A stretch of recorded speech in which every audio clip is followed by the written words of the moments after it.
everyone. Hello, hello, hello. I'm here. It's Monday. Welcome to tonight's stream. We're doing MFL Shitmons Draft League Week 1. We have 10 weeks in this draft league, and this is the first one. Great opening, great opening. I pat myself on the back. That was a really good one. But yeah, Shitmons Draft League. We got 10 matches to look through and 20 different teams to observe. So it's gonna be fun. It's gonna be way more fun than week 0. Fuck. I dropped something on the floor. I hope you're all doing well. I hope you're all having a good Monday. 100 Pokemon matches? Oh my god, you're right. By the end of this... And that's gonna be before playoffs. Holy shit. How many fucking matches did we have to go through in the regular draft league? It was like 8 times 8? Fuck, I don't even know 8 times 8 anymore. That's 64. Dude, that's 36 extra matches we're gonna look at, not including playoffs. Holy. God damn.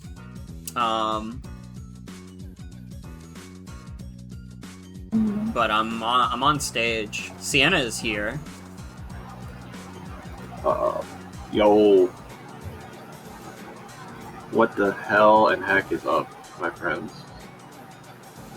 Sienna is currently at Washington Square. Really? Yeah. Okay.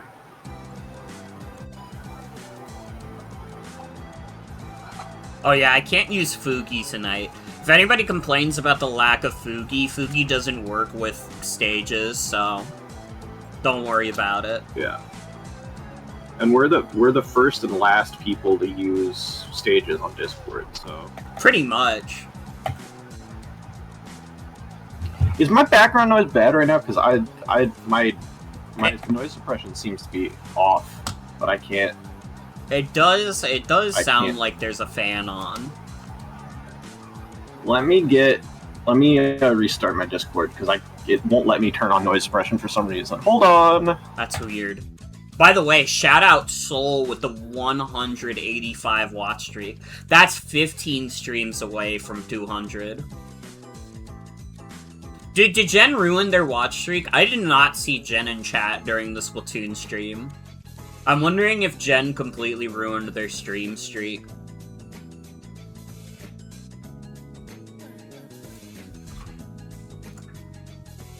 Alright. My noise suppression should be working now. Yeah, you sound much better now. Alright, awesome. Okay. We shall begin. I believe there is no better match to start with than Eve and Scribe, as both are here. And Eve, usually Eve gets the royal treatment of going first. So let me pull up replay here.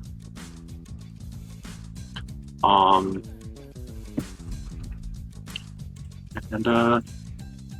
flip this battle theme. Let's get it to an appropriate volume if we can. Yeah, let's see.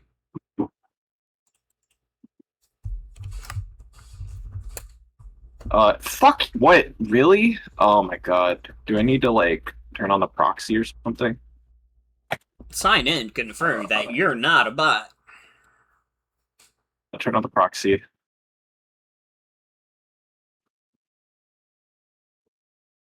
There we go.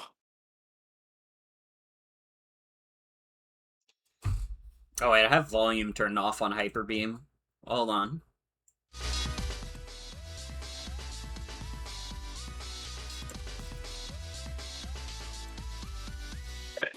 Alright.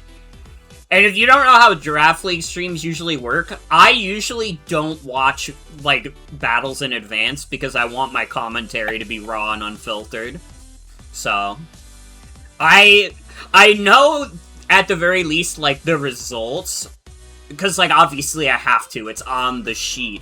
There's no way I could miss it, but I will not know how we got to that result until we watch. And then I usually have watched everything. Yeah. So I'm a fiend for it. I can't help it. I can't help myself. So yeah, let's get it going. Scribe versus Eve. What's the lead matchup looking like?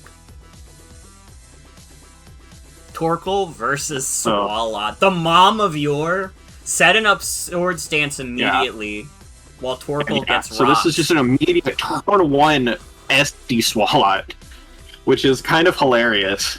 Yeah, kind of crazy. And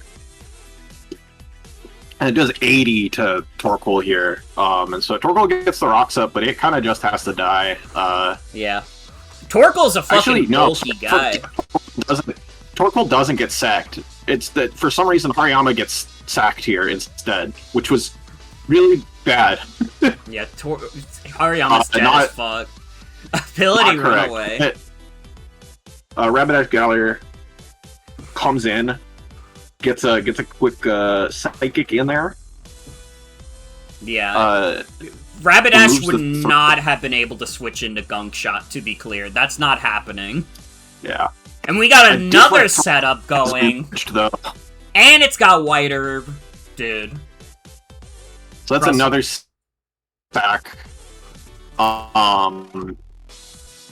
So, pause here really quick. Eve should have just kind of lost the game here. I'm not gonna lie. This Luminion had no reason to force out the +2 Crustle. Like, +2 Crustle's way fucking faster than Luminion. I think Eve just bluffed Scarf there, and, like, it somehow worked. So...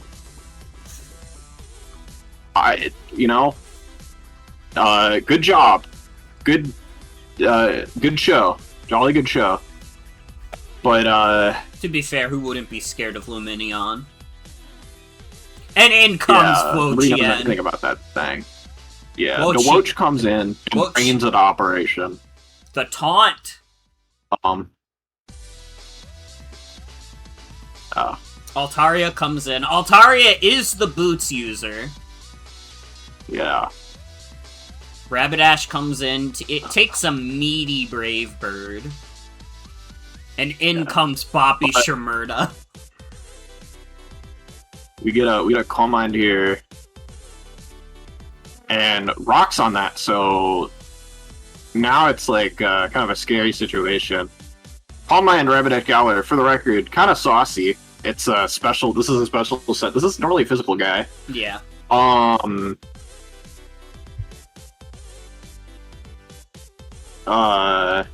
Ooh, Mystical Fire. Mystical.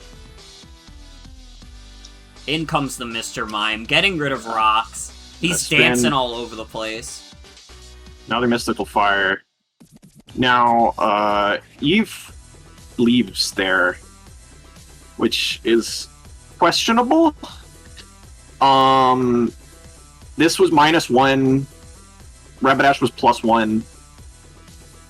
Move was probably not killing, but it is what it is. Hobo Johnson here comes in, but oh no, it's a freeze dry freeze.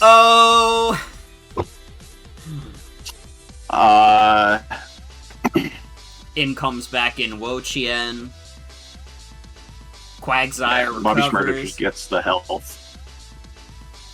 Scares out Wochien. In comes RibbonHS, which then Quagsire gets switched into Altaria. Altaria goes down. In comes Mr. Asphalt. Just kidding, I fooled you again. And Quag is just gonna sit on this thing. See him again here, but it's just not gonna work against Earthquake. Just not a position you can really see him in. And so far, this has been an extremely close match. Mr. Mime Yeah. goes down. In comes back in Crustle. yeah. Ooh, the big X scissor. That was, yeah. Let's, quick, this was a 50-50, basically. You've either had to stay in here and just, like, wait. Yeah, you've either had to stay in here and, stay in if Crustle shell smashed, or, bring in, like, Togedemaru as, like, a potential, like,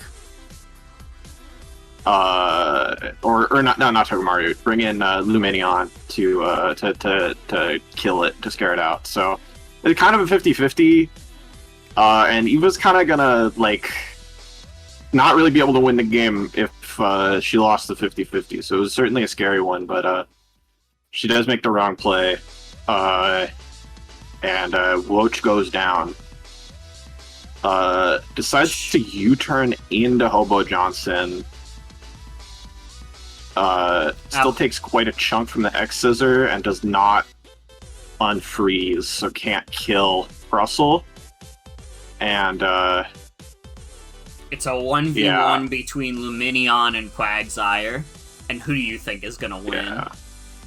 Let's be so Quag got for the real toxic. here.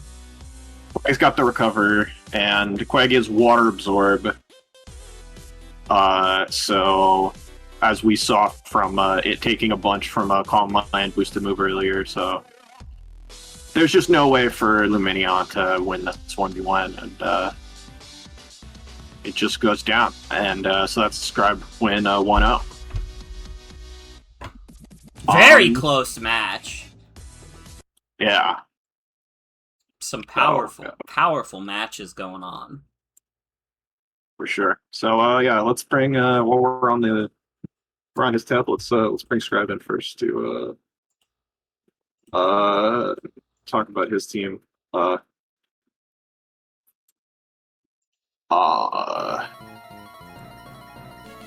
Okay, so first, before we go over the team, funny thing is, with the bit about the successful scarf club. Yeah. Funny thing is, I didn't even assume it was scarfed. I was just worried I wouldn't be able to OHKO it. You just worried you wouldn't be able to OHKO it? Okay. That was fair. Yeah, I was like, okay, if I don't OHKO this thing, Crustle's dead. Yeah. Switch. Yeah, fair enough. But yeah. So yeah, let's take a look at this. So I know Sauzels helped get prep, but she's not around right now, so we'll just have you talk about it. Shout out to her. Yeah. I think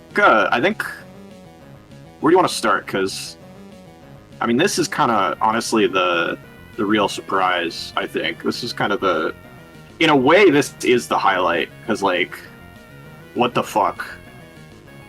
Okay, yeah. So the swords dance, fucking swallow. Yeah. So first up, the ability Liquid Ooze is mostly just to deal with Leech Seed. Yeah, switch into Wochian Leech Seeds potentially. Which didn't end up being relevant. Yeah, but definitely a factor. Definitely reasonable. Yeah, so the sword stance plan, that was mostly Sauzels' idea, but this is the seed for it was kind of planted during drafting. I think it was actually you and I talking about okay, what the fuck do I pick for a grounded poison? And the whole point of oh, Swallow It gets Swords Dance, you can do funny things with that. I was like, I'm in. Yeah. And so I mean, even though I mentioned that initially, that I never expected it to come week one, but here it is, and it was certainly a good matchup call. I mean, it matches up great against Wochian, and it just doesn't have that many switch ins really. Yeah. Even the best switch in, which is probably even the best switch in, which is probably like it's like, you know, Togedemaru dies to the earthquake, and then like Driftblim dies to the knockoff lake. This kind of hits Eve's core really hard. Of like the Wochien Togedemaru Driftblim thing. You know, even though Driftblim ended up coming. So yeah, I think it was a good matchup call. You know, didn't last long, but it certainly made an impact. It basically got 2 kills. Even if it didn't actually get 2 kills. I think if I had been a bit smarter about like the fucking Rapidash, it probably would have lasted longer. Yeah. And then was this do you remember what this speed was for? Or I forget. I know it was to speed creep something. I forget. Yeah. Alright. Next, do you want to talk about the second setup, guys? Crustle. I mean, this is a very straightforward set. It's just 252 adamant. So doing shell smash shit with Crustle, that was an idea that was originally. This was actually part of like my original drafting plan. Yeah. Like part of kind of the core of my strategy was Crustle shell smash stuff. This is an idea kind of floated by one of my mysterious benefactors. Yeah. I had a couple like drafting pointers from like some friends outside of like this whole group. And one of them suggested like, oh, do shell smash Crustle shit. Yeah. Amusingly, this actually is a holdover from the original plan I was doing, which was going to be Gen 5 only Sandstorm. Then I pivoted from Sand Terrain and then dropped the Gen 5 only part. Yeah, so it took a few forms. But this is an extremely straightforward set. It's Shell Smash White Herb 252, 252. Not much to write home about. Quag is also extremely straightforward. This is the normalest Quagsire ever. It's the second normalist. Water Absorb over Unaware. It is a decision that is made specifically like because for the matchup. Yeah, for the matchup. Inteleon scary as fuck, of course. The seed here also very straightforward. Like could have been either Phys Def or special defense, but yeah, like there's not really anything unusual here. Yeah, this one was just a case of like Hazel figure. Like this was like Hazel's advice of like for this matchup, Phys Def was what she suggested as the pick. Yeah, I will say the Gyro Ball like was so strong, even though base 10 speed, like minimum speed is like still does so much work, even though this thing has 50 attack. Like, I mean, I'm good. I'm talking about how crazy it is that it did 20% to Wochien, but like really, it is kind of crazy. Like that thing is dropping its attack. You know. And then there's Altaria here. So what's the story with this? So I mean, obviously it's your defogger. I don't remember. Okay. If it's 4 speed, so I would hazard that it's just here to attempt to like speed creep a like fully defensive Lunatone or Wochien. Because I think this is also 70 speed. Question mark. I'm not gonna lie. I looked at the stat before, like the day before the match, and I was like, "Why the fuck is that 4 speed there?" Or wait, no, it's 80. So wait, shit. I'll try 80 speed. What the fuck is it? It doesn't matter. For Driftblim then it would be like to attempt to like outspeed like min speed Driftblim.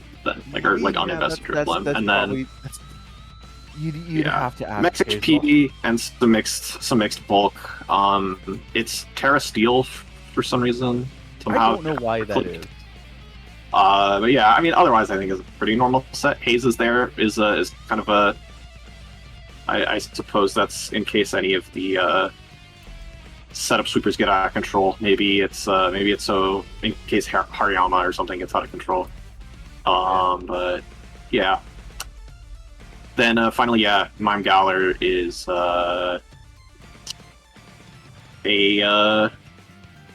this is. I thought this is also kind of normal, but it's. I mean, it's. I think a hybrid of like two different set ideas that Hazel and I were discussing.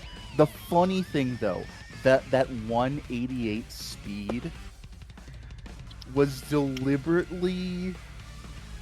That was Hazel's idea. The idea for that was to speed creep anything that would try to speed creep Kingdra, which I didn't even bring this week. Yeah, and then that ended up working. Yeah, it was faster than RibbonHS, right? Yeah. Yeah.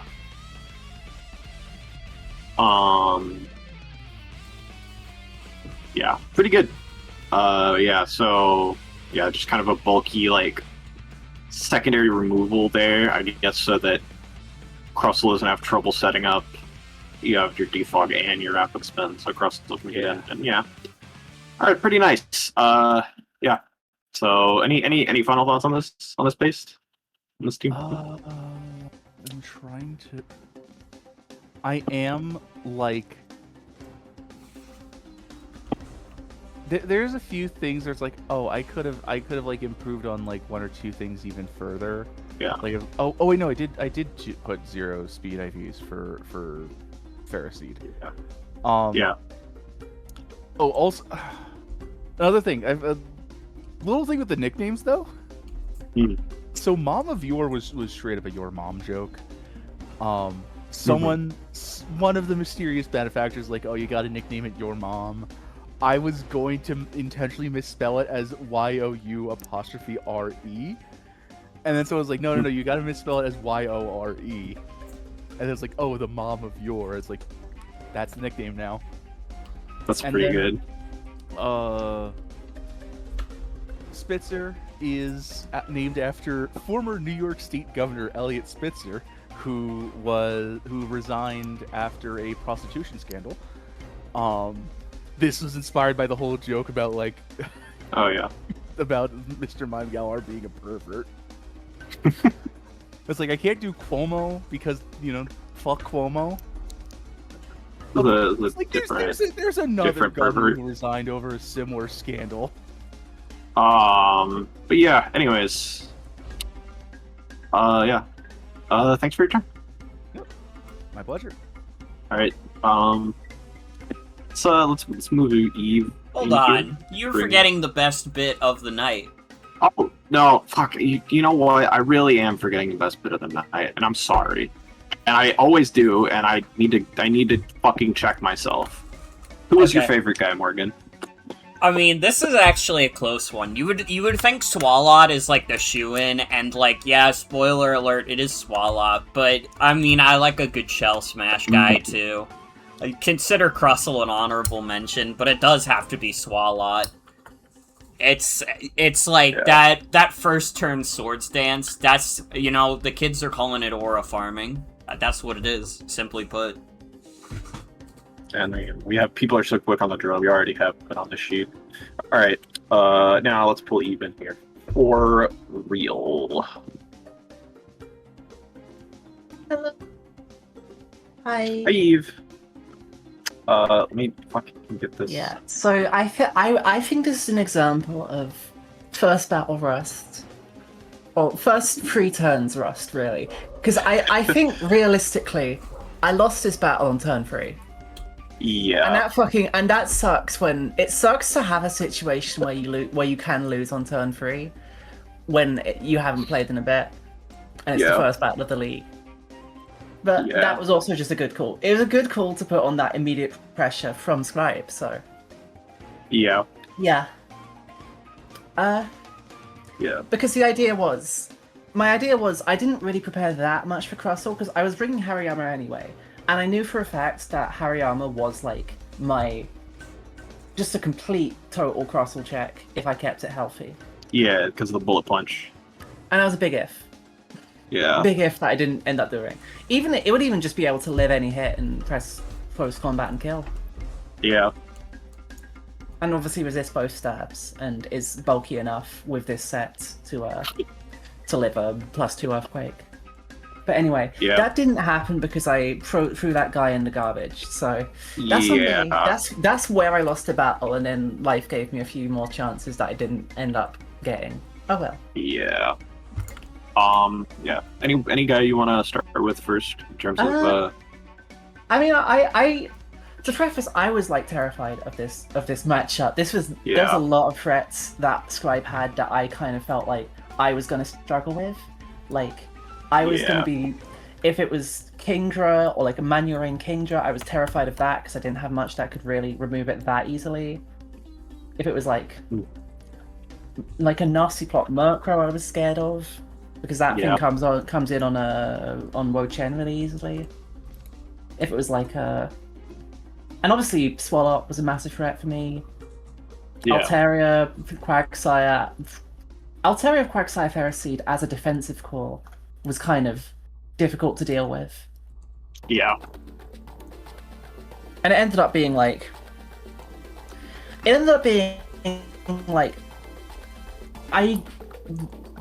obviously some of those threats did not end up coming, but I think there was just so much for me to prepare for.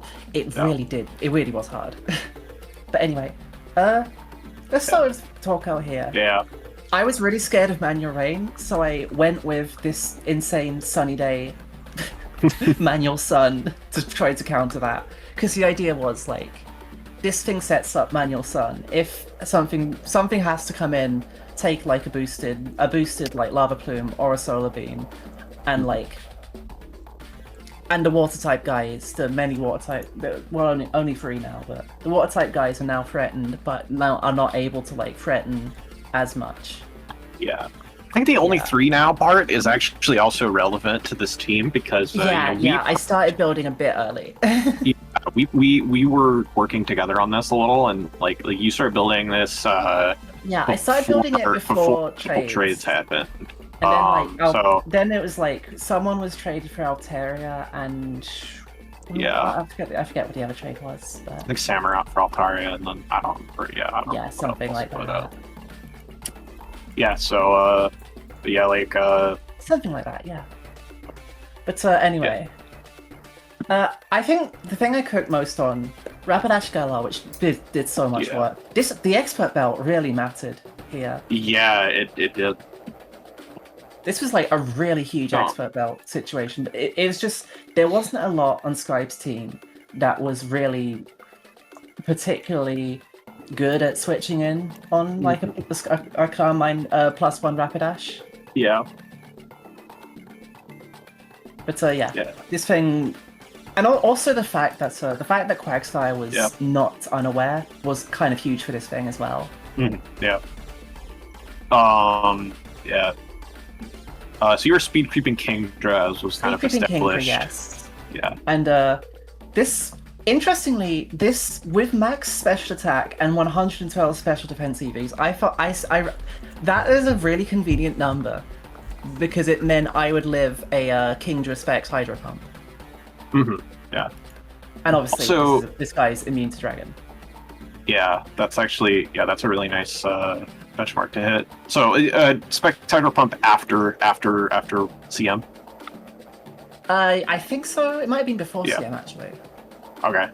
That's impressive. Rapidash Galar's actually got pretty solid special defense. I mean, it's like 65, 80. It's not amazing, but you know. Also, Torque. I wanted to ask about. Is this underspeeding missing now? This is underspeeding Quagsire in case of like a rain dance, weather war situation.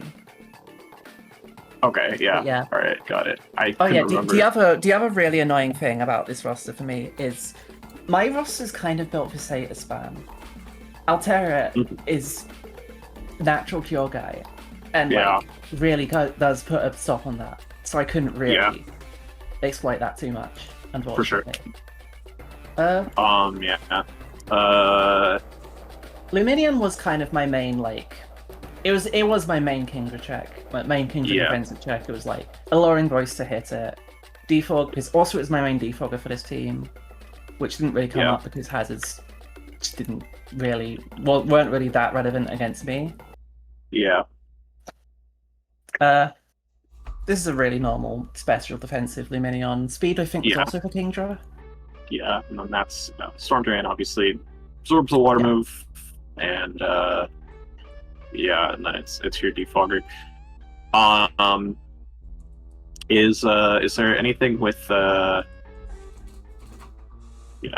want to talk about like maybe Wochen, like what your ideas I mean, this were is here? a normal utility Wochen. I realized I couldn't be Leech Seed I couldn't be Leech Seed or Giga Drain because of Swalot. Yeah. Swalot was a big threat for Wochen. Ruination and Taunt were both in order to actually make progress against all the many guys who can actually switch in on Woch pretty well. Yeah. But also, I knew this guy was able to make progress and was also just like fat as fuck. Yeah. It's like mostly Spidef. I think the special attack was to guarantee a kill on Quagsire, even a Spidef Quagsire. Yeah. That sounds right. Yeah. Yeah. And then we have this poor innocent Togedemaru who ate the worst freeze anyone has, the worst freeze of its life. Yeah, that the was worst freeze of its life. That turn was kind of definitely the end of the game. I mean, you shouldn't have even switched out Rapidash, and then I was really scared of like fucking. Oh my god, what if it's random ass like triple axle? But like. Yeah. Also, to be fair, if the RNG said it was freezing there, it would have been Rapidash getting frozen. So, whatever. Yeah. But like this was.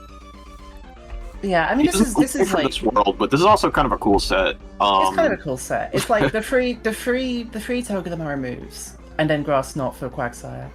Yeah, and it's Assault Vest. Vest. Yeah. Like, I mean, I felt like the other thing is I went Lightning Rod instead of Iron Bars. Iron Bars might have actually been better in this matchup actually, but it was because I was a bit scared of Electabuzz and also maybe like a Kingdra Thunder or whatever. Yeah. Yeah. And then, but yeah, I think Speed is like. Yeah. I don't think it's this was more than Kingdra.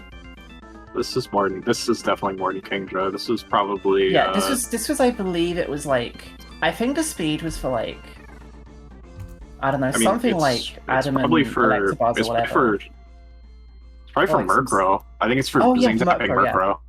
Yeah. Murkrow, yeah. And then and then finally this thing that got thrown in the dumpster. Yeah, this was meant to be. Talked about it, but like it's a normal Flame Orb Guts Hariyama. Yeah, the speed was for it. The speed was actually the reason I threw it in the garbage is because of a miscalc. So this speed was to creep 0 speed Swallots. I miscalced on the fucking Lava Plume. I thought this would mean this was like max defense. Max HP Swallots. Max HP Adamant Swallots. That's what I thought it was. Yeah. It wasn't. It was quite fast. So this was not outspeeding at all. So yeah, that was a miscalc.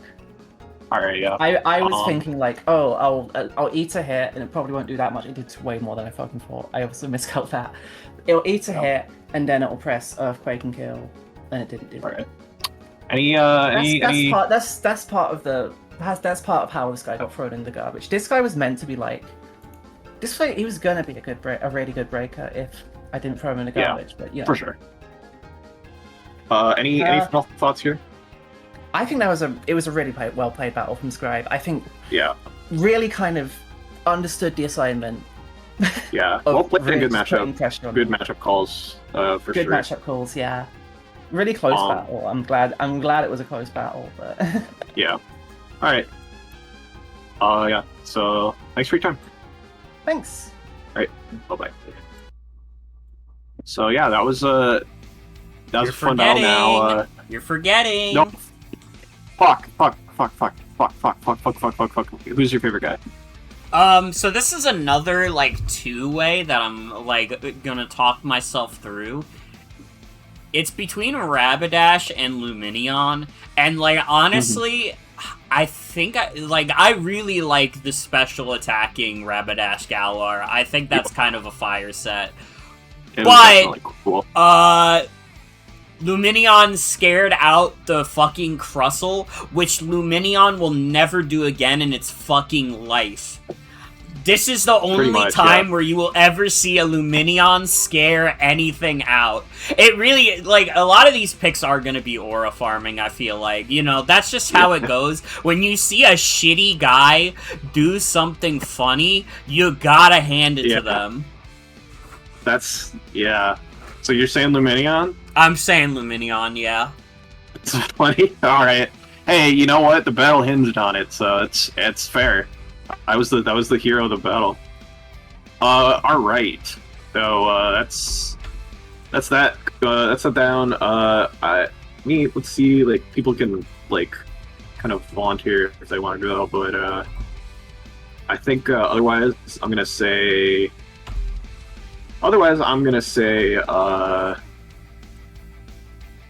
probably Joan versus Belle. Because they're both here. Understandable.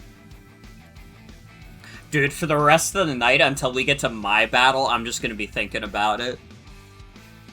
I'm so excited to see my battle again. You have a great battle this week, yeah.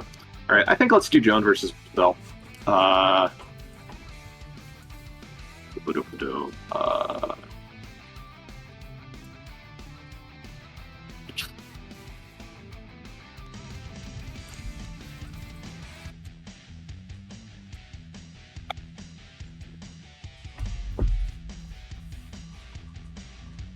Alright, so here we go, Joan versus Belle. Joan leading off with Silvally. Swap to viewpoint. It's important.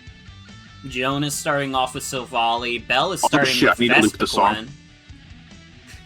Yeah, Silvally, the Vespiquen lead situation. And yeah, we get immediate flamethrower. Big flamethrower. Not good.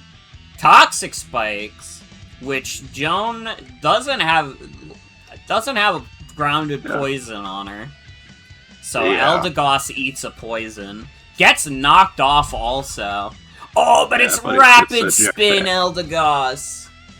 Vespiquen comes back in. It's gonna aromatherapy that off. Aromatherapy rapid spin! Holy! It just, Vespiquen just takes that opportunity to, like, get the T-Spikes back up. Really, probably should have healed there, but, oh well.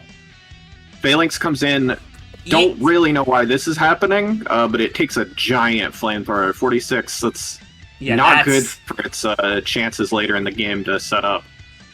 But close combat into Mantine. Mantine doesn't give a fuck. Does a Scald into the gut. Takes fuck all from Scald. And knocks off the boots. Then this was a good prediction. This was like probably a prediction on the Eldegoss, the Heat Crush there, but you know, obviously blanked into the Mantine. Just unfortunate. Yeah, Mantine is just kind of not giving a fuck, but in comes Eldegoss, gets a Sleep Powder off. Yeah. And here comes Morgrem. And finds Normalium Z. To which Eve says, "What the fuck?" Vespiquen comes back in, takes a Gleam, and then just dies. Burning Jealousy. Now Stonejourner comes in and misses Stone Edge.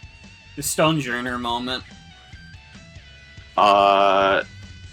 Hits a Stone Edge, but it's on Renarigus, who cares about Stone Edge maybe less than anything else alive. Parting shot, Toadstool. In comes in the ethical Caged Lion. Yeah, and then so... Misses a Fire Blast. Yeah. Which... Oh my god, Earth Power. Okay, we need to emphasize this right now. Stonejourner's special defense stat is complete and utter dick. Yeah. Now, to be fair, I prepped with Bell. This was Max Spadef's Dungeoner. It was meant to be able to switch into Pyroar moves, but I forgot until I was watching this battle that Pyroar had Earth Power in ZA. Yep. So it's kind of the first Za move moment. That was brutal. Like, it wasn't taking much from the fire and normal stabs, but yeah, like, Earth Power obviously is always gonna fucking destroy it. Joan, I completed the Pokedex in ZA, okay? I completed the Pokedex in ZA, and I even shiny hunted near those Pyroars. I know, okay? I just forgot. Okay? That doesn't... Those moves in the overworld are just attacks to me. It's nothing, okay? It's not even Pokemon moves, okay? Anyways. Duguz comes in, though. Duguz. It tries to sleep turn. But actually doesn't try to burn a sleep turn. It immediately leaves. And comes nasty plot. Doesn't kill with burning jealousy though. But yeah. Does die to the second just one. Kind of sacks to get the Earth Power up, and then kills with Power Gem for some reason instead of Dazzlingly, but it's fine. And then Wisp miss, which sucks. Into Wisp again, which now it doesn't have. It doesn't have health to press buttons. Ooh, the fat Draco. Eats the Draco. Heat Crash does a whole lot. Phalanx comes in. Yeah, these takes fruits. 31. These fruits are finally gonna force out the Silvally. And then you're gonna throat chop the Runerigus. I got a throat chop. Which will block Runerigus from parting shot, so worth keeping in mind. And now the guys is gonna stockpile. Holy! Oh my god, that's fucking fire. But it gets slept again immediately, and then hazed. It didn't even matter in the end. Predicts another. Bell predicts another switch in, and then gets immediately burned for her mistake. Bell eating a lot of fucking bad luck this game. Now, Guzzler loses Beast Boost, which is quite bad, and then takes Giant Body Press, which is also quite bad, and then loses Beast Boost again, which is it's still bad. It didn't stop being bad. Yeah, the Mantine's just gonna roost on that, let Guzzler die to burn, and it's time for Marisa to try to make something happen, but unfortunately, 1 point faster is Pyroar, and it snarls to take out Magius, and so it's a Joan win 4-0. Now let's bring Joan in to talk about it. Talk about this team. And Eve can come on too if she would like, but actually she's left the audience, so I think if she wants to say her piece in Twitch chat, that's fine, but otherwise, yeah, just... Yup. She's joined the audience. Another successful day running the boardwalk. It's truly, truly the greatest attraction on Earth, I'm telling you. I am back. I helped a bit with this team, but not a huge amount. Alright. Well, we'll have you around for fun, for funsies.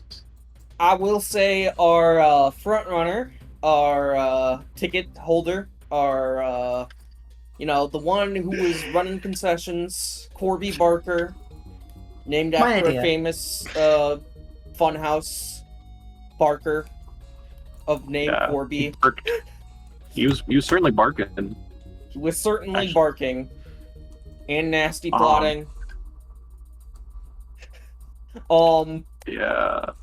And obviously, I needed to make sure I feel like 106 incredible speed benchmark to outspeed. And also, I was talking about Corby Barker. I should probably stay on topic. Yeah, stay on topic. Frisk was fucking important, but it didn't actually matter. I was so sad. That Draco Meteor was a roll. It was absolutely a roll, and because it didn't kill, it influenced the ability to actually like that. The moment I saw Normalium Z, I looked frantically through things Guzzlord learned, and I knew you were going to be doing Z stockpile, because I know Z Swallow. That's crazy. I don't know what Z Swallow is.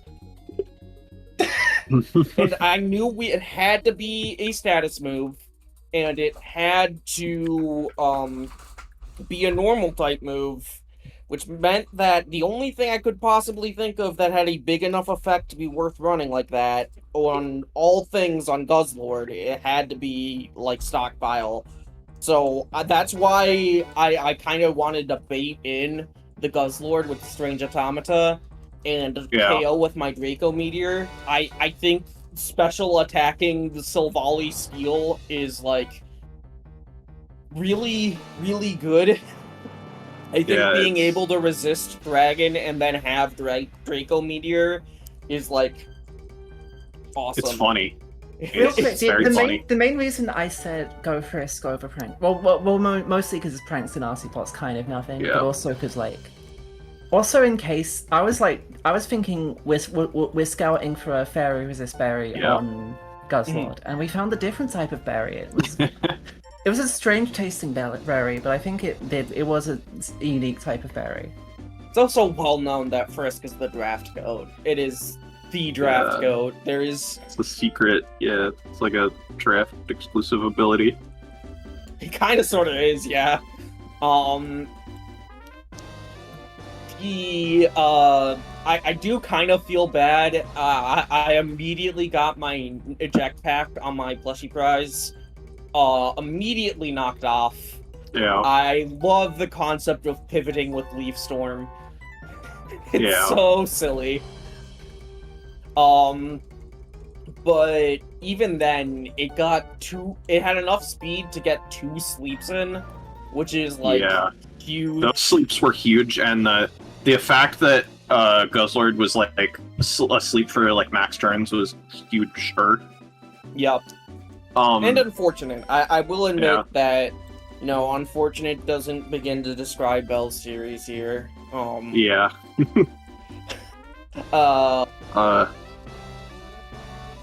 No ghost type move on Runerigus, and I think that's that might happen quite a bit, especially if there's like big fat dark types, like obviously with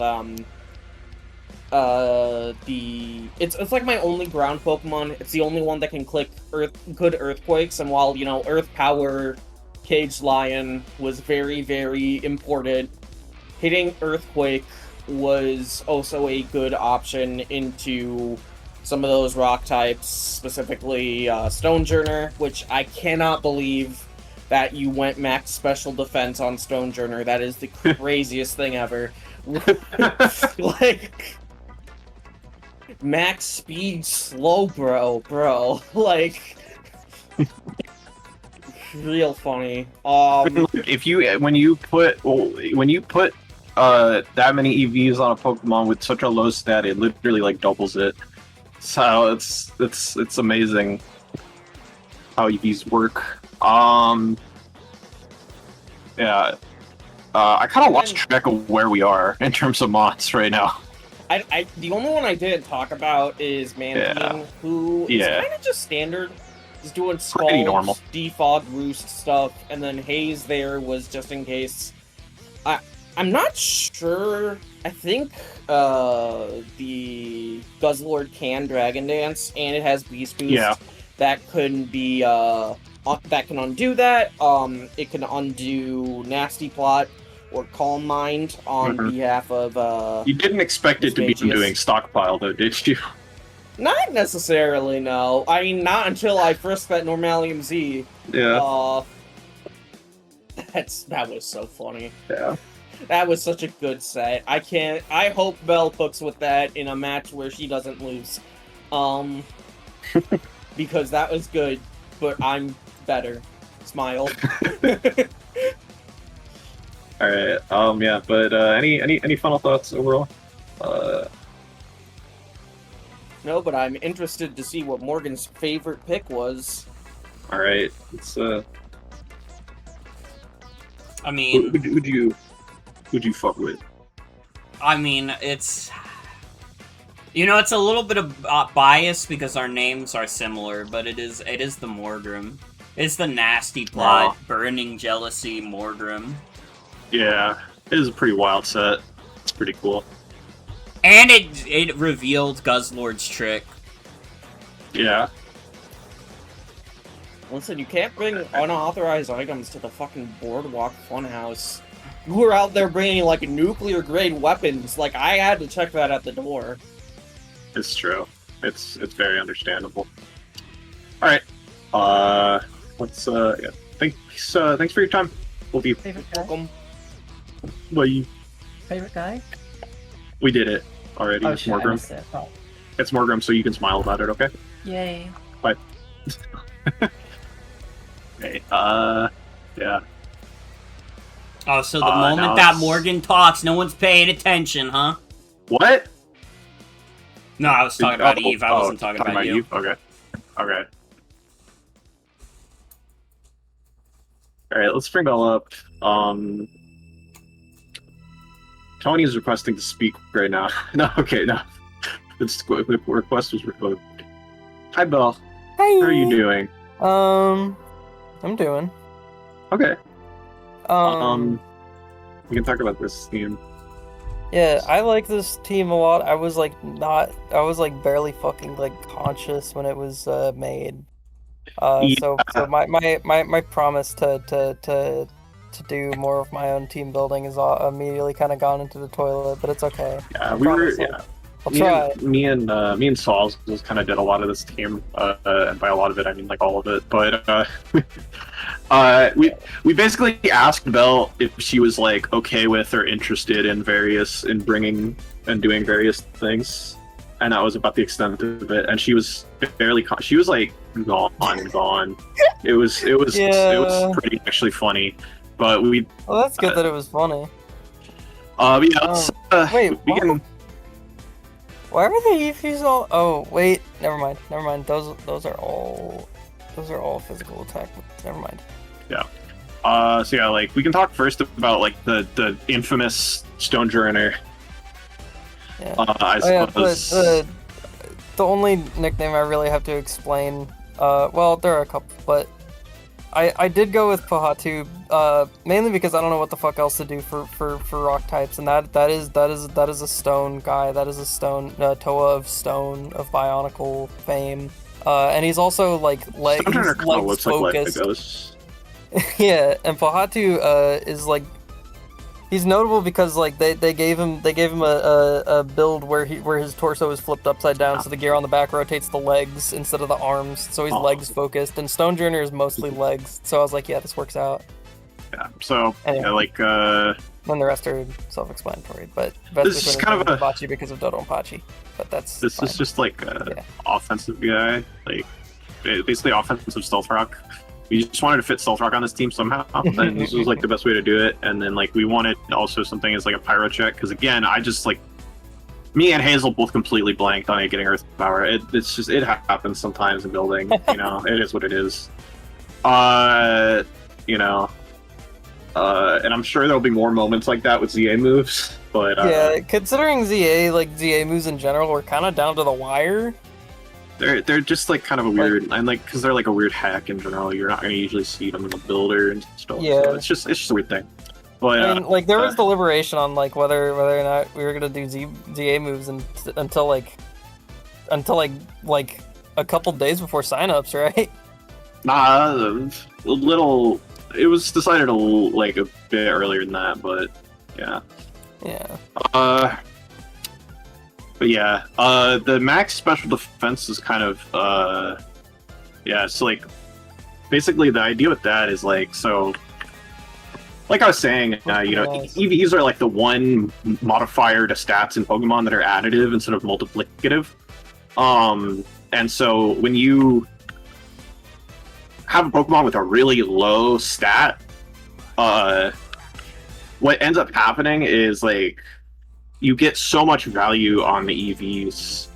So Stonejourner's special defense stat goes straight from 76 at uninvested to 139 at 252, which is still a bad stat. Let's be clear. That's still a bad special defense stat. But that's like nearly twice. That's nearly twice the special defense. And so yeah, like we wanted it to be able to kind of switch into like pyro or fire moves and stuff, and as well as kind of the as well as potentially check like Crocolore, and in general just like be a guy that's not gonna completely fold to special moves. But you know, we weren't really intending for it to be the main pyro check either way. It just kind of happened that it had to serve that role a little more because of Guzzlord getting slept early. The speed is for I think it's for like Eldegoss, I want to say. It's probably for, or no, it's probably for some. It's probably for some uninvested thing. It might be for uninvested Savali Steel. I can't remember. It doesn't matter. This is like the one. This is the team I don't have notes for this, and I really should have. That was a mistake. I should have had notes to send to Bell, and I should have had notes to have them for this.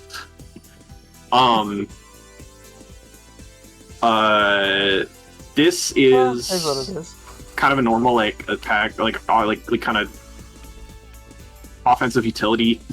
The only setter that Joan has is Rodriguez, so it kind of doesn't really match up very well against like Toadstool, who can just kind of 1v1 it and Giga Drain and not really care. Yachi Berry is the case of any random ice moves that might be around. Which I actually don't think there were any random ice moves on the team, which is funny. But yeah, like, yeah, it's just double stabs knockoff rapid spin, not anything especially complex. I think it might have been able to like, there's a world where it probably could have like, no, it needed the Earth Power to beat Silvally Steel, so I think all the EVs are necessary. I'm pretty sure 144 speed is I'm pretty sure it's for like Rotom Frost. Pretty sure it's to be faster than that, but I can't fully remember. Miss Vegas, so actually let me talk a little bit first about Vespiquen because before I talk about Miss Vegas, yeah, Vespiquen's awesome. So Vespiquen MFL. Well, I think it's important. It is important. No, that Vespiquen is awesome. Probably gonna be bringing it more because like it does do quite a bit of fucking stuff. Yeah, it's helpful. It's a helpful animal. A lot of different and interesting kind of sets you can put on it, which I like. Yeah. So this is mostly like BizDef to kind of like 1v1 like both of Eldegoss and Rodriguez. The 32 speed here is to outspeed uninvested Eldegoss, like before rapid spin, of course, and the Hurricane is to smack the Eldegoss really hard. U-turn is like the obligatory like pivot move. Toxic Spikes are here. Like this was kind of meant to be the main hazard. The idea of this team was kind of, you know, Joan doesn't have a grounded poison and has a lot of generally like grounded things. And even if Eldegoss has like aromatherapy, like Toxic Spikes can be used to even if Eldegoss has aromatherapy, like Vespiquen beats it 1v1, so it can't like come in that safely on it. So the idea was basically just like get the toxic spikes up and like try to keep them up, and then eventually move over into Miss Magius, kind of sweeping with Hex here, clicking Hex a bunch. That did not happen, and it really it was didn't. also The T spikes just didn't last. They couldn't stay up, It was unfortunately. destined Part of the not to issue happen. was, unfortunately, that Bell for heal order did, and I guess didn't hover over the move. And I guess so. I don't know. Maybe I thought it was like one of those like weird heal moves that kind of sucks. And immediately after the battle, when I talked to you, I said you should have taken more time to heal Vespiquen. And you said with what? And I said with heal order, and you were like, "What? What heal order does?" So yeah. That's what it does? It heals? Wow. Yeah. And heal order is like, so like heal order is like for the record, for anybody who doesn't know in chat, heal order is a normal healing move, like recover or whatever else. Yeah, it's not like heal bell or healing wish or any of that shit, which like we have brought to draft so many times and has always gone poorly for me when I try to use them. It's just like recover clone basically, but it got dexited in Gen 8 before the healing move nerf in Gen 9. And so because of how natural dex works, it means that it still has 16 PP, which means that like coupled with pressure, Vespiquen actually has like a lot of PP stalling capability, and like general longevity because of its ability to like click its healing move so many more times than everything else now. And so that would have been great if Belle had clicked it, but unfortunately she didn't. God. Alright, sweetie. Whatever. Just not. Felix was Delum. It had Delumberry. These fruits. Yeah, the Delumberry is one of the fruits. Count how many fruits. 1, 2, 3, 4, 5, 6, 7 fruits. See that? Again? Amazing. 7 fruits.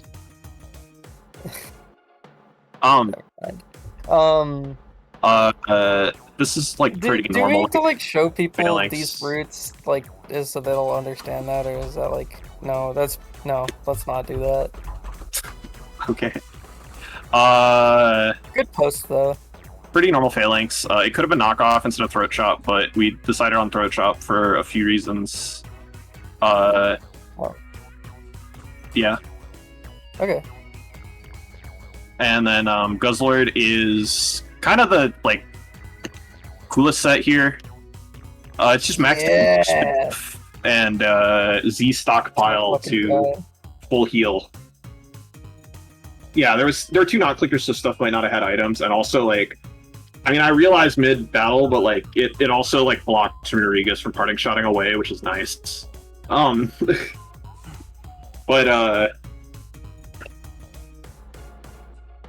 yeah, like pretty like standard Guzzlord moves. He crashed to hit like the steals and to hit like the Savali steel and the grass thing, the grass freak, and also Rotom Frost, and yeah, just and then yeah, like it just yeah, like the stockpile there to get like fucking to just get a full heal, and also just like be a more effective knock absorber by just coming in on knockoffs and not even taking the boosted damage along with the resist. So that was kind of the idea behind it, but and it actually did, like, in the knockoff part didn't really work out. The heal did work out, just unfortunately it kind of got Guzzlord got bullied this game a lot. Thing took a big ass nap. Took a big ass nap. It took a bad burn. Is what it is. I wasn't even but yeah. like concerned. Like I wasn't even like worried that much about the burn. I was like, this is not gonna like fucking be that much of a concern for the remainder of this fight. It was a big concern. You actually might have had a shot if you hadn't gotten burned. Well, yeah. I guess so. Anyways.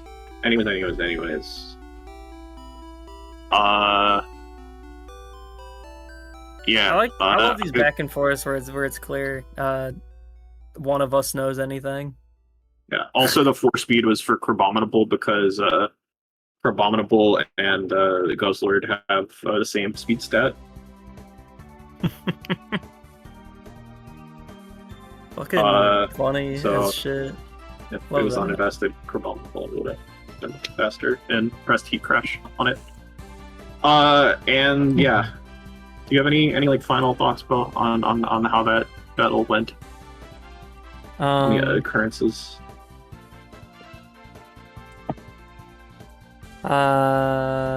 Peace and love on planet Earth. Okay. Bye, Bo. Okay, bye. And what was your favorite guy on this team? I mean, it's a little tough because I like, and this is no offense to Bell, but it feels like a lot of these guys didn't really get to do much. So I think by default it has to be Guzzlord, just because Normalium Z stockpile is so fucking cool. Dude, I didn't know it would fully heal Guzzlord. Yeah. That was fucking fire. It was so lost that it happened at like 2%. Yeah. That like ruled. But yeah, it really did feel like even before the match we were joking like that this was like a RPG boss with a second health bar, and like it really was. Like it literally was. It's awesome. Yeah, it's gotta go to Guzzlord. Yeah. All right. What battle are we discussing? Belle, remember the stockpile healed but not heal order. Well, to be fair, Belle asked me for notes right before the match, and I told her to remember what Z stockpile did, and I didn't tell her to remember what heal order did. So, yeah. Anyways, yeah. Let's find a new. Okay, I'm getting hands up from 3 people, 4 people. I think let's do Ray and Tony because they are both they're both here, and so we'll do their battle. Although none of them are talking yet. Yeah, let's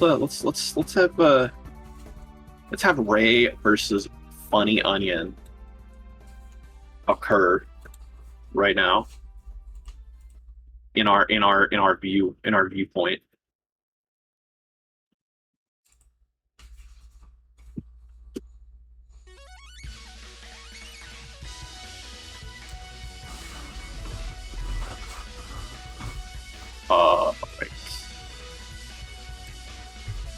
Right. Alright, so the Virizion lead into the Toxicroak lead. Yeah. Virizion into Croak. Croak! So you want to play Croak? Croak! And Toxicroak gets a Swords Dance off after being intimidated.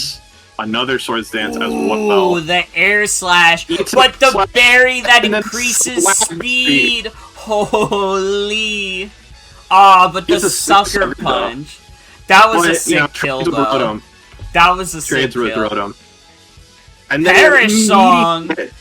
Perish Song.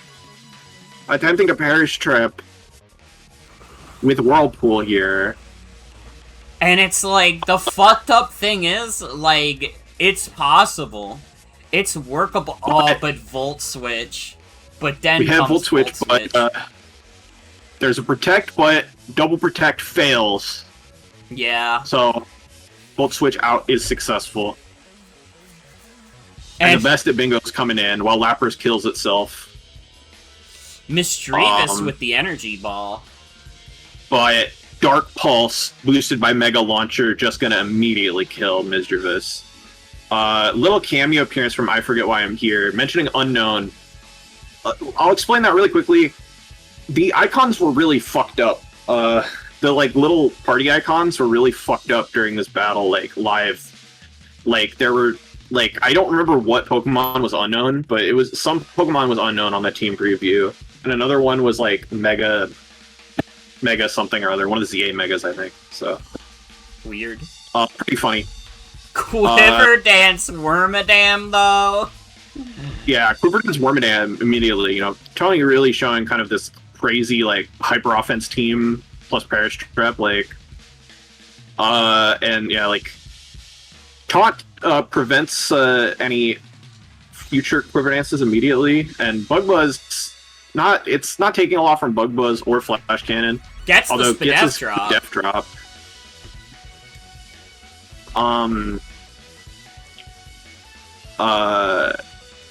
And this is a first, ladies and gentlemen. Virizion has fallen to Wormadam. Yeah, Quiver Wormadam has gotten. Yeah, Quiver Wormadam has also gotten a kill. That also might be the first time that happened. For some reason, this was Citrus. I don't really know why, but it ate the Citrus Berry, and it's Quiver Dance once again. Going for another Quiver Dance. That's crazy. Lives, gets another kill before finally dying to the Absol. And Son of Billy comes in. Son of Billy. So this is gonna be something dangerous. It's gonna be something parting. Into Sigilith. Quillfish somehow gets scared out by Sigilith. Clicks Ice Beam into Dazzling Gleam, does a fuck ton. This is clearly Life Orb. Life Orb Magic Guard, of course. Ooh, and that's a fat crunch. That's a fat fucking crunch. It's all up to Son of Billy. That's the Quillfish, but Son of Billy is in here, in effect. Brave Birds to Quillfish, but you know that sucker is on deck. And loses that 50-50, and Ray wins 1-0. But an exciting match for sure. Tony pulled out all the tricks in the book. Yeah, that was crazy. I got a feeling this is going to be a hard one to think about what my favorite is. Let's talk about Ray. Let's talk to Ray. Here. Hello. Yo. So yeah, you got anyone you want to start off with? I got some notes here. My overall plan was just like Paris spam because Tony's roster only has one electric resist, and kind of like it's good for like pivoting around with full switch and stuff. Mm-hmm. And just kind of like once stuff is like paralyzed, just try and kind of like clean up late game with Absol. It didn't go entirely to plan because I wasn't entirely like prepared for just how like hyper offense Tony was gonna play here. Yeah. With Virizion, you can kind of tell I came up with like most of these nicknames like half an hour before the match, but Sienna did come up with Christopher Cream. You need to give you credit for that one, because I think Christopher Candy is a real person, so I couldn't use that one. I think it was like I think somebody, you or somebody else said Cream after you said Candy, and I was the one who suggested specifically that it be Cream spelled with a CH because I thought that would be funny. Right. It was a collaborative effort. Charlotte was there. I think Charlotte was the one who said Cream. I want to say that might Cream be, with the CH. You might be right. Yeah. But yeah. Since Virizion, like offensively, doesn't have a great matchup in this roster, I kind of just wanted it to like be a fast, bulky utility guy, since it does outspeed everything on Tony's roster with like Unscarfed at least. Yeah. I just want to have like a fast like Rock Setter and Taunter for like. So I didn't want to get like Miss Magius to like throw out like Willows and stuff. Yeah. Mm-hmm. Yeah. Overall, nothing too crazy. With Magneton, I kind of realized that like it didn't need a steal move for this matchup, but the Magneton doesn't really get like other moves, so I put Tri-Attack on it. It's pretty funny. It's also pretty straightforward. The 216 speed, I know that speed creeps something in particular. I don't know exactly what though. Yeah. For yeah. Clouter is no water move. Because like you don't really water moves aren't really all that great against this roster because there are two water immunities with Toxicroak and Lapras. And I also just figured it would be really good for Clouter to eventually be able to lure those out and either like U-turn into something that like forces them out or just gets them into a good position, or just like once Wormadam was out of the picture, just like click Dragon Pulse and do like too much % against everything else. Yeah. Which does remind me, I like forgot mid-match if I had Magnet Pull on Magneton or not for Wormadam, but it kind of didn't matter. Yeah. Rotom? See, like, my biggest regret this match, I mean, I did win, but like, I feel like it would have been a lot smoother if I had calced for Rotom to be able to kill Uninvested Toxicroak with Air Slash. Because if I hadn't had to throw it away to Toxicroak at the very start of the game, like, so many defensive situations would have been a lot safer for me. Yeah. It has Parting Shot just in case, like, Minun came in on it on a predicted full switch or something. It didn't end up being that useful, but, you it's know. the tier 6 came in. Yeah. Also, like, before the game, I forgot to put Defog on it because I originally had Karkle on this team as a spinner to deal with hazards, but I ended up replacing it with Quillfish. Yeah. Alright. Then, yeah. And the speed, obviously, like, that beats Toxicroak. Yeah. You have Super But Cigarette. I also forgot to mention, the 56 speed on Clawitzer, that literally does nothing. I spent the last half hour trying to figure out why I put 56 speed on Clawitzer. I still don't know. Well, I want somebody get on the case. Somebody in chat get on the case. Like, I count for, like, everything paralyzed on Tony's team, and it does outspeed that, but, like, it's too much speed. So I don't know why I did that. Alright, and then, yeah, like... Yeah, Absol was kind of, like, saved my life with this match. For sure. Like, I'd planned around, like, it being able to set up and clean up late game. I didn't really think about how I would give it an opportunity to set up. Because it is kind of hard for me to, like, actually visualize how a match will go just from team building. But, yeah. you know. It was very useful. Black Glasses just kind of, like... I wasn't really sure entirely what item to give it. I thought out Lumberry in case of, like, Will-O-Wisp on Misdreavus or something. But I decided in the end that Black Glasses just, like, made Sucker Punch and just, like, it made it a lot harder to hedge against Knockoff and whatnot. And Play Rough, like, the things I was actually going to click Play Rough on, I didn't need any sort of boost, really. Yeah. Oh. Hell yeah. And Carlos. Carlos. I knew in my mind this was a good switch-in to Toxicroak, specifically more like choice band Toxicroak, because I didn't realize that. I guess I sort of realized if it was SD Toxicroak, once it came in, it couldn't really do anything. Yeah. But having Intimidate, I just felt was nice for some of the other physical threats, like for Squawkabilly was pretty good. It was a really good switch into Leafeon if that came, more Pekko as well. Overall, I just like the defensive profile, especially because Tony doesn't have any ground types or anything that can really click ground moves. Yeah. Makes sense. Yeah. Do you have any like final thoughts on this team? Any big, or on the game itself? How you played? Overall, it was a fun game. I was definitely on the back foot for a good part of it, and to figure out what to even do. So that was a lot of fun. Oh, 56 Yeah. speed creeps 4 speed Gothitelle. That explains it. Yeah, it might have just been like an off by one thing with like 4-speed Gothitelle. Like you might not have been prepping for 4-speed Gothitelle. You might have just been like, or you might have just been like, oh, I'll just throw it in the speed. I'll just throw an extra 4 on there. Whatever. Yeah. Yeah, it also creates +1 12-speed Wormadam, but I guarantee I was not even thinking about Quiver Dance Wormadam before this match. So I will be thinking about it for the rest of my life. It's true. Yeah, it's true. I will be too. It got multiple kills. Yep. Yeah. That all? Yeah, that's all. All right. Thanks for your time. See you around. Yep. All right. Get in here, Tony. Well, we gotta discuss the favorite Oh, Pokemon. well, okay. Well, Tony can help or not. It doesn't matter. What's your favorite guy though?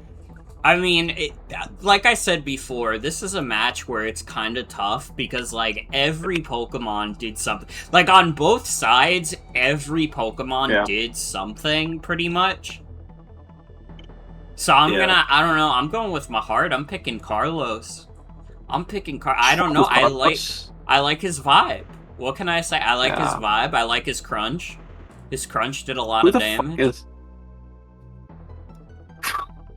Somebody logged into the Mario account and is controlling the beam right now. I'm 99% sure it's Faye. It probably is. That sounds like a Faye bit. Anyways, Quillfish cool. Is that a girl Quillfish down there? There probably was a girl Quillfish, honestly. If I had to guess, there probably was one. That is tremendous. In 2026, anything is possible. Hi, everybody.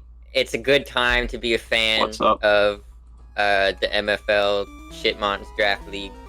It's a very, very good time to be a fan. Yeah. I've brought some beautiful characters this week. Nasty T with the Quiver Dance. Obviously, is apparently a very huge upset. Quiver Dance with Nasty T. That was exciting. Apparently, I thought it was a no-brainer. If someone gets Quiver Dance and it's allowed, put it on there. It's fucking insane. It's a good move. Well, it is also 36 speed, but it clearly showed its ability to get those boosts. Mm-hmm. So we shouldn't have underestimated. Its typing is not bad for resistances, and its defensive stats are pretty good too. So I figured that Quiver Dance would be reasonable. It could stay out and get a few boosts before dying. Yeah, because there's special attackers on this team that are big and scary. I'm so sad. I think this would have been a very different game if A, I didn't bring Lapras out for the only situation I brought Lapras out, and B, if the second Protect had landed, it would have been so nice. If you had gotten the double Protect, it would have been fucked up.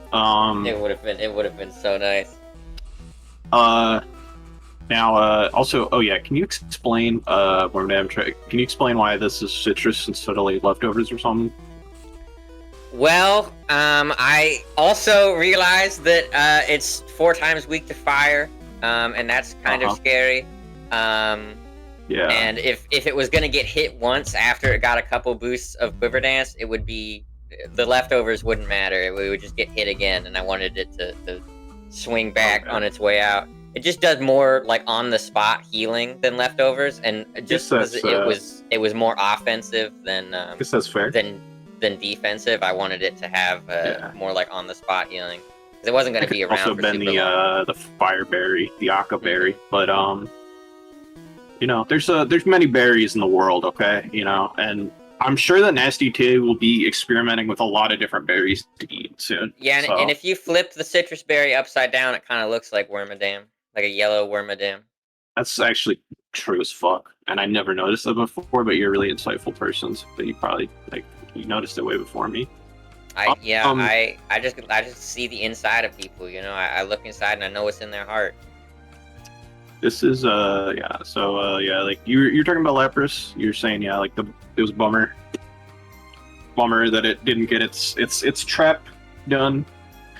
I guess then it's like, I guess the the bulk makes sense to me. I don't really see anything weird about the bulk, or the EVs like make sense to me.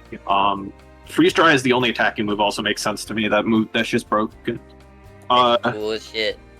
Fucking awesome. What's your next guy? What's your next guy you wanna? I want to talk about Sigilif. Talk about? Sigilif has all the coverage you could ever need in a Pokemon. Its Magic Guard ability is pretty cool. Yeah, this shit gets fucking those numbers Energy were Ball. crazy. Gets Energy Ball, Heat Wave, fucking Ice Beam. It gets Shadow Ball. It gets all the classics. Yeah. For some reason, and its Magic Guard ability with Life Orb. It's honestly, it's not like super awesome. It's still gonna die pretty quickly anyway, so it doesn't really need the Life Orb not to chip away at it, I guess. But it's just a cool thing that it has. Son of Billy actually got a kill in his first game, which is awesome. Yeah, it's already amazing. He's already doing so much. He's Now, already I'm curious why this is Protect with Choice Scarf. I was gonna throw it out in case this is stupid, but I was planning for a scenario where I had gone down to Lapras and Son of Billy. They were my last two Pokemon. And Lapras had perished song on the way out and died. And then the last turn, I just wanted to outspeed whatever was definitely going to kill Squawkabilly and click Protect. That was like my only reason for putting that there. Okay. And then, okay, that's funny. And then this is Lonely Nature also. Was this ever mixed at some point? You made it lonely, or you just make it lonely for no reason? What do you mean for no reason? His fucking dad died, Sienna. Fucking overdosed on fentanyl. Are you serious right now? That was so disrespectful. I can't even believe that you would say something like that. For no reason? Wow. You know what? Maybe it's not a good time to be an MFL Shitmons Draft League fan. I'm sending $10 more to your PayPal as we speak. Hey, you know what? We'll call it even. Thank you for having me on. That's all I wanted to talk about. Mischievous, just like regular. I wanted some more coverage. It's kind of bulky. But really, I could have thrown anybody on there. I already had the 5 that I wanted. I just really wanted to punch holes. I was very scared of this roster, especially Rotom was very scary. That was very scary to me. Yeah. Toxicroak. I mean, that felt so good to bring out in the lead. That was such a didn't we need the substitute to get down to select because it just fucking did. Also, I pretty much Virizion can do a lot of things. I pretty much I had planned for its entire. I had predicted its entire moveset, so I wasn't extremely worried about Virizion because I feel like it's. I don't know. I thought I was proud of that. It was cool. The taunt, I was like, I'm not gonna get another quiver damage. I did forget that fighting resists bug though. Yeah, that was something I forgot. That's unfortunate.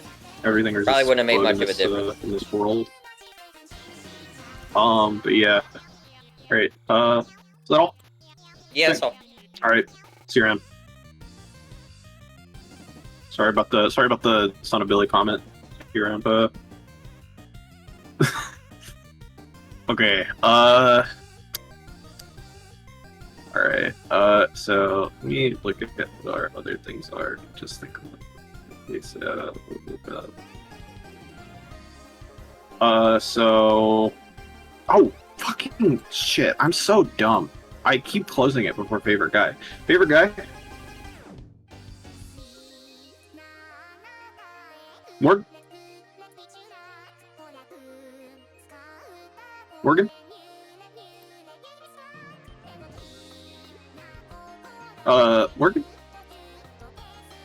Wait.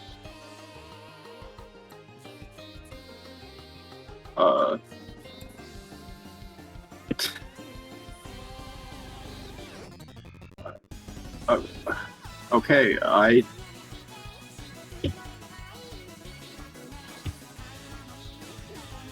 mean, Morgan's not here. I don't know what. I don't even know what to do. You know, I guess you guys want to watch YouTube for a little bit. Wait, they got this? Wait. Let's do this for sure.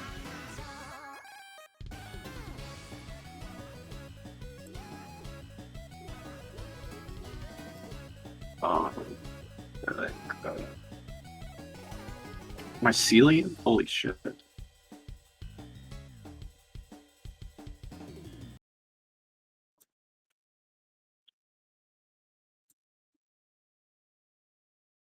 Sorry, I had to take a fat shit.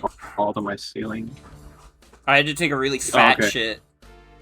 I thought I would be back before the team was done, but apparently not. Oops.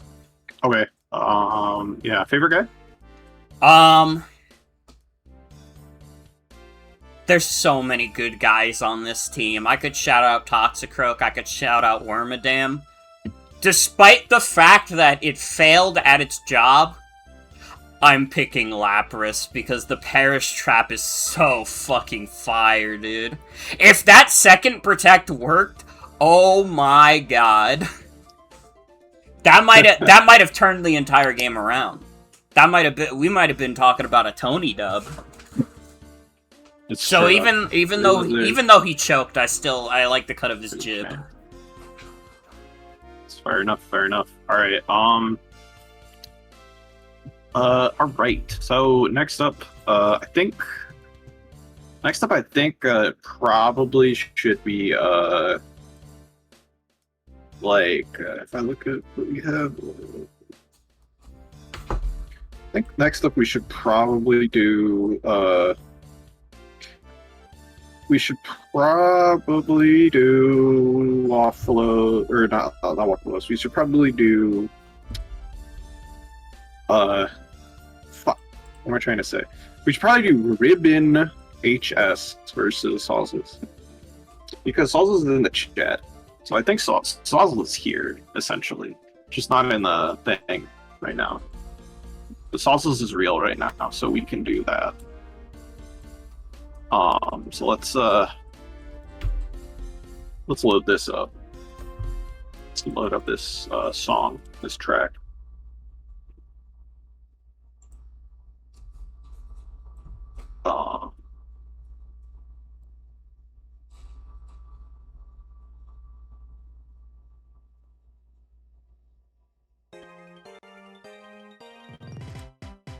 Wait, I looked at it right? Yeah, I did. Okay. Alright. So we got the Hitmonchan lead into the Mawile lead. Hitmonchan leaves and so does Mawile. Right passing out. Everybody's leaving. Chilling Water Cryogonal is crazy. Yeah. Mr. Choice Band, who was actually carrying leftovers. And yeah, comes in on a knockoff, takes fuck all, but then takes all fuck from Pursuit. Yeah, that was rough. Instead of fuck all. So like now Palosan struggled to kind of find this opportunity.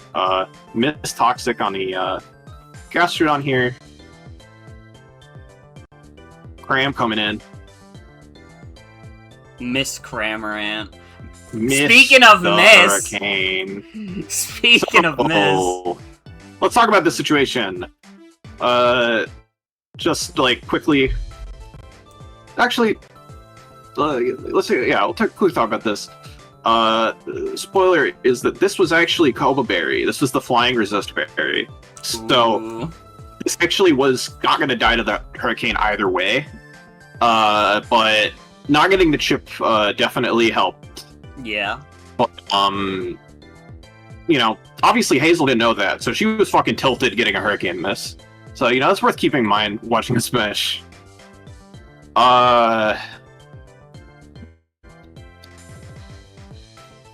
Play rough. Nice chip. Don't kill this guy, please. Hazel is saying to Ribbon, and Ribbon does not listen. Yeah, Ribbon doesn't give a fuck whatsoever. crit close combat at +1. This Magmar was going to live the close combat without the crit. The crit did matter very much, so that sucks.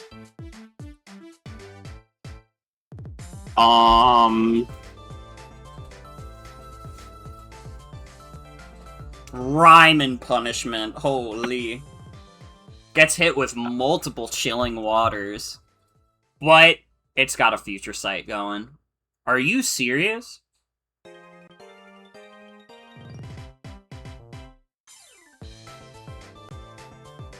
Drain Punch into Mawile after the Intim. Oh, the future sight does so much. Choice Band doesn't care about Mach Punch, but does care a lot about Knockoff. Takes 62 from Drain Punch. Rough stuff. Poison Jab here does 63, but not enough to KO. Drain Punch still kills at -2. And his just forfeits. This is a couple misplays snowballing into a lot of bad luck on Hazel's side. Yeah. But you know, it's what happens in Pokemon sometimes. You gotta be careful every turn. That's for sure. Let's talk to Ribbon about this paste here. We can't not do that. That's also our first 6-0 of the league, which just immediately won straight league. Howdy. Yeah. Any you want to talk about first? I think we can just do them in order. Okay. Gastrodon. This is pretty conventional Gastrodon. It's a pretty normal Gastrodon. The one thing I'll say about it is we had EQ over Toxic up until like the last minute. And then we realized that all the stuff that EQ would hit, like Mawile and Magmar and Nidoqueen, also didn't like getting hit by Scald. Yeah. So I put Toxic on there so I'd have something to do to Cryogonal if it's Witch Gen. Yeah. Other than that, it is just a pretty regular physically defensive Gastrodon.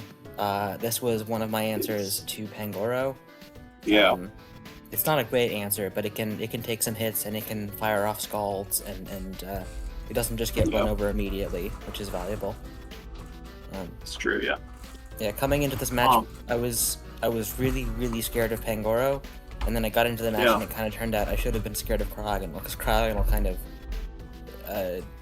got most of my team really bad. Yeah. Yeah, we have Tauros here. Tauros had an incident happen. Yes. Yeah. I will say, in my defense, I was not, like, banking on the luck or anything. I forgot to put Eviolite into the Calyx, so I thought that was a guaranteed 1 KO. Yeah, which is why I clicked CC there. I don't think anybody blames you for banking on it, especially because, like, you know, I mean, most people probably aren't thinking about, spoiler alert, probably aren't thinking about Magmar having Psychic, so, like, it, but yeah. I just saw in the calc, like, guaranteed 1 KO, and I was like, oh, that's good. Kudshu Citrus is pretty based. Yeah, this was our main win condition. So a lot of the team was set up to, 1, not die immediately to Pangoro, and 2, to create openings for Tauros to kind of get in there and run stuff over. One thing that I think, I don't know if this is a gamer play or not, but when I switched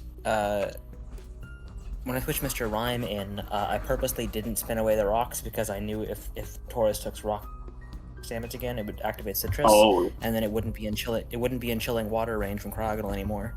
So that did not end up mattering that much. That's kind of cool though.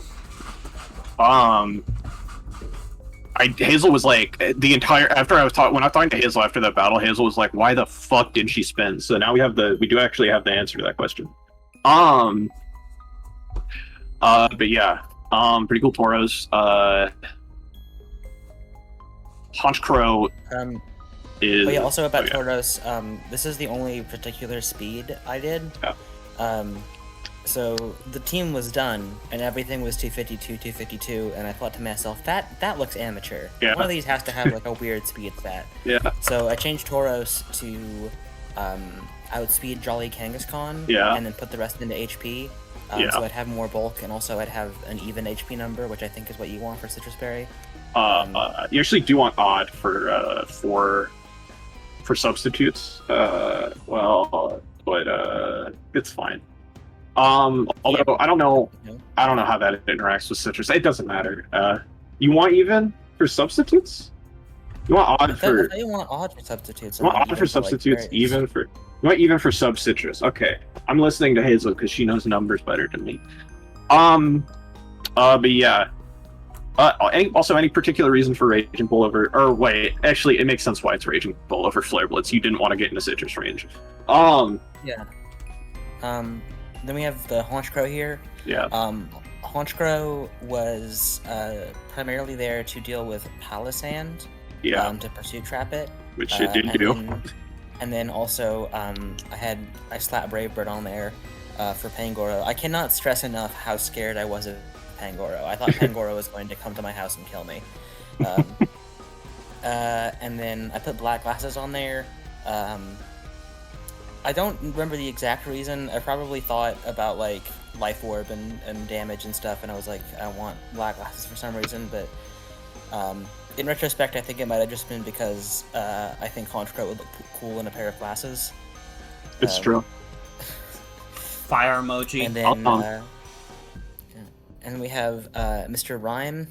Mr. Rhyme was a spinner and also another answer to Palisand and a way to scare off Nidoqueen, or Nido.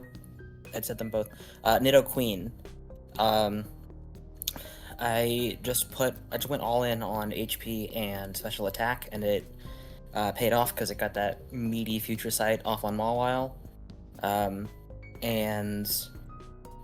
Yeah, that was kind of it. I really thought that Future Sight was a good pick here because I also had two pretty strong physical fighting types, and that kind of thing is hard to switch into. Yeah. Yeah. Genetic. This is very conventional, other than the Kebia berry. We were thinking of ways to deal with Pangoro, and I think it was WAFFLOES' idea to put a Kebia berry on there, in case of poison jab. Yeah. So that was really, I mean, Shiinotic had other things to do, like it could also donk Palisand and stuff, but its main job was just to stay healthy. Yeah. And then in the worst case scenario, I would sack something to Pangoro, bring in Shiinotic, and then just click Moonblast. For sure. And then finally we have the Kova berry on the Hitmonchan. After WAFFLOES came up with the brilliant Kebia berry on Shiinotic, I wanted to apply that elsewhere. Another problem Pokemon for us was Cramorant, because it would have like stopped Tauros unless we wanted to like run Wild Charge or something. So that was my answer to it, was Koba Berry Thunder Punch. And that was the main reason it was there, but also it was another stopgap against Pangoro. So scary. Just so scary. Yeah, for sure. Yeah, definitely a lot of great prep here. Thank you. Good stuff. Yeah. Like any final thoughts? Final thoughts? Final thoughts. I feel really bad about the cheese, but also I feel like I played well. I feel like Sauzels also played very well. And I think with this context, like, you know, it kind of gives a greater perspective to just how like your prep was super good. Like even in a game that went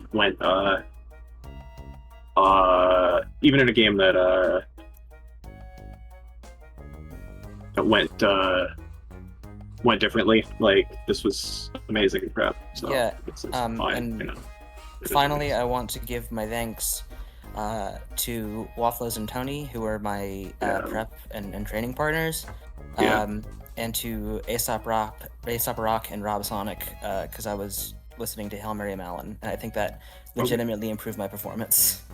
And that's Eve was saying all I she have to lost say. because of music. So Eve was saying she lost because she didn't listen to music. So I had the music advantage. Yeah, I think everybody say. I think music is a big deal for some trainers. But yeah. Thanks for your time. Thank you for having me. Yeah. Bye. All right. If Hazel wants to join the stage, I don't know if she's like available, like to actually talk, or if she's only like in chat or what. But don't forget, we got to talk about the favorite guy. Yeah. Okay. It's the 5th time, Sienna. I didn't close the tab. I just wanted to make sure Hazel was around. Don't worry. I didn't close the tab. I got my eye on you. I got my two eyes on you. What's your number one? Who's your number one smack here? Now, some people would think it would be Tauros, but I actually think Tauros gets disqualified for being a cheeser. I think he has to go sit in the corner and think about what he's done. The actual MVP is gonna be Hitmonchan. I love Discombobulate. Seeing that Thunder Punch just, like, obliterate Cramorant. And, like, it was a little bit of a cheese moment because the Hurricane missed, but the Berry would have made that fine. So I'm okay giving it to Hitmonchan. Unless it was a Hurricane confused, but that would have been its own cheese, so it is what it is. True. But, yeah. I think,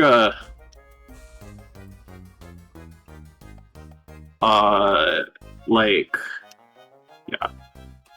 Yeah. You know, I'm gonna give my alternate perspective. The Sienna favorite guy, the rare Sienna favorite guy. I'm just gonna give my alternate perspective. I think Honchkrow completely warped this game with that pursuit. Like, I think that pursuit completely, like, is... I think the Thunder Punch is what sent Sauzels down the path of darkness, but I think the pursuit is what kind of sealed it even before that. I can understand that. But yeah. Alright, now let's talk to Hazel. Hi. Yeah, How's it going, Hazel? Fine. You know, I really don't want to disrespect Ribbon and the Ribbon preppers because, like you said, that was like really excellent prep, and there were some good plays made. But I was rather upset about that game and during that game and before that game. You know, I'm gonna make excuses. I am, you know, I'm not one to shy away from making excuses because I'm a bad person.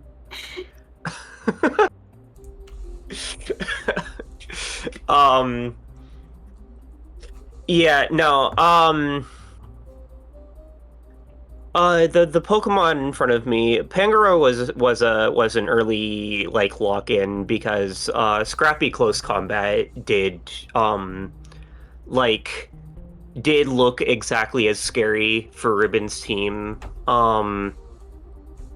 as Ribbon was thinking that it looked scary for her team. It turns out, Close Combat is a move that does a lot of damage. It, you know, knockoff for alternate stab, it knocked things off, to, like, get rid of Gastron leftovers or whatever, or, maybe a Shiinotic item as a hedge. Poison Jab is obviously there for Shiinotic, the only Close Combat resist on the roster. Yeah. I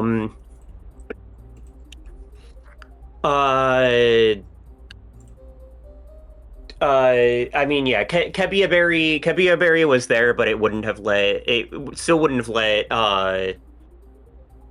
Shiinotic switch in, because that thing is very slow. But yeah, that was Pangoro would have lost that 1v1 for sure. Mm-hmm. I would not have expected that. Bullet Punch was just there for some priority on the team in case of like an emergency, like Sword Stance Rapid Spin Hitmonchan moment, or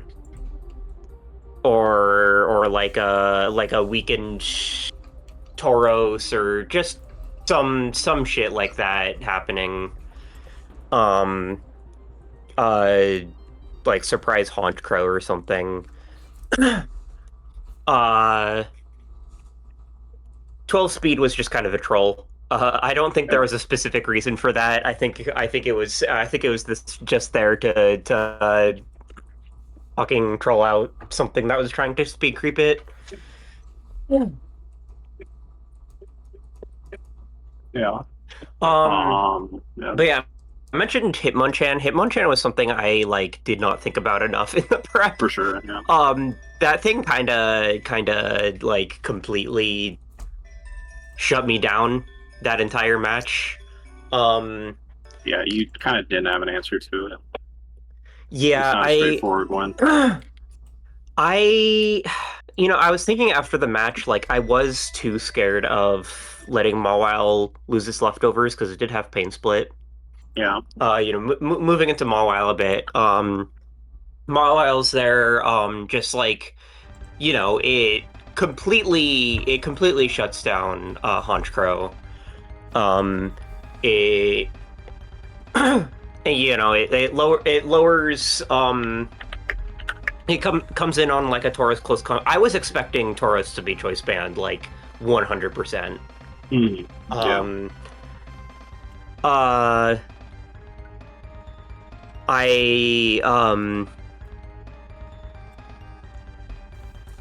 It's with those EVs with Intimidate, it could come in on a close combat, just kind of like or just survive a close combat or whatever, or just emergency weaken it so that something else can come in.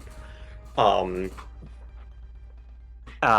then also like Hitmonchan and stuff. Yeah, I think that really should have been more of my Hitmonchan switch in, but the beginning of my tilt that match was I forgot Pursuit existed.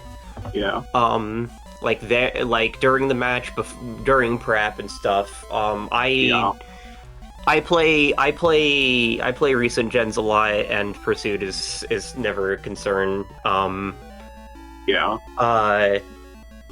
And I just always I get. I play Pokemon a lot. I feel like I should know these things. And then I like forget Pursuit exists when it's like, one of the most common moves in Gens 3 through 7. Yeah. So that just made me sad. Made Pala go away. The Palisand, against that Hunt Crow set, if I had been thinking about Pursuit, I could have... Palisand is a bulky fucking guy. It took that boosted Pursuit like a champ. Sort of. If it had stayed in and just, like, short up, I would have been in a much nicer position. I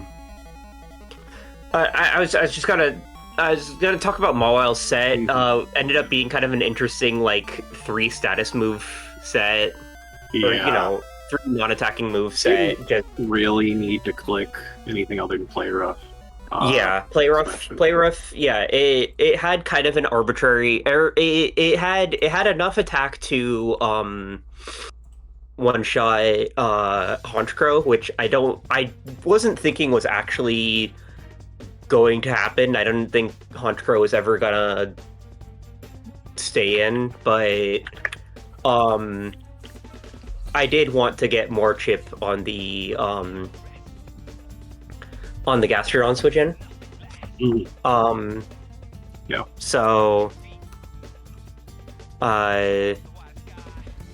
yeah, I just wanted some attack investment, and then Taunt, Baton Pass for pivoting, Pain Split for healing, Taunt just to deal with, prevent rocks from getting up, prevent a Shinotic like strength sap or spore or whatever. Yes, Shinotic. I mean, Shinotic was probably gonna be, scared of a steel move, but whatever. Yeah. Yeah. Flamethrower, Miss Flamethrower, Magmar there, or were you gonna say something? Oh no, I was waiting to get Boober. Okay, yeah. Magmar was mostly there because I was really, really scared of Vikavolt, which didn't end up coming. Like bulky. I was really scared of this roster in general. I was looking at this and I was just like, God damn, this is a good roster, and like Gastrodon Vikavolt defensive core was just like really scary. Like Gastrodon like Tauros Vikavolt core, just like the top 3 guys were just like really scary to me. Yeah. Vikavolt, that's right. Vikavolt was the other close combat resist. I forgot. Like bulky Vikavolt would have made a lot of guys sad. So Magmar was like the only thing that had like a super effective move. And I just felt like that was like really important, and it's something to resist Tauros fire move. Which again, I came in on the Tauros thinking it was definitely going to be choice bad, and I'm just like, oh, I don't mind like taking some Magmar damage, and then it was +1. Then I'm like, oh, okay, I still survived this. Yeah. And I mean, you even asked for it to not die, so like. Yeah, I specifically made a request. Yeah. I was ignored. Kind of BM on Ribbon's part, I'm not gonna lie. It was BM. It was BM. I didn't want to say it, but it's just, it's... Unfortunately, BM is not against the rules. Actually, we encourage bad behavior. This is because I'm allowed in. Yeah. Yeah, it was, okay, yeah, so, like, yeah, bulky Magmar, I think probably specifically to live that close combat. Yeah. Because it, like, barely lived that, and then, yeah, Flamethrower, stab, obviously, Psychic specifically to get the Tauros. And, it didn't need a lot besides Flamethrower for a lot of situations, so I was able to just, slap Psychic on there, slap Toxic on there for the Gastrodon switch-ins, and then knock off just, knock off's a good move. Whatever. Max Modest, bit of speed for fucking something, probably. Yeah. Silvally or something, I don't know. Yeah. Which didn't end up coming either. Palisand was here as, eat up Tauros moves, eat up Doublade moves, eat up, Silvally multi-attacks, eat up Hitmonchan moves. Pretty standard set, except for Sludge Bomb, which is for the Shinotic switch-in. Again, had a Kebia Berry, but Shinotic is even slower than Palisand. Yeah. So I was like, I can click some Sludge Bombs on that. If it had taken the Sludge from the Palisand and then gotten Poison Jabbed later, that would have actually been great for you. But yeah, yeah.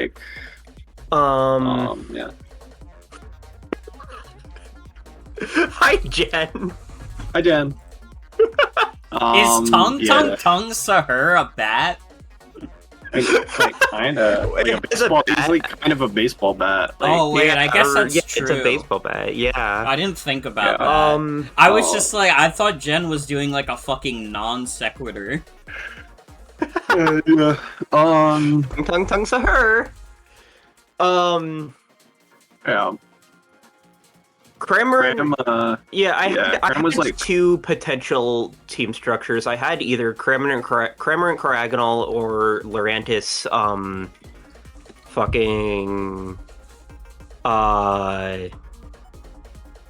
Cramorant. No, it was Lurantis, Cramorant, or Cragonal, some other shit. I don't know. I don't remember. But it ended up being Cryogonal Cramorant, which was actually so that was actually a synthesis of the two initial structures I had. Yeah. Oh yeah, Palossand was 4 speeds to just like kind of tie with a 4-speed Doublade or outspeed a 0-speed one.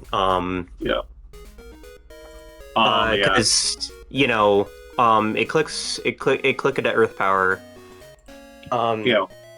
Palossand is like kind of strong. It's pretty strong, 100.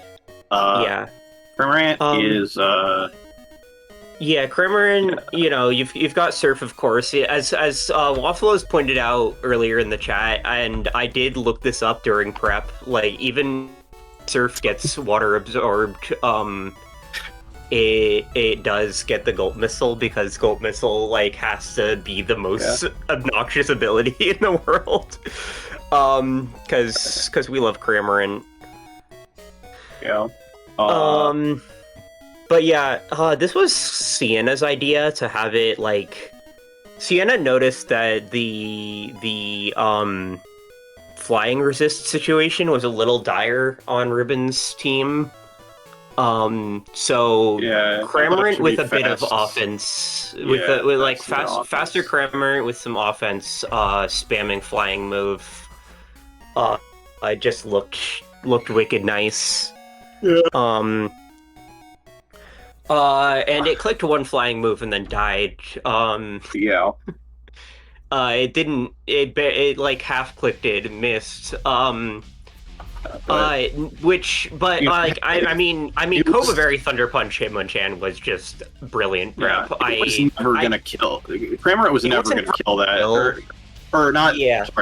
Sorry.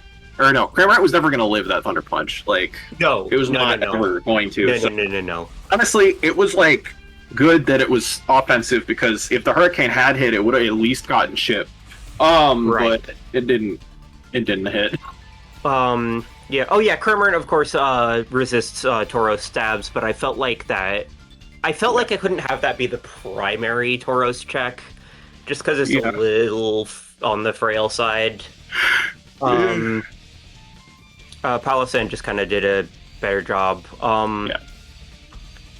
Cryogonal is... Cryogonal. I had to have one of the Pokemon that clicked a 4X move on Gastrodon, because that thing is scary. And Gastrodon with I think the 136 special attack was necessary to make that one shot, and also just like, or no, you know what 136 special attack does? This is the fucking most arbitrary shit in the world. There was a version of this set that had Water Pulse instead of Chilling Water, and it was the 2-hit KO on Tauros with Water Pulse. And I just kept that number there just as an arbitrary thing. Just again, like Mawile, just to have it a bit of a power boost. But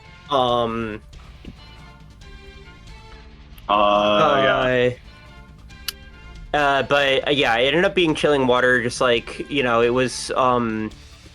I was thinking mostly it's like, Doublade would be another switch in that wouldn't really like getting its attack dropped. Hitmonchan was the switch in, and it ended up being. That didn't like getting its attack dropped, but is 216 for like Adamant Tauros or something?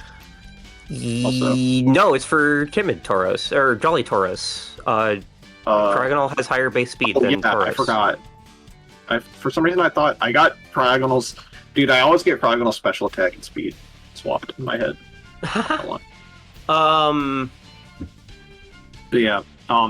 Otherwise, Spinner and. Yeah, Spinner, just bulky special guy, messes with Gastrodon a lot, and could kind of stay in on the Mr. Rhyme, which you know, it dodged that toxic, which most of what that it would have done would have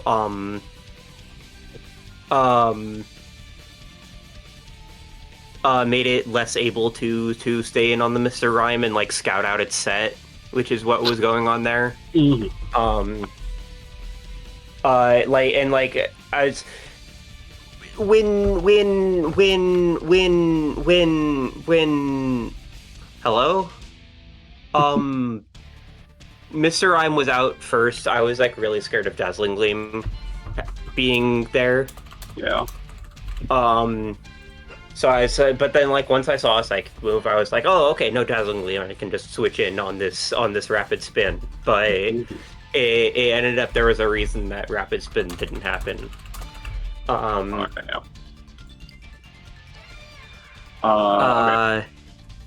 Yeah. Morgan is bored, so we gotta wrap this up. Yeah, I'm sorry. This actually has been like a double length one, but I wanted Morgan to be able to process, or I wanted Hazel to be able to process her emotions about this game. So, I'm sorry. I ramble so much when there are Pokemon numbers in front of me. I know. Yeah. Yeah. Do you have any closing thoughts? Any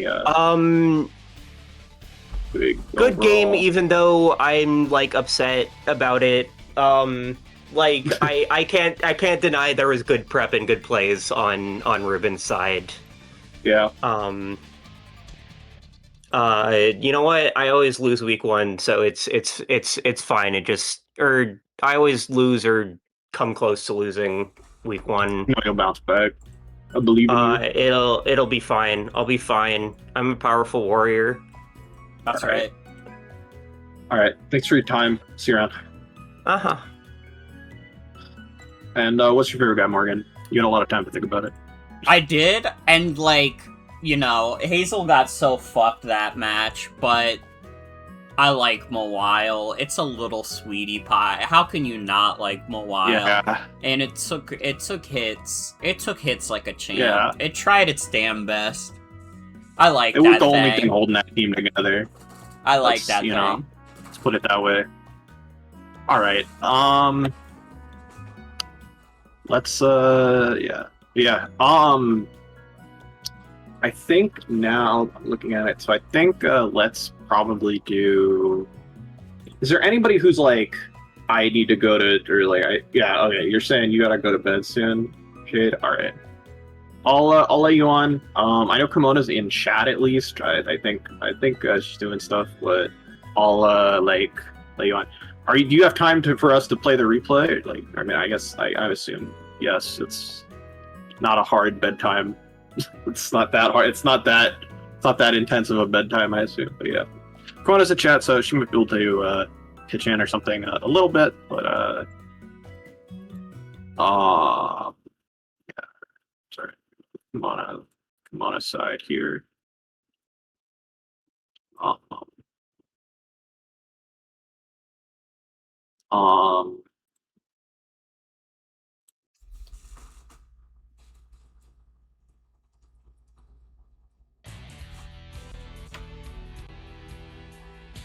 Alright.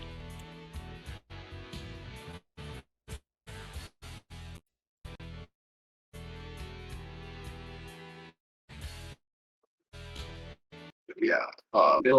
We will be watching. All right. So, fuck my hyper bolt, beam. Dipping out. Oh. Help me! Okay, I'm back. Let's replay that turn. Let's replay this epic turn. Normal belly bolt swaps out. Blanked by the Super Saiyan. The Super Saiyan Obama. Boom burst! Archeops just comes back in. Oh my god! But it's not Archeops. It's the friggin' animal. It's Zoroark. That is known as Zoroark. And then it gets Mach Punch that dies, so it didn't do anything.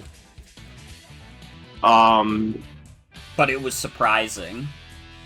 Yeah, but now it dying brought in Turtonator, which actually did do something. Because this guy is looking a fair bit scary right now. That Holy does 64 on a crit. shit, the crit. And going for another shell smash. Some people might call it greedy, but from the flip turn. No, it was a real play in front of the Fiona. Fiona wasn't gonna do shit. Fiona might be a sack of shit. Oh, but the Draco miss. And the Mach Punch kills. That could have been a sweep without that. But Archeops comes in and the fucking Power Herb Sky Attack. Holy. Acrobatics. Holy. Fucking fire. Fiona, not quite dying. But it doesn't matter, because it's gonna die now. Yeah. Lopunny switches in on Lanoon. Lanoon gets a fat knockoff, gets rid of the scarf. Loses its scarf. Green hit Mog top. Yeah. And just another acro, just a giant fucking acro. Lopunny comes back in, just kind of taking these knockoffs as they get predicted. And Sienna forgot to loop it. Oh, never mind. No, I didn't. No, I didn't. It just took a while. Okay, I'm good. I'm real. I'm nice. Okay. Guys, it's okay. Bullet Punch does a fat 61%. Gets it down defeatist and barely survives as a result. Yeah. Does a bullet punch. Not doing a ton in snow to this guy, but CC sure is. Yeah. Kamehameha is gonna come in here, but just kind of eating shit to Mach Punch. Don't really know what that was, and it looks like it's the bear's time. It looks like it's bear time. Oh, flinch! But it's slower now after the snow ends, so it's all up to Archeops. Archeops is in defeatist range, but it doesn't really matter. It survives the knockoff and kills Lanoon. Yeah. Nice close match. Excited, friendly conversation between the two gamers in the post battle chat. And now let's talk to Jade first, because Jade said that she has to go to bed soon. So normally we talk to the later first, but we're gonna start to Jade first. Yeah.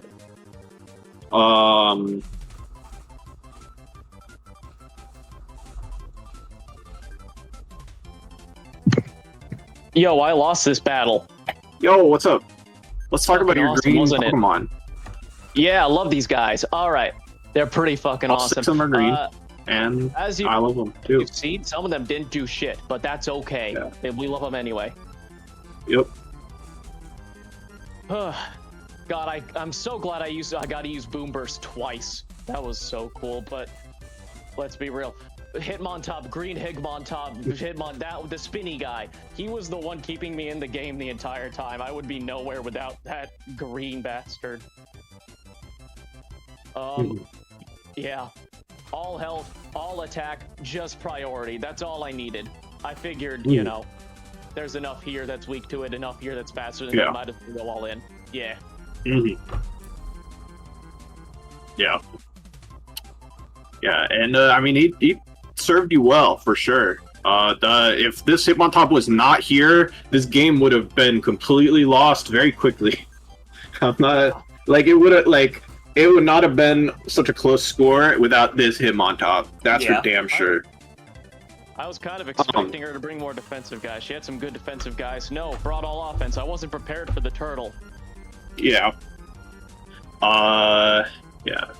It's Hitmontop. Any other, The dog did more than expected. The Eviolite the weird Eviolite build did more than expected. Apparently, like, you know, how the Eevee's set up, you know, my opponent, Comona, did not expect Lanoon to show up, so didn't Eevee to be faster than Lanoon. So me outspeeding everything as Lanoon with parting shot and knockoffs did actually do more than expected. Originally, I just threw this guy on because, like, hey, I need something with some amount of speed, whatever, something bulky with annoying moves. It might do something, maybe. Let's try it out. It worked. It did its job. Me and Green Bowser were here more for like again. I was thinking this was gonna take longer, you know. So they were more like, you know, I was planning to set up some hazards. I was planning, you know, do some flip turning, you know, maybe some setup. Did not work out, but you know what? They made okay sacks. Do you remember what the Fione signal beam was for? Was that for the just Zora work, or I think it was like for what was it? Oh, Zora work. Oh, Obama Snow. That's the one, Obama Snow. Yeah. Thanks for reminding me. Because Obama Snow is. In case I get a good setup. Yeah, Obama Snow is the one real proper water resist there. Yeah, other than Blastoise, but Fiona doesn't really have anything for Blastoise, unfortunately. No. The one weird move on Green Exploud is low kick, which I calced out. If just in case there was a Probo Pass, I could have two-shot it with a low kick, even with minimum attack. So that's the only reason that's there. Otherwise, yeah, Eve helped me out. Shout out to Eve, helped me out with some of these EVs, figuring that shit out. Since, you know, I'm not the best at that yet. I haven't really battled in a long time, so Eve helped me out. Was like, hey, meet these speed benchmarks. I was like, okay, boss, you got it. Yeah, shit, where were we at? So Green Bowser didn't do much, Fiona didn't do much. You know, but you know, we did have some wacky EVs on Green Bowser. Maybe Eve can help articulate some of these. I do know actually of the Green Bowser story, at least partially. I wanted just enough speed to get out to outspeed Throw because I was. Wanted enough speed to outspeed Throw. In case Throw showed up, because Guts Throw scared me, so just enough to outspeed Throw, and then, you know, bulk it up and 40 attack, which I think Eve told me to do. All right, yeah. This was, I think it was for. I believe that the attack was like. What was it for? I forgot. Oh no, he deserves it. It's awesome. He's Jack. Look how jacked he is. Oh yeah, something about Archeops. Yeah, it's Archeops scary. Yeah, Nidoking was meant to be our Archeops check. It kind of didn't really work out. I was bad at it. Unfortunately. It's also it's because of Sky Attack, which, in case you don't know, is not a contact move. Which you probably don't know because you've never thought about Sky Attack in your life. Nobody was ever okay. Like if you asked me, it's power of Archeops. So what's the power for? I would have fucking assumed Meteor Beam, not Sky Attack ever. So normal Belly Bolt actually is a very normal Belly Bolt. Well, I don't know. It's pretty offense heavy, to be fair, for a Belly Bolt. I think we just decided I do want Belly Bolt to kill. I do want Yeah. this thing to kill. Yeah. I don't want anything being too defensive. You know what I'm saying? Yeah, you wanted kill, and I mean you got kill, I guess. 8 speed. I don't know. Is that for something? This was like, what was it? It was a. Hang on. 45 speed. Oh yeah, it was for Throw. We were kind of scared of Throw actually. But did I? Understandable. I mentioned this in Twitch chat. We almost went rivalry on Nidoking for Throw. Yeah. And then we decided, wait, this is a horrible idea. Yeah, it makes you so much worse against so much stuff. Yeah. Yeah, and then Exploud, Green Exploud. Exploud. Yeah, pretty Specs much. Cloud. Specs Exploud is a very strong Pokemon, and you usually just want it to press the big button, and you make its attack special attack really big, and then you put Flamethrower. I'm not gonna lie to you. This is probably gonna be what Exploud is gonna look like in every battle I'm bringing this to. I don't see any reason to change Big Boom Burst. It could be might Scarf. be. You could do Might Scarf. be Scarf sometimes. It might Oh, be yeah, that's true. HP. Might be that's HP true. sometimes. Might be like bulkier instead of faster. But yeah, it's yeah. But yeah, I don't know. I think that kind of. Yeah, I don't know. I that's think pretty much all I got. we've kind of like. Do you have any like final thoughts, or also Eve, if there were any like guys earlier that you wanted to elaborate on any specific EVs that you helped with, but. I mean, not really anything in particular I can think of. Yeah. All right. So yeah, closing Okay. thoughts. That was an awesome battle. Comona seems cool. I haven't met you before, but I've known women who are really into Dragon Ball, and I fuck with all of them. So Como's probably awesome. Let Comona know that. Let her know. Run and tell yeah, that. That's it. I'm out. I'm done. All right. Favorite guy? Oh, Thanks favorite for- guy. I mean, Yeah, it's. we'll do favorite guy. I mean, I think it's kind of obvious. It's Green Hitmog top. Yeah. Fucking Green Green Bomb Hitmog was the top. MVP here for sure. It got 4 kills. Honestly, Yeah. mocks me. He did. He like straight up mogged. Straight up mogged. Yeah. Logged a lot of things. Yeah. But yeah. All right. Good shit. Yeah. And then I'm gonna kind of so like Comona is not currently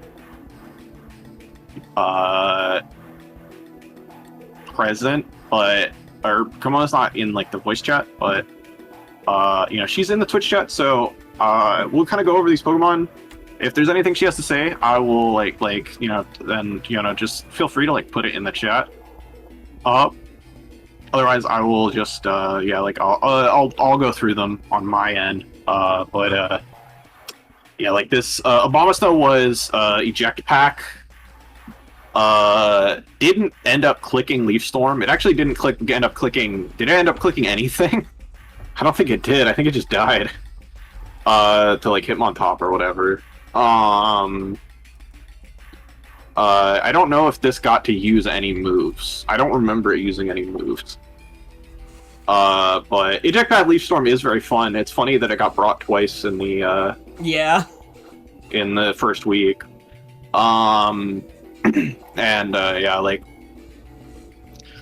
This is like a fun set. Vonage just got one, yeah. Beartick, head to Boots, head to Swords Dance, like SD Ice Cold Crush, Stone Edge Earthquake. This is a very normal Beartick set. Like the only thing that's debatably missing is Shard.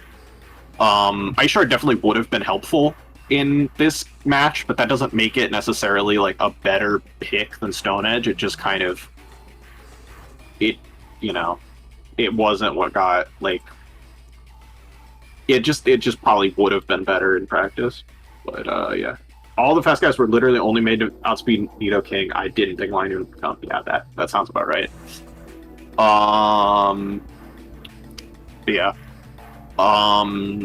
Archeops, like ton of bulk here to just be speed creeping Nidoking, and then like this crazy fucking set of Sky Attacks, Acrobatics, Head Smash, Earthquake. Do you have anything to against Jet? It doesn't get Shard. I fucking forgot about that. That's so weird. Do you have any explanation for why this is Head Smash instead of like other rock move? And do you also have any explanation for why Sky Attack happened? Sky Attack is there because it's fire. This is easy. Big damage smile emoji. Okay. Fair enough. It is big damage. That's fucking for sure, yeah. I would be personally terrified of Head Smash putting me into Defeatist immediately, but you're a braver soul than I, clearly. This got owned. This didn't do anything. It is a fun set though. I like the Encore plot slash thing, but yeah. Oh yeah, Head Smash is for post Defeatist so that it still has damage. It still has it can still have decent damage output. That's actually a good idea. I get it. Yeah, then Zoroark is fucking and like, because I feel like Jade probably doesn't. Yeah, there isn't a whole lot of flying resist here. It's just Bolt and Belly Bolt and Laron. So you're not really clicking the rock move like almost ever. Anyways,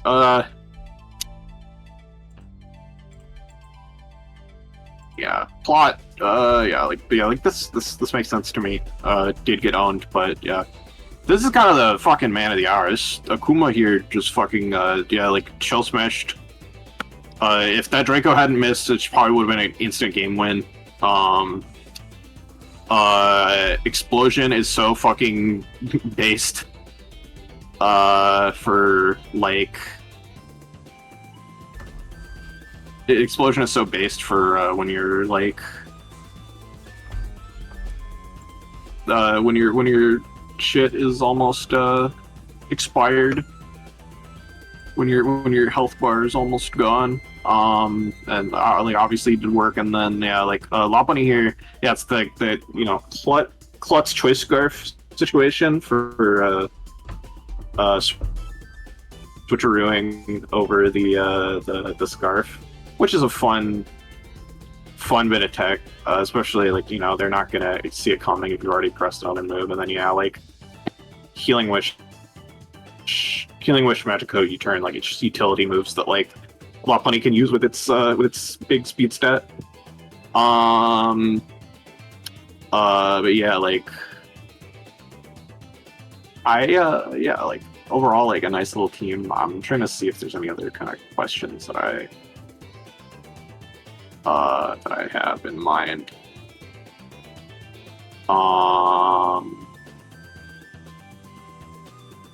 No, not really. Yeah, I think this is like I think it's a cool team. And you did a good job. And Turtonator funny. What's your favorite guy, Morgan? I'm giving the runner-up slot to Turtonator because that Draco Meteor miss was pretty sad. And I'm giving the number one to Archeops. The Sky Attack Archeops is so fucking fire. And it got so much done, too. Even in Defeatist, it cleaned up the rest of the game. It was awesome. It did. How many kills did it fucking get? It got, like, this thing isn't working on one sheet. But... Oh wait, it's because nobody put the kills in. Shit!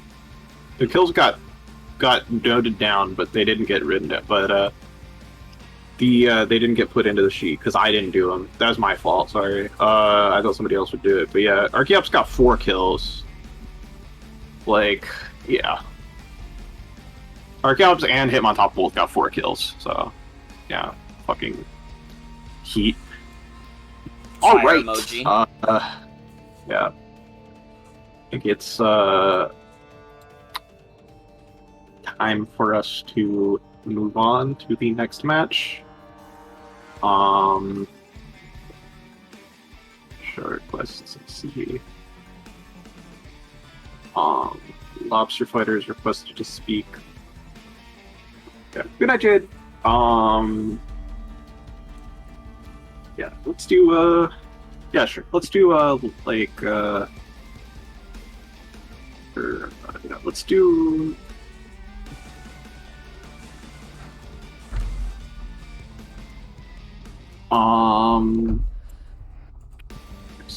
let's do Lobster versus let's do Lobster's been antsy for it, so let's do Lobster.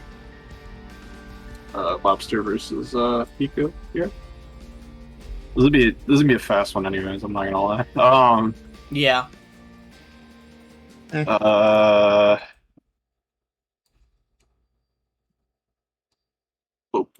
Piku will not be here for her team also because she is streaming Twilight Princess right now. Yep.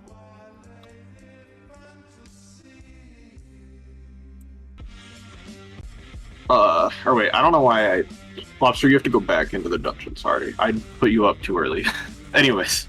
Piku put up Tailwind, and Rodriguez put up Trick Room at the same time. So that was pretty bad. For Piku. Funny Jump Left has eaten a Pepsi though. Or done something regarding a Pepsi. Tailwind's back up. This wall rain is behind a fucking substitute now. Yeah. This fat fucking thing. And there's 2 layers of toxic spikes. But whoa, it's a water type now, and it's still gonna lose the 1v1. Here's Piku's friend. Piku really didn't want to sack the thing, and then fake out on the substitute, which isn't how that works, and then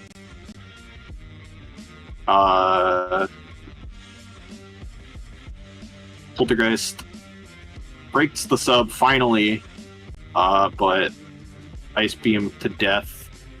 Raichu scares out the wall rain. Big Fat Thunder and Para onto the Rodriguez. But Trick Room is now back up, which is no good, and Piku has brought in Typhlosion.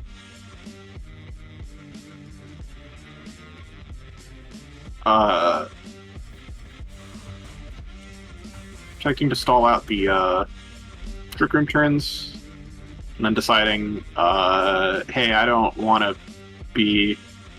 I don't want Typhlosion to die, so I'm gonna send out this guy who's OP. By the way, it's been made clear that this guy is OP. Yup. Sash on the jump bluff puts up the Reflect. Then Flosion comes in, Mr. Flosion. But 83% Eruption is not going to be strong enough to kill Walrein there, or even come close. The fucked up thing is that Shadow Ball did quite a bit more. Yeah. Citrus, but yeah, the Rain Boosted Surf is just going to kill the bad Pokemon cast form there. Thunder getting blocked by Golem here.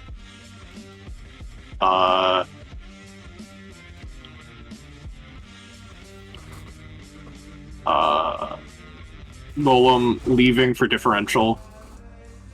Water Absorb on Cacturne, basically completely fucking walling Raichu. And this guy is OP. This guy's OP. And Triple Dive. Immediately forgot, Piku says, immediately forgot this guy has Water Absorb, smartest Pokemon player, and then, yeah. That's the game. So, for context, we'll get to it. We'll get to the context. But let's bring Lobster Fighter in here.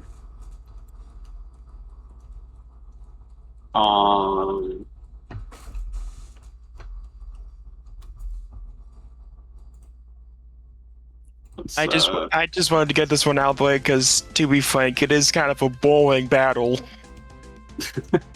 Damn. Like I just 6-0'd him for no reason. It's kind of funny. Yeah, a lot of 252s here. So nothing super duper interesting in the EVs.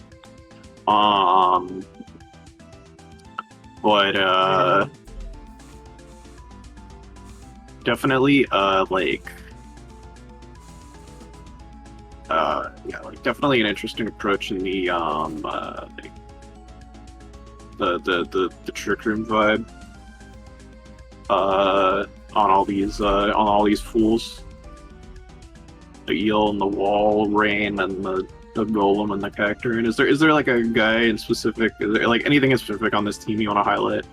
There's like nothing that's too crazy, I think, on these sets. But is there anything you want to highlight specific? Yeah, that wasn't anything crazy. But I did consider bringing in like a Assault Fist Golem set, which I ended up not doing because I think I needed rocks more than a 4th attacking move. Yeah.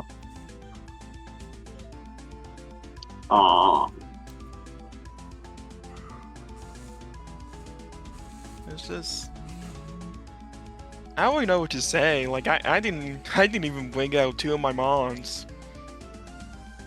I didn't even bring out Magmortar or Electros. Well, that was easy. Yeah. That's the quickest we've gone through one like tonight.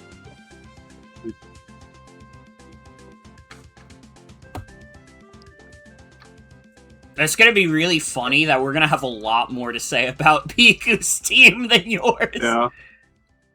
I mean, Piku's strategy was kind of interesting, though. Yeah. Yeah. Like there's way more to say than this. Any final thoughts? I'm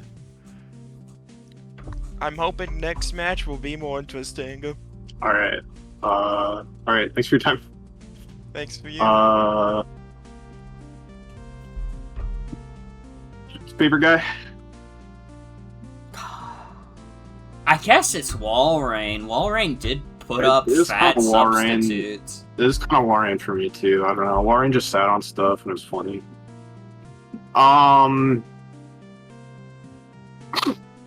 Okay. Also, I just want to say how fucking funny Trick Room into Tailwind is. Yeah. Even with the context of Piku. Piku ended up getting this Piku situation ended up being even more unfortunate than we expected. So let's talk about this. Piku. So I want to give these are my beautiful friends. They all died horribly, and I love them. So. I wanna put it out there. I invited Piku to the league because I remember her telling me one time that she was super into draft league stuff, and I was like, fuck it, let me invite her directly. Yeah. I think maybe when I messaged her, I didn't make it super clear what kind of league it was. For one thing, she didn't immediately get that it was a Shitmons league. She was like, oh wow, there's a lot of banned Pokemon. Where the fuck are T-Tar and stuff? You know, she did not immediately get that it was a Shitmons league, which is fine. Yeah. You know, you could still work with that. You know, you look at tier 0 and you get the idea. Yeah. She didn't know this was a single battles league because most of the leagues she has done is doubles league. She is a doubles player. And I didn't tell her that because I wasn't even thinking about that. And I feel a little bad now because if you look at this team, this is the most doubles-ass team ever. I mean, there's fucking Tailwind Jumpluff. Nobody is bringing Tailwind Jumpluff otherwise. She was probably looking at her rule set and was like, why the fuck if she even was reading the rule set, to be honest. But, she was probably why the fuck are you only allowed 1 heavy duty boots? It's that nobody even uses that item. Yeah. But this is this is a VGC team. This is not a singles team. Even in the context of this being a VGC team, it is fucking insane that this ended up being a fucking, Tailwind team into a Trick Room team, which made the matchup even worse than it already, was. But yeah, this team just had no fucking way at all of dealing with any of the things that Lobster was doing. It's also all 252, 252, so nothing really interesting on the EV front. And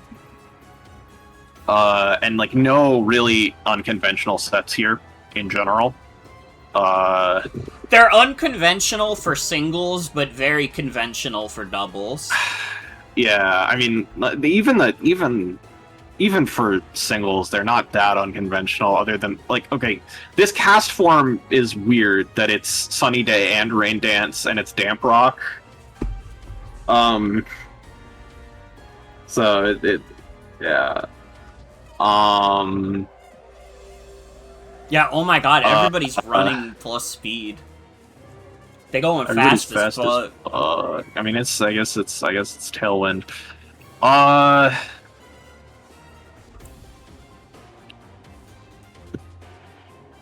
don't know.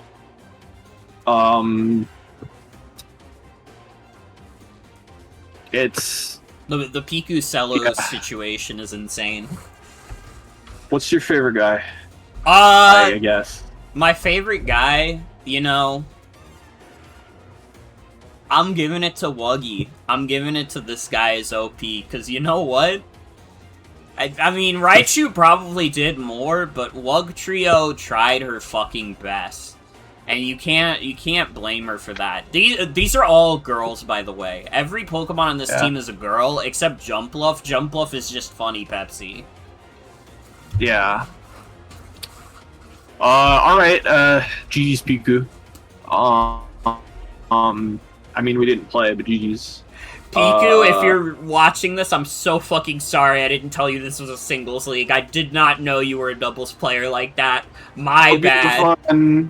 I hope you have fun in the proceeding I considered and like I didn't run this by Sienna because I wasn't sure if it should be allowed. I was dead ass gonna be like, we should just give Piku free trades since she built her team around doubles. I was thinking it too, but I think we should wait until we're gonna have trades already on week 3, I think. So it shouldn't be that. It's not gonna be too long. Week 2 has already started. We can't do that. Yeah. WAFFLOES is requested to speak. WAFFLE, you need to go soon, or what's up? Because otherwise I will do probably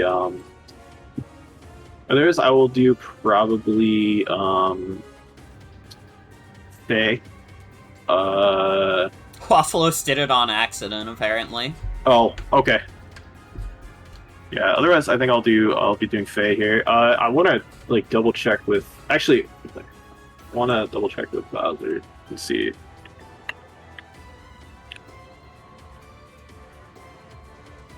I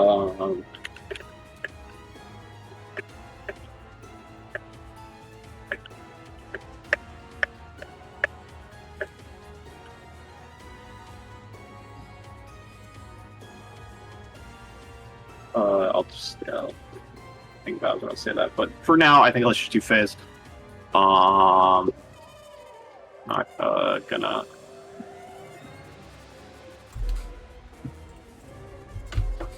Okay, you guys are safe. Well, I won't play the scary music anymore.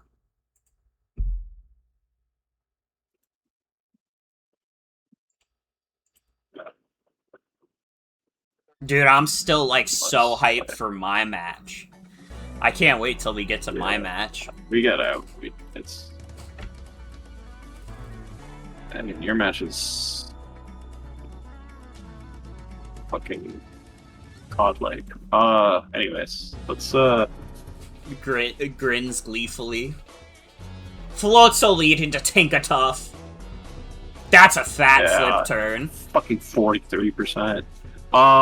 So this is a really weird turn because number one, it's Stealth Rock into Magic Bounce, which is like, okay, well, or no, sorry, wait, this isn't the weird turn, actually. Well, it's kind of weird, but this is the weirder turn, actually.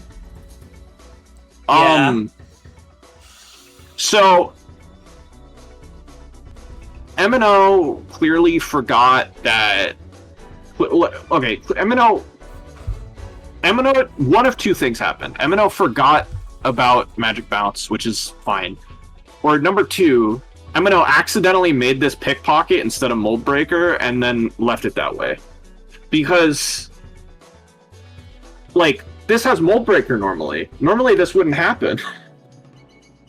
So, and it's like, yeah, like, it's really weird that it's not Mold Breaker. So yeah, weird turn, but you know, we move. And also just nuzzle after that thunder wave because Faye wasn't ready for the thunder wave, I guess. Baton pass moment. 10th generation Honda Civic. Yeah.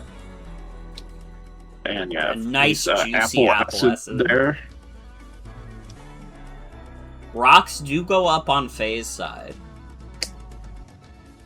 Emino takes the hit with Venusaur. Venusaur decides to set up Manual Sun, survives Draco. -1 speed goes for Giga Drain and dies to Draco. Eats shit. Yeah. Don't know why that wasn't Sludge Bomb, but was probably predicting a switch if I had to guess. Yeah, but to what Sludge Bomb resist? I don't know. Yeah. Fair enough, fair enough. Think a tough knocks off Komala's Assault Vest. Who is the polite. Yeah. Be polite. Be polite. Be polite. And then Encore happens. Be polite. Encore into knockoff, which is really a sad fate. And Colossal just blows up. Appleton is fat as fuck. How is that thing? How did that thing take less than 50%? Well, it's a non-stab explosion. A little more understandable. But it's still fucking fat. Goes up on that thing, and then Berserker Parage. Gets rid of the helmet and gets a layer of spikes up. Funny late game spikes to do.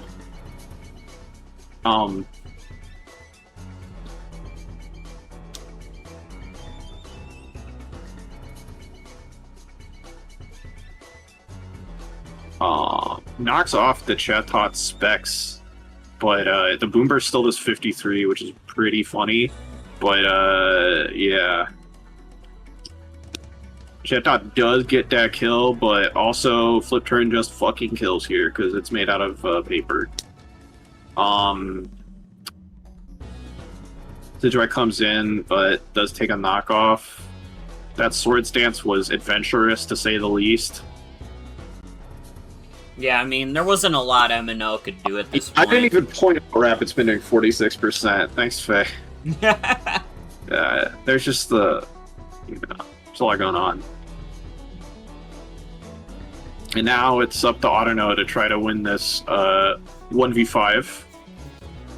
Again, with Leech Seed, and it's -1/-1, and its only attacking move is knockoff. And there's Apple Acid happening to it. This is this is like the most miserable Autono has ever been, and it's fucking life. Yeah, it just eats shit. And they exchange their GGs, and Comona joins at the very last frame of the match, right in between their GGs. All right.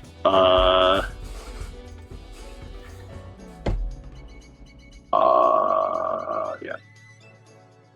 But yeah. So let's get Faye in here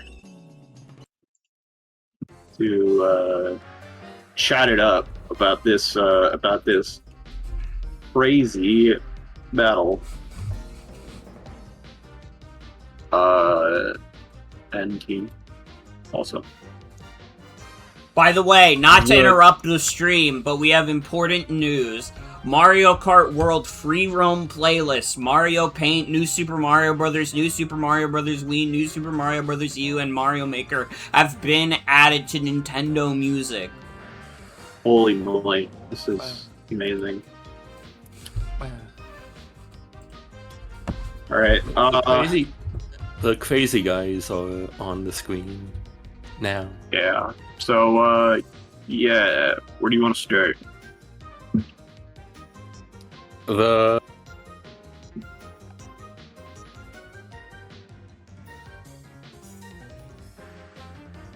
Yeah. I had guys. I basically just like put guys I thought would be good all together. That's won the game, so I think it worked out well. Basically how team building works. And so that's my team. Okay. That's all. And I think I did go like pretty straightforward for the most part. Persian and Granville to like check physical attacks of many types, and then Appleton and Kamala checking special attacks, and then Hatchram to Eviolite and magic mounts items away, and then dry pass out of that and spread status. Overall, I think it's like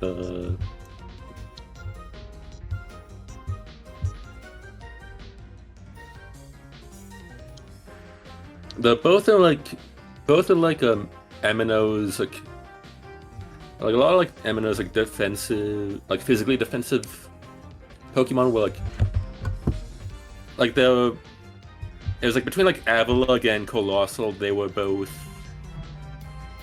like weak to, like, they showed a weakness to water and ground and fighting, so I figured that like some like strong physical attacks, some strong physical offense could like overwhelm the team between like Floatzel flip turning on them, and then like the Kamala and Granville both have earthquake coverage to hit them hard. I figured like just physical breaking power would be really good here. And then like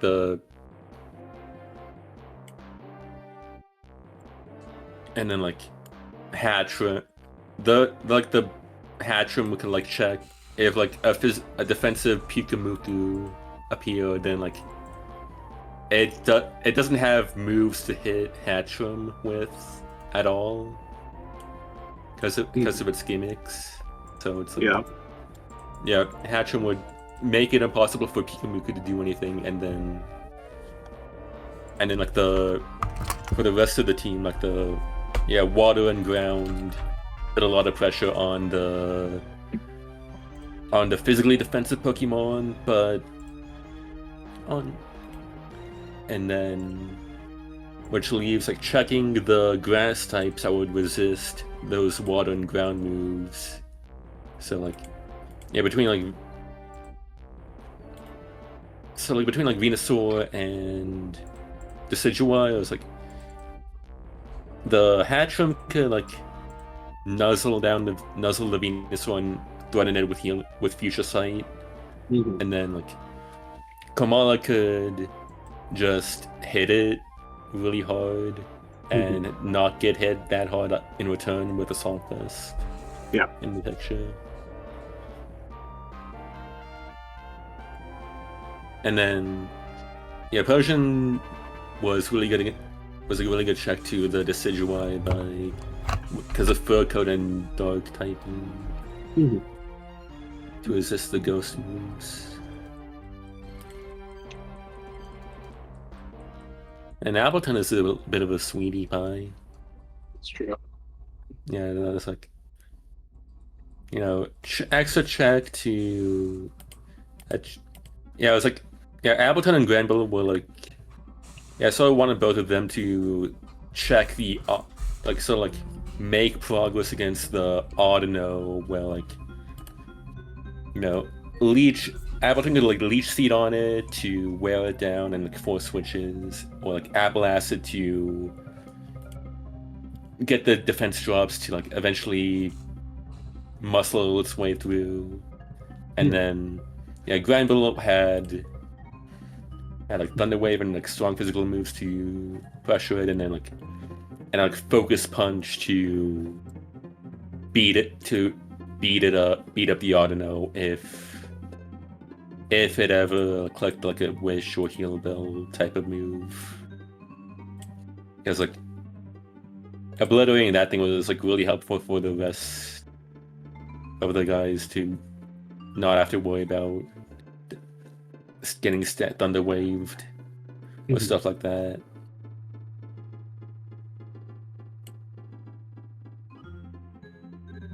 Yeah. All right. Yeah.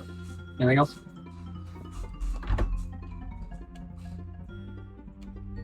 Yeah, no, most of these guys were like, yeah, pretty straightforward. The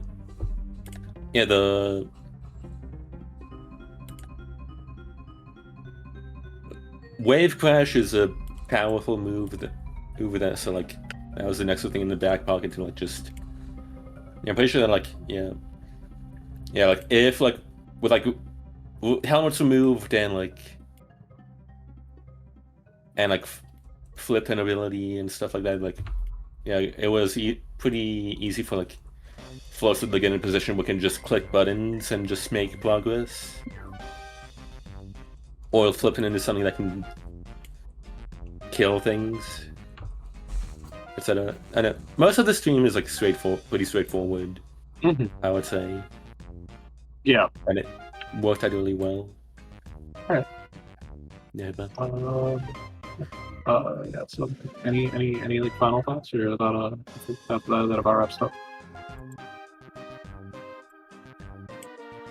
No, I'd say overall self-explanatory. I do want to quickly point out that like Tinker Tough does not have like any notable steal moves, so like that was like that was a good switching opportunity for like Granville, because it's like already pretty slow, so like Thunderwave isn't the worst thing for it, and like it doesn't mind knockoff and can click Earthquake to threaten it and stuff. So like yeah, my fairy type was the steel switching in the spell, or like when I was team building it was supposed to be the steel switching, which I think is like kind of funny, but then it was like I clicked that first flip kind and realized like, wait a second, like this isn't more breaker, and just got to the hatch room.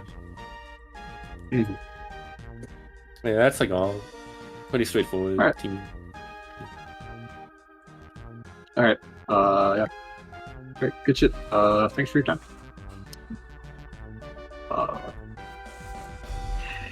What's your guy here? Appleton. I don't even have to think about it. It's Appleton. Yeah. I like that guy. Yeah. I like that guy. He cooked. He fucking cooked. How many fucking kills to get? Oh shit, I clicked off. But I think 20 kills to get. Oh, the kills didn't get logged. Fuck. Oh wait, they did. You got 3 kills. You got 3 fucking kills. Wait, how is it 5 kills on Faye's sheet if she won? Because it got fucking misreported. Clearly. Because some fucking work needs to be done on this damn sheet. On this damn Google's sheets. Anyways, yeah. Let's pull MFL's team here. This. So I was looking at this earlier. It's just like this is a. I have no idea what like any of the benchmarks were. Most of these are 252, 252, or close to it, so it's not that complicated. This guy has a bit of SPDEF, so it's conceivable that this was a specific benchmark, but I just don't know what that would have been. Explosion Gyro Ball is a very interesting idea here. Not being Flame Body is also interesting.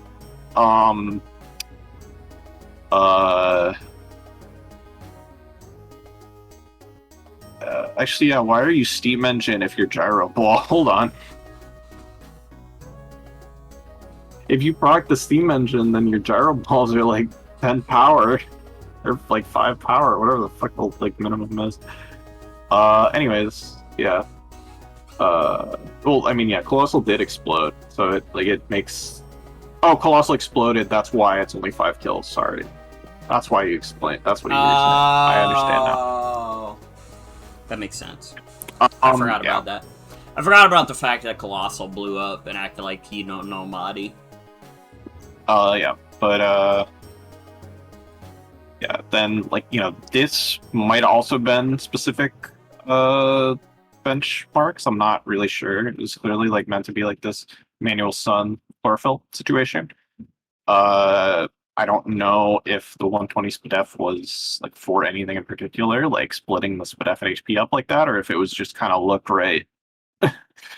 But it is what it is. I guess the reason why it was not Sludge Bomb is because it didn't have Sludge Bomb. Right. It was Weather Ball instead of Sludge Bomb. Which is fair enough. Then it kind of... Although Weather Ball definitely still would have done more than Giga Drain there, so I don't know. Yeah. Oh wait, yeah, it has 2 Gris. Why the fuck wasn't it? Whatever. And then yeah, like this is Pickpocket for some reason. I'm still kind of wondering about that. I think I don't know. I wonder if it was like an actual like knowledge check thing, like not knowing about Mold Breaker Magic Bounce, or thinking he had Mold Breaker and like accidentally it was Pickpocket, or what. Something happened clearly.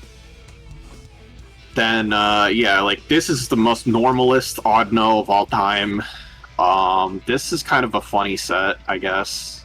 We played Sheer Shackle, Shadow Seek Swords Dance. It's kind of funny. And this is a very normal chat tot. Like, maybe people don't know what a normal chat tot looks like, but this is it. Yeah. To be clear, this is like the normalest chat tot there is. But yeah, nothing too exciting here. Do you have a favorite guy?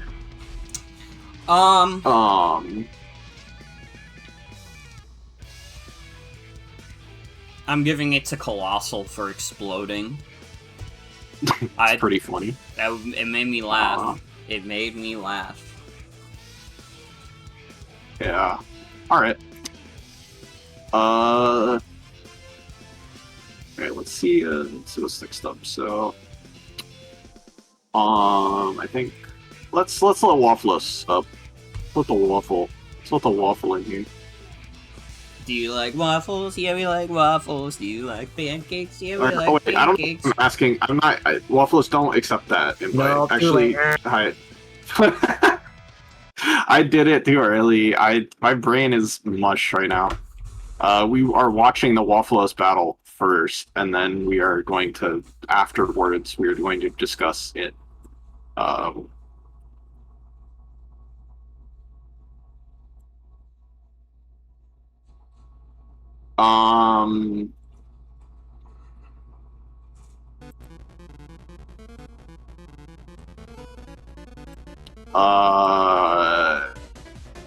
and I'm going to also...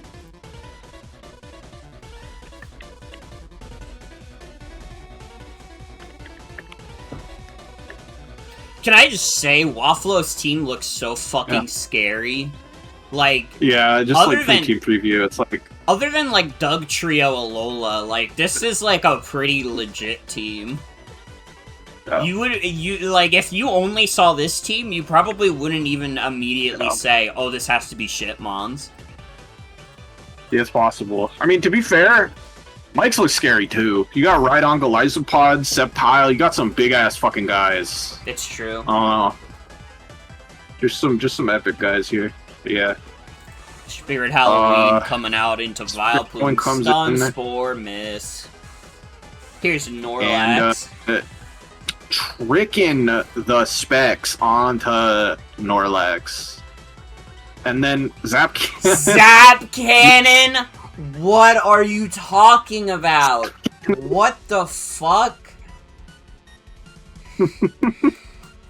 Dude, WAFFLOES is already fucking cooking. What the hell going on? Snorlax with the fucking Zap Cannon? I can't get over that. Vileplume's Strength Sap is honestly so fucking normal. Here's Disney's Bolt Beam. Gets crit, which is kind of annoying. But Ice Beams the Sceptile, which is bad for it. Sceptile does kind get of the a trade, Leaf though. Storm. Yeah, way derp though. So it gets to acrobatics now and unburden. Oh, but Vileplume don't give a fuck. Vileplume don't give a flying fuck about your unburden, and now it's Sunsporing the Haunter coming in. Snorlax just trying to come in again and Don't try to tell make me. some progress. Okay, it's going for Just a body slam. And bringing Vileplume back in. Here's Snorlax's dog. Ooh, that was eating good. that psychic and just pursuing that That Spirit damn Halloween to Haunter. death.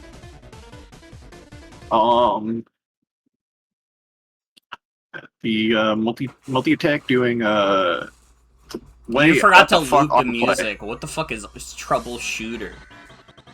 This is from chapter 2 of Poke and Rune, clearly. Just something that I know what it is.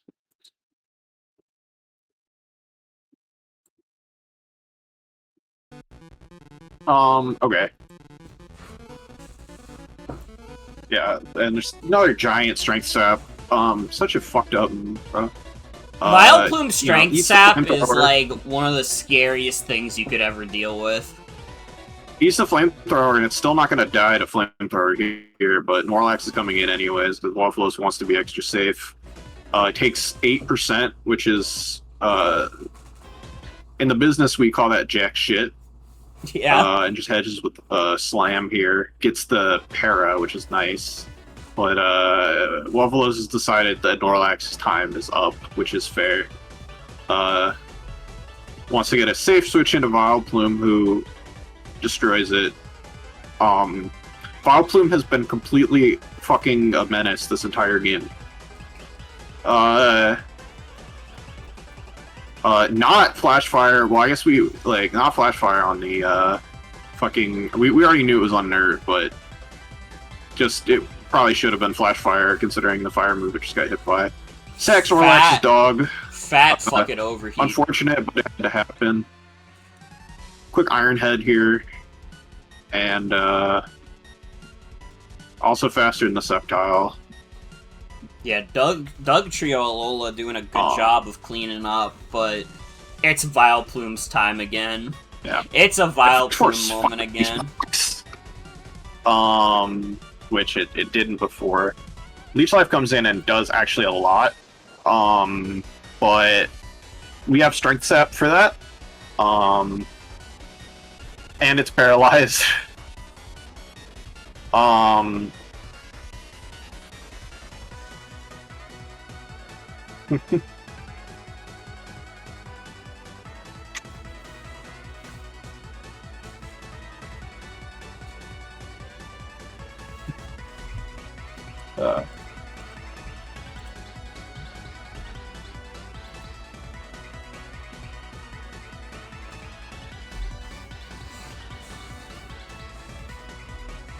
Alright.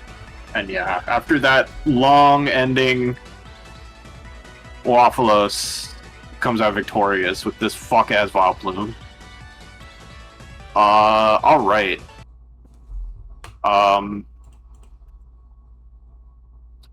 Let's talk about that.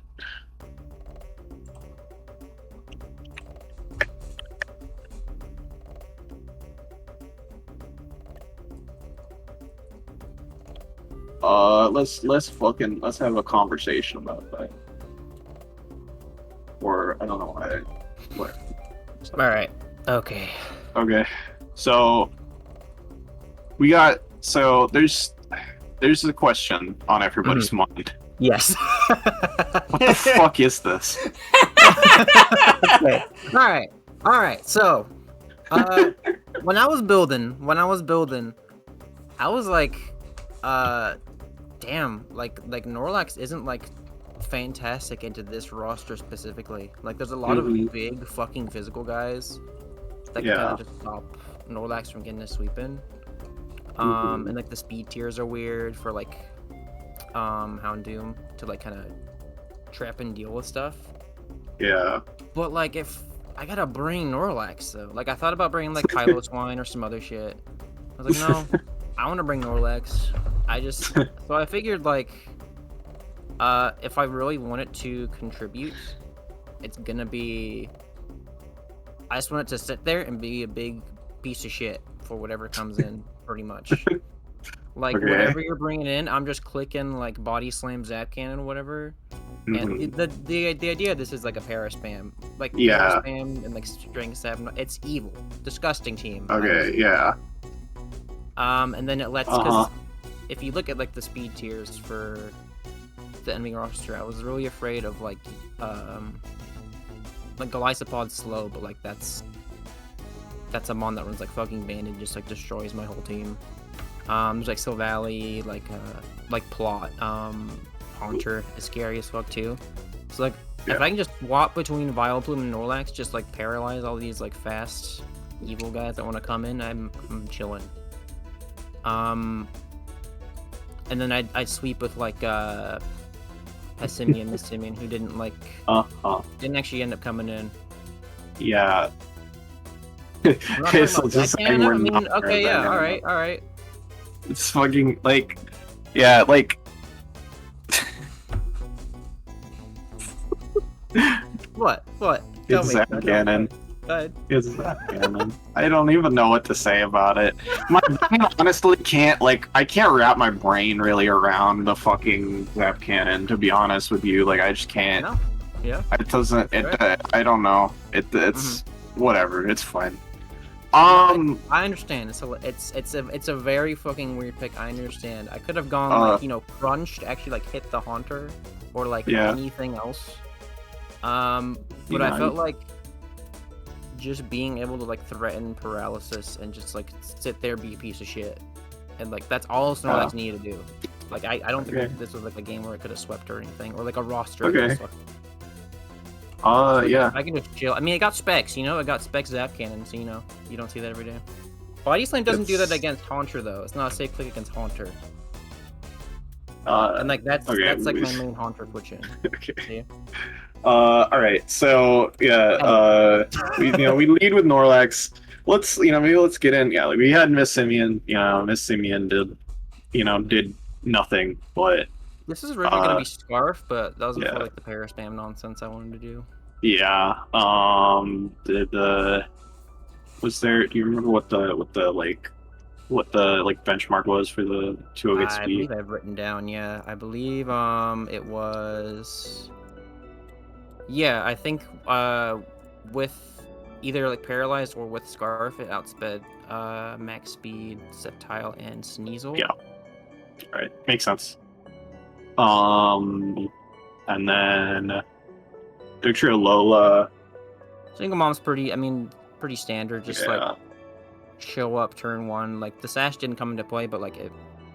Yeah. Made me feel more secure, like up against like the Rhydon, like click Earthquake on me. Yeah. Makes sense. And it did end up being like a good like game cleaner a bit. Yeah. Snorlax's dog did some good work. Snorlax's dog is fucking huge. This is like, I'm so glad you told me to draft this thing.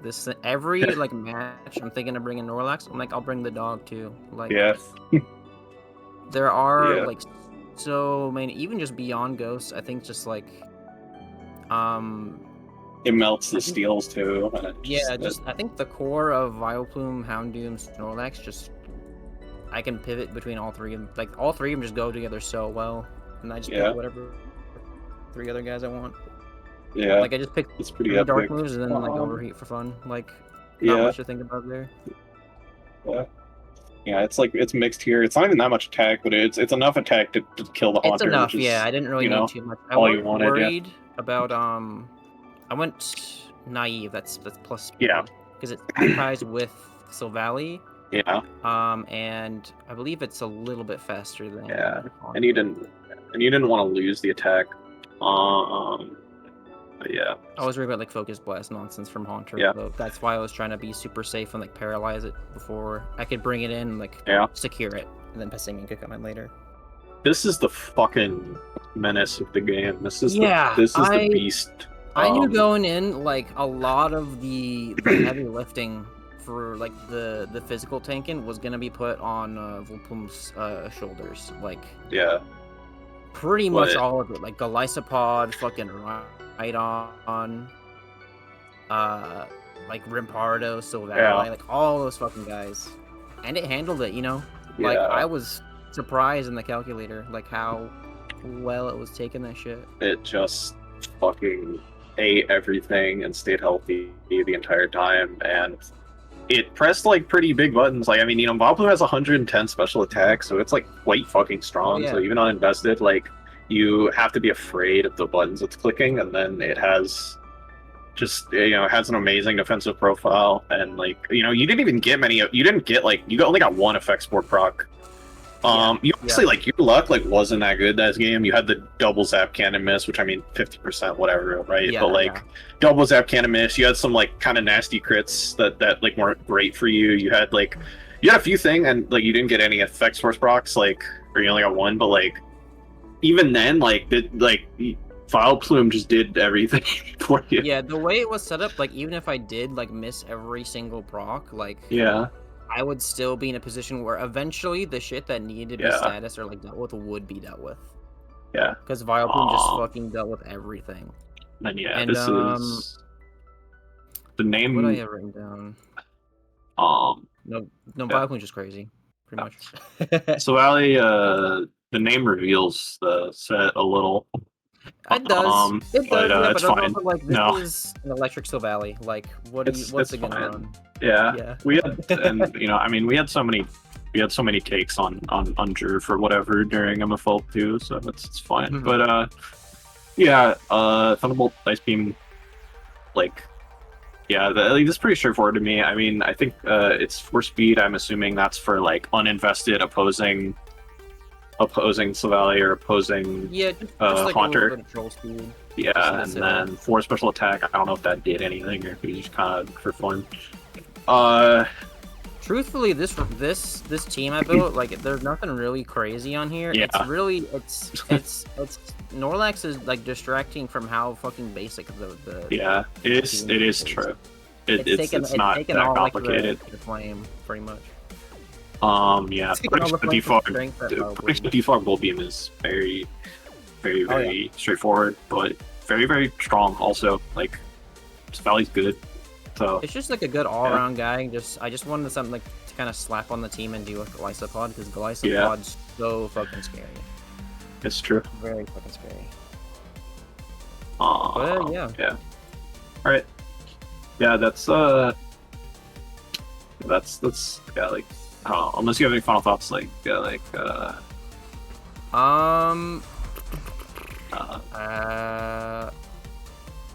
guess I think Mike played super well. Yeah. I will say I did expect like the acrobatics septile nonsense, and I calced for that. Well, I guess I didn't really calc for it because it's max defense fucking Vileplume, but like I checked all this like choice band like damage stuff. Like from Galysopod, like smacking it or whatever. Yeah. Alright. That's... I knew it could handle it though. Like it did so much heavy lifting. Yeah. Maybe this guy should have been tier 0. I don't know. That's all. Alright. Good shit. Thanks for your time. Yep. Now let's do a quick rundown on Mike's pace. See what was on there. Yeah, Mike cannot join us, unfortunately, because he is in Norway. Yeah, let's go with that. Oh, fuck! We didn't even do favorite guy because I thought it was so obvious that it was Vileplume. Genuinely, I thought it was so obvious that it was Vileplume that I didn't. I mean, it is. That I didn't even think You're about right, though. It's literally Vileplume's already one of my favorite Pokemon, and it did everything that match. It's Vileplume. It's Vileplume every time. There's no universe where it isn't. Snorlax is second, though. Yeah. EVs are boring. These are all 252, 252. This is a funny set. I like that this is mixed White Herb to proc Unburden. I like that this is although, you know, like I like that this is fucking yeah, like, you know, just like Leaf Storm, Leaf Blade, Acrobatics, Earthquake. Yeah, like it's funny. It's funny. You know, I was gonna say maybe you could have done your like manual grassy terrain to proc Unburden, but then you wouldn't have had the Earthquake. So, you know, fair enough. Bisopod, this is honestly like, considering it like came out like last and like it seemed like Mike was like preserving it like crazy. I really thought this was going to be like a setup sweeper or something, but it seems like it really is just like a priority bot plus like spike setter. So I don't know why it didn't come out earlier, to be honest.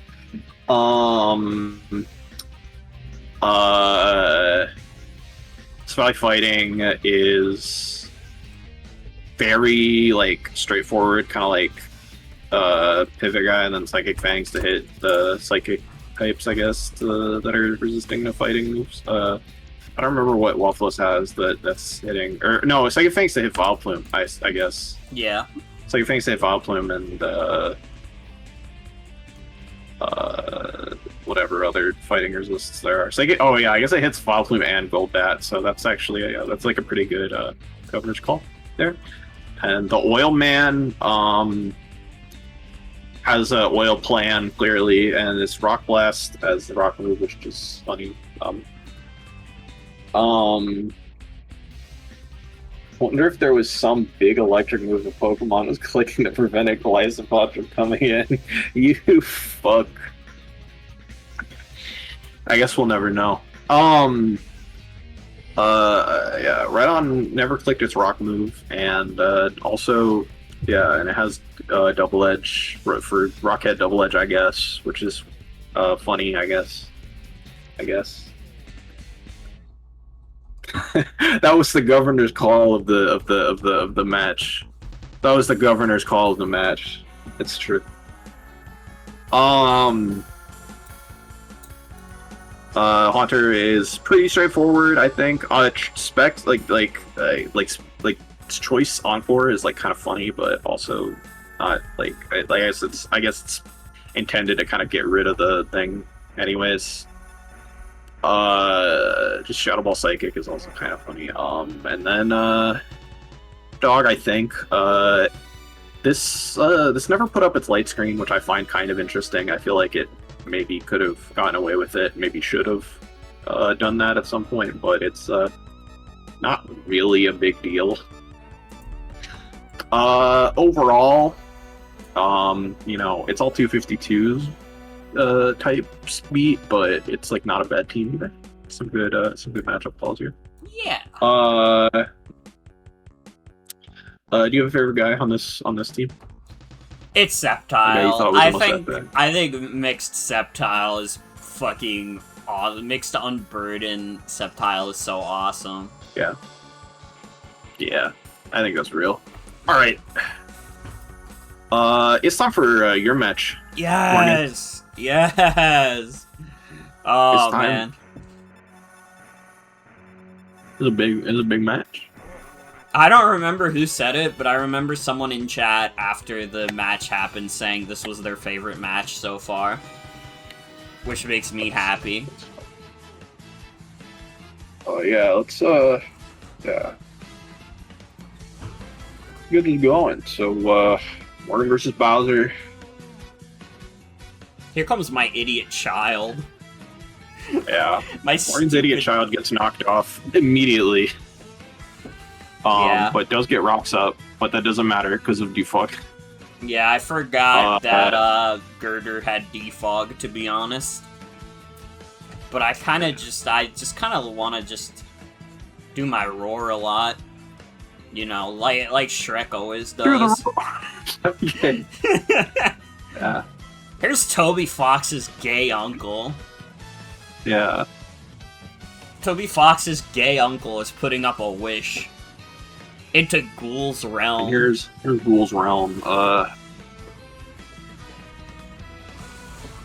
Ghoul's Realm is setting going up to put up a substitute. Yeah, the substitute is going to be broken by a Ghoul's Realm getting off a fat poltergeist. Here's my idiot child again, getting knocked off again, getting some more chip on Girder. I just go for the roar again, you know, do the roar. Yeah, set up the rocks trading again. hazards once more. I don't know why I was so dedicated to getting rocks up. I wanted it to happen.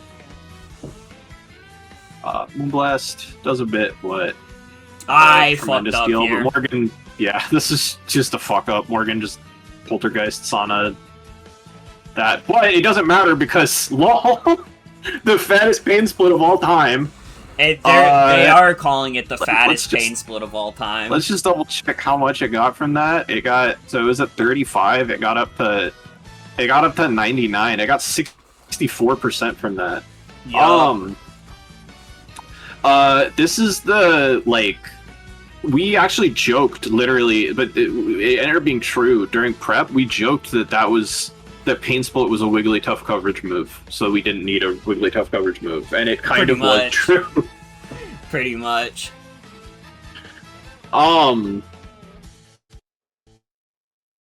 Yeah. Oh, why is it frozen on my end? Yeah. Oh, there we go. It's And fine now.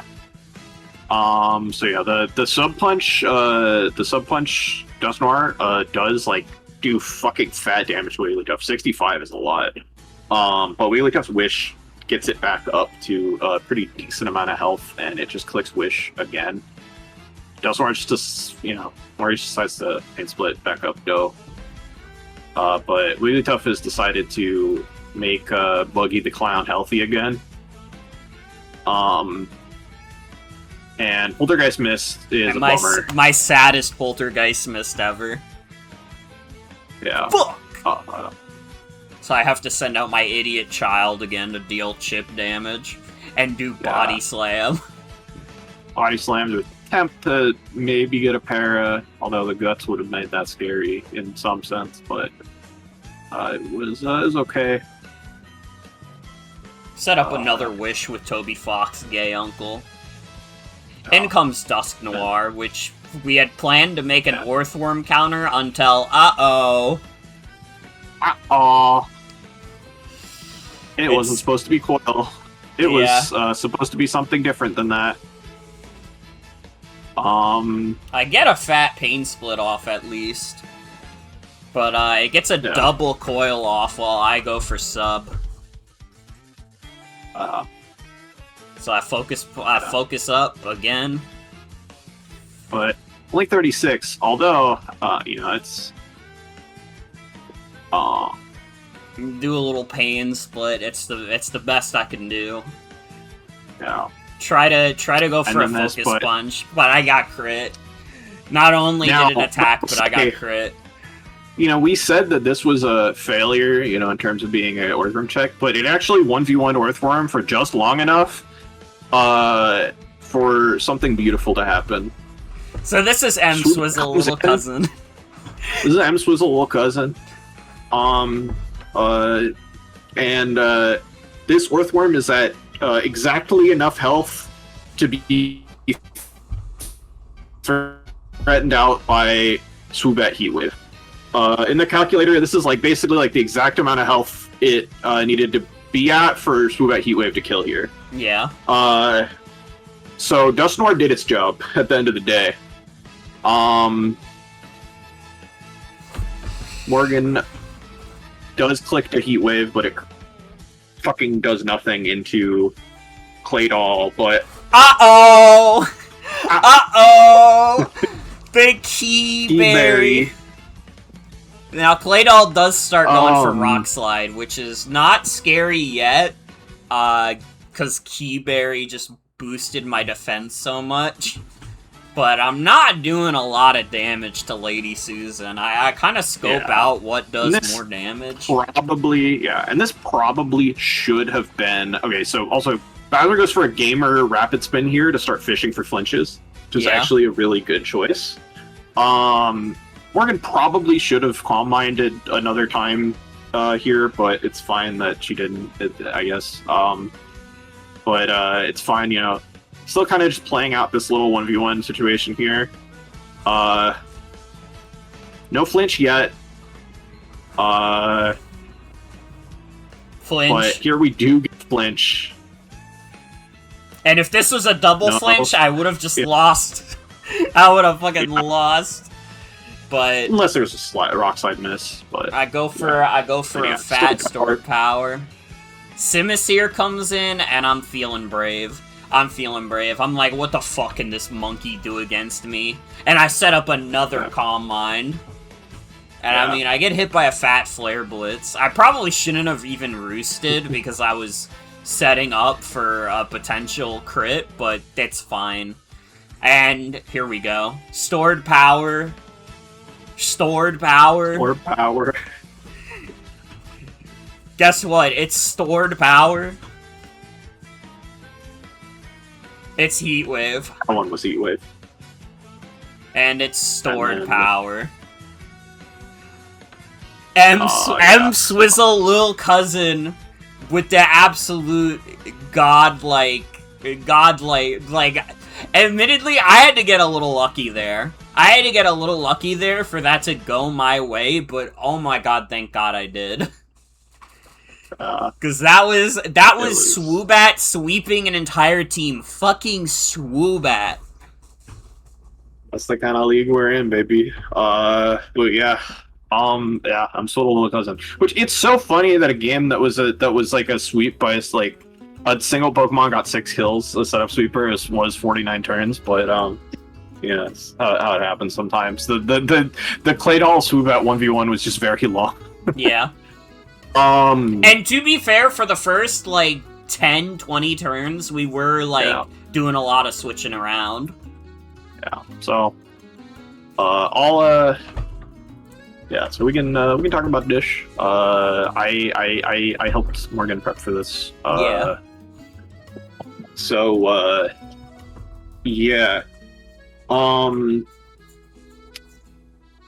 We didn't even see any of the ice guys come out. It's true. Well, WAFFLOES pointed that out. I didn't even honestly process that, but yeah, like they didn't. Yeah. Because the game was so centered around the guys that kind of weren't good matchups for them in the first place. Yeah, Dustmore also added a lot of turns. His was right.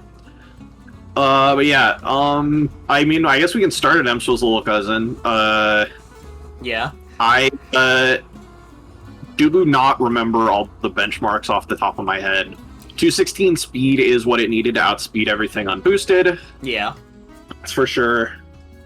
28, I think 28 defense was just like the amount that we could fit. 12 special attack was necessary for some benchmark that I wish I remembered. I think it might have been the Earthworm KO. I think it was +2 Earthworm Heatwave KO. I want to say, but it was something like that. But, you know, I just don't remember right now, unfortunately. Yeah, and it was Keyberry. Keyberry was so fucking fire. It worked exactly as it should have. Yeah, like literally, yeah, just get Keyberry proc on a weak move, and then and so the idea actually originally, like the original plan was actually for it to come in on Girder and do this on Girder instead, because Girder after the it would come in on a fighting move, and then after the Keyberry activated, the knockoff would do like nothing. Was the idea. And so we but yeah, like Keyberry simple, very powerful, and obviously like stacks with stored power like in a very effective way, and also just gives Swoobat the bulk it needs to like actually win against anything. But you know, at +2, its bulk is actually quite decent. Like at +2/+2, Swoobat is very capable of 1v1ing things with Roost. Sword Power Heatwave is really all it needed to hit everything. I mean, like, there are resists to Sword Power, but it's super strong. And it's like hard to it can just kind of calm mind again on things that it's like struggling to 1v1. Yeah, I don't know. I'm glad that I thought of Keyberry. That was my idea. I will take credit for it. I don't think it's that unorthodox of an idea. I know Swoobat with some disposable item that gives it a defense boost is pretty normal. It uses terrain seeds a lot, but obviously we didn't really have a terrain seed. Yeah, but it was still pretty epic. Darkspawn was here basically because it beats Girder, and it passes wishes that actually the other things can take. Like Dust Noir can take the wishes well, and Swoobat can take the wishes well, and in general take advantage of them. This is not a very interesting set. It's Body Slam. Body Slam is the fourth move here because we were looking at them. We were like, yeah, I mean, Body Slam is pretty good. Body Slam spreads paralysis. That's good. So we just did that.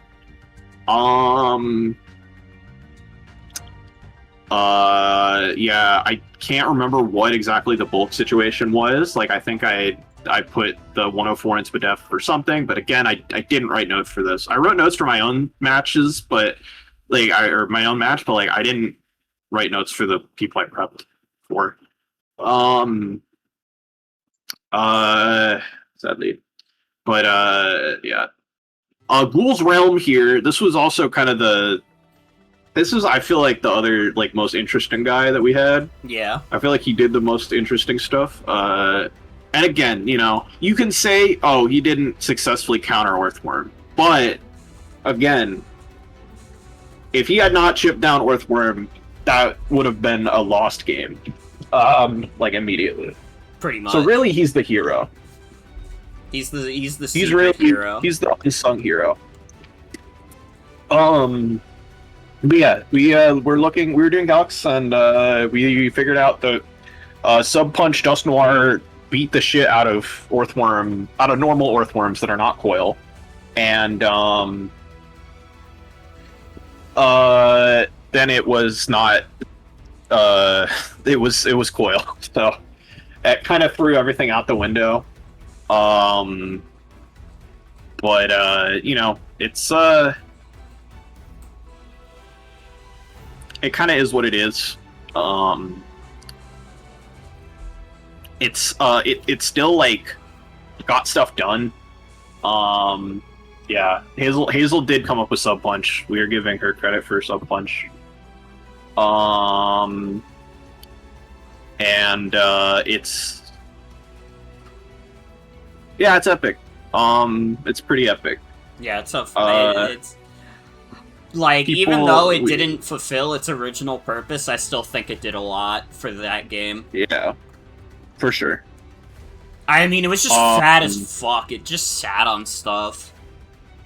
Yeah, it got so many opportunities for subs because it forced so many things out too, where it just it just worked out well. Then we had My Idiot Child is the other Pokemon that actually came out. Honestly, Yukon was an idiot child. He didn't do that much. I mean, he got the rocks up. He got chipped with rough skin. So, I mean, nothing too bad. But I really I don't think this was he kind of didn't do anything. He didn't do that much stuff. Yeah, he was just kind of dumb as fuck. But that's okay. Yeah. He's still my child. Yeah. Him clicking the multiple times that you clicked Roar with Gabite on turns that hazards got removed ended up being really funny because it just made him look even more like an idiot child. I'm gonna shuffle you over into nothing. I'm just moving you around for no reason. I just want to see a different guy right now. But yeah, 28 Jolly was, I don't remember what it was for. But It made sense at the time, I'm sure. Body Slam was also just kind of a generic, like, fourth move. Like, we didn't really know what to do, and we decided that things don't like getting paralyzed, so we did that. And then Roar is Roar. It was almost Dragon Tail, but I think we just didn't want the mischance. Didn't want to deal with it. Then there's the two guys that didn't show up. Aurora's kind of like Ice Ground, like hits like everything except Earthworm. So if this wasn't such an Earthworm centric game, it probably would have come out sooner. But like, I mean, like Aurora hits everything that is an Earthworm really fucking hard. Yeah. Which is why it's extra belt, because it's hitting almost everything super effectively. And then it was just like fourth move Veil. It was just Blizzard Freeze Jar with Power Veil. And yeah, it was we made it faster than like I can't remember what it was. I want to say Claydol. Like faster than uninvested Claydol. But I wouldn't know for sure. Don't quote me on Dish.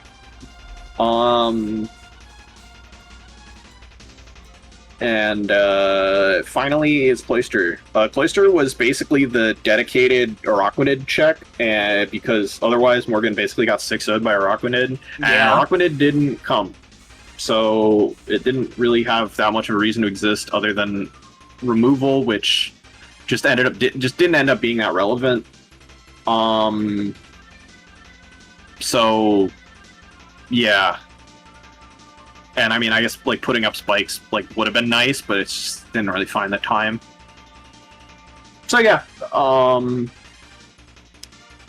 cool team, I think. Yeah, I'm really happy with how this team came together. I can't really claim much credit for it at all. It was pretty much just a Sienna and company joint, but I like to think I piloted it pretty well. I'd like to believe that my play was good. I mean, you definitely expressed your opinions like pretty like it's just like I think the fundamental like shell of it was definitely like me and like Hazel. You're like I'm a blunder type individual. I don't like building my own teams. I'm not good at it. But you expressed your opinions pretty loudly in terms of what you wanted and didn't want, or like thought sucked. So True. It's like it's still important. Yeah, no, me and Morgan are like blunder and CTC. It's true. It's true. Hazel is like Pokegame. The only team that I've ever built for myself that I did really good with was back when Shedtail was not banned in Gen 9 OU, and I had a fucking Cloister Shedtail team. That's the only team I've ever built that did really good for me. Every team I've built for myself in the draft league sucked dick. I cannot do a good draft league team on my own. Yeah. But let's bring Bowser in here. Oh wait, you should pick your own favorite. Wait, no, that's stupid. We already know what your favorite guy is. That's dumb. We already know which one. It's Swoobat. It's Swoobat. We all know. Okay, all right. Let's bring in Bowser. Hello. Howdy. All right. So interesting that you kept bringing up like Earthworm, because Earthworm is like the Skarmory of Steelixens. Yeah. That Mon in particular, I think, was going to be like pretty scary regardless of what I put on it. Yeah. So I ended up just running like a very it's got like Coil Iron Tail Body Press. Yeah. So it could like boost up, could deal damage to whatever came in. But at the same time, I think even like based on the match, Swoobat just kind of ran it over at some point. I knew it was going to run Heat Wave. Why wouldn't you run Heat Wave? Yeah.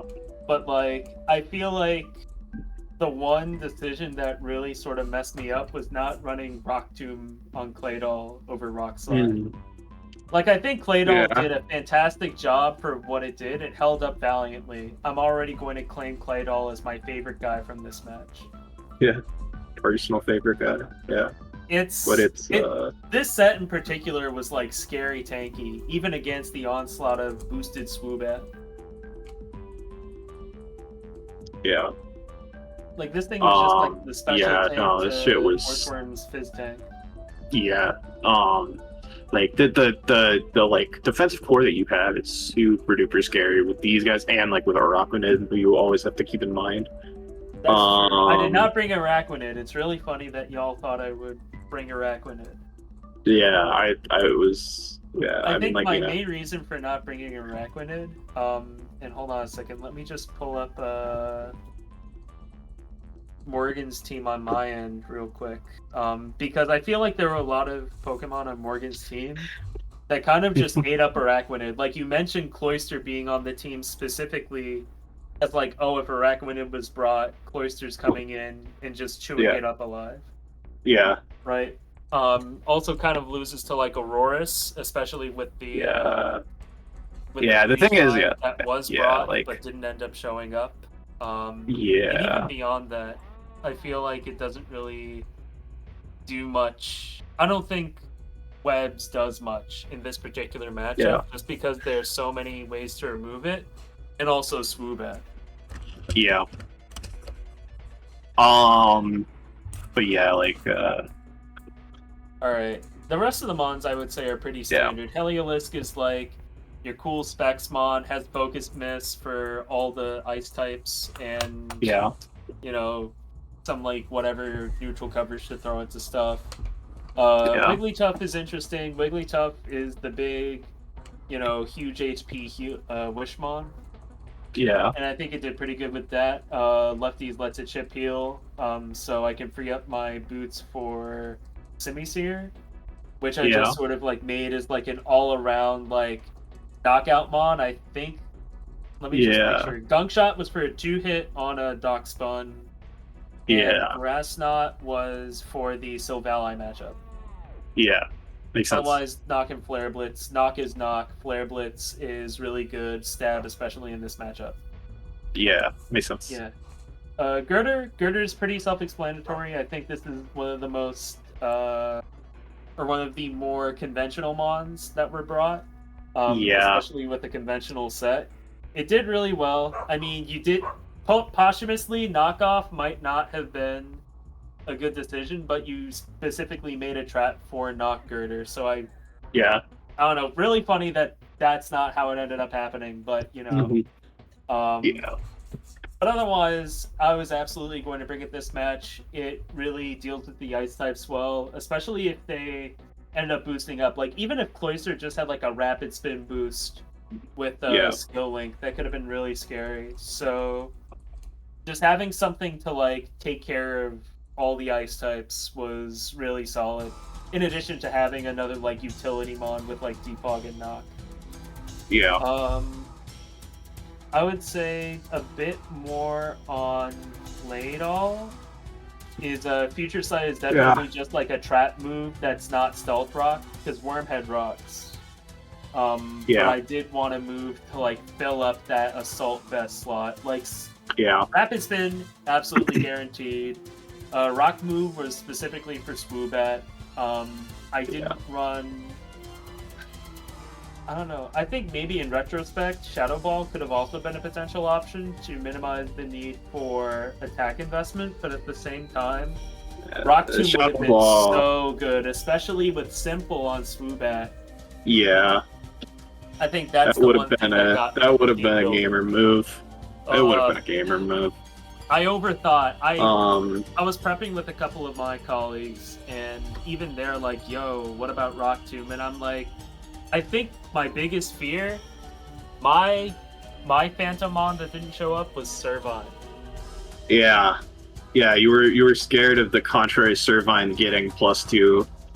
Well, not instead of the +2, minus it would be +1.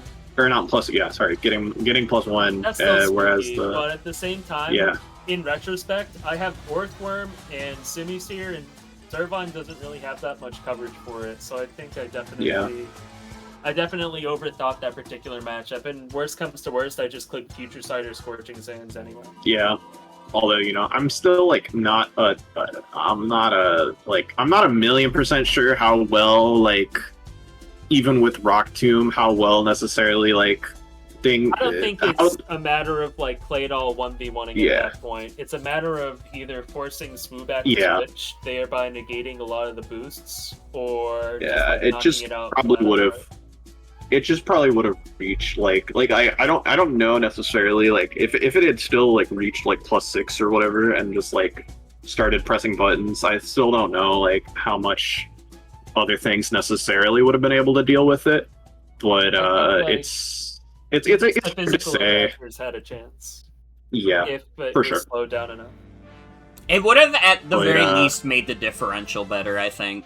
I don't think Swoobat could have gotten like Swoobat would have died at least.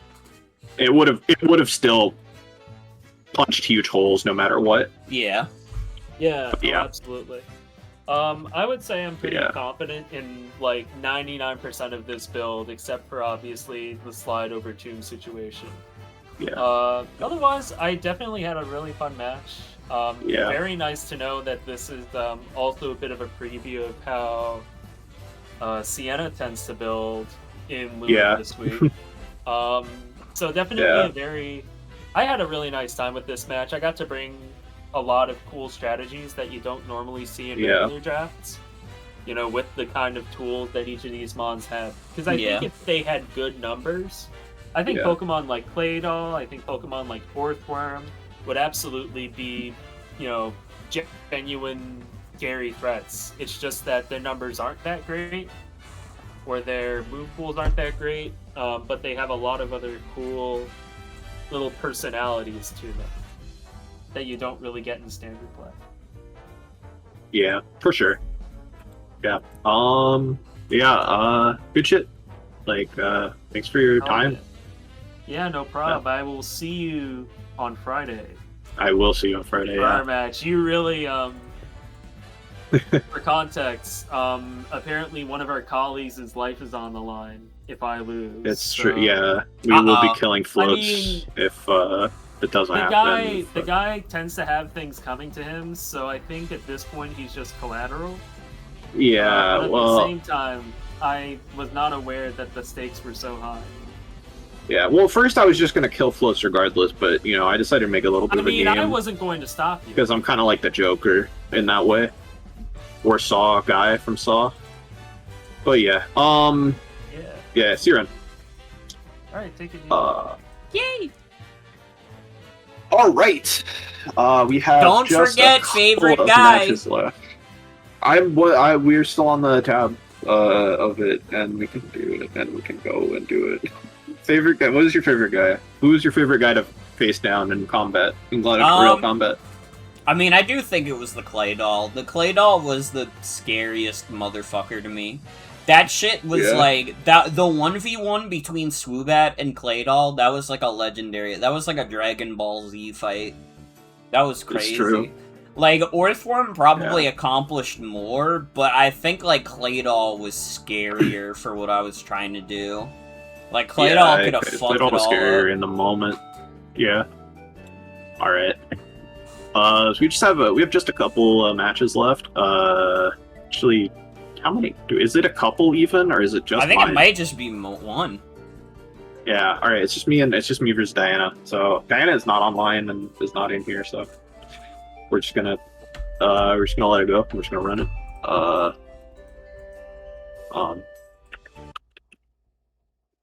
But yeah, let's pull up my theme.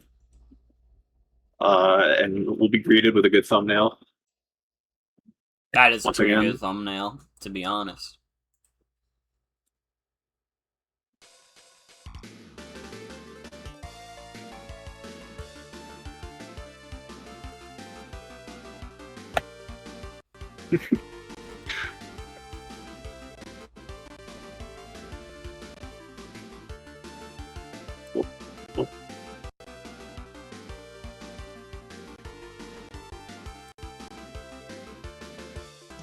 Alright.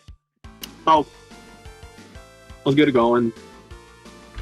So, Farigiraf into the Quill, with the Overquill lead. Overquill starts setting up spikes. T-spikes, even. And I ain't talking about testosterone. And here I comes... to Thunderwave here, which ends up being scary. And then I Volt Switch and it gets blocked, so I get scared a bunch. So here I just... here I double switch because I'm scared of, like, I'm scared of Roselia taking too much chip, but I want to get rid of the toxic spikes. And then I leave Roselia in, like... Damn, that Rock Blast does a lot. Giga Drain, and hopefully get some more chip. But Diana honestly, it was not... quite a bad idea. Diana was not kidding about this guy upsetting you. I bring in Toys Gone Wild, who clicks Fire Punch, but it's too late. And I leave. Time for the Slim Shady LP, who loses its choice specs, like, immediately, which is...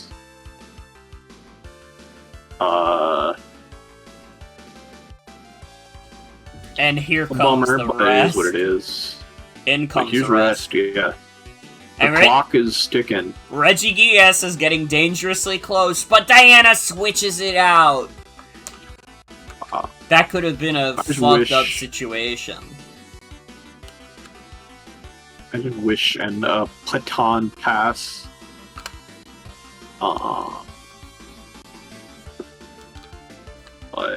I'm out of there. I'm out of there. And I click Earthquake.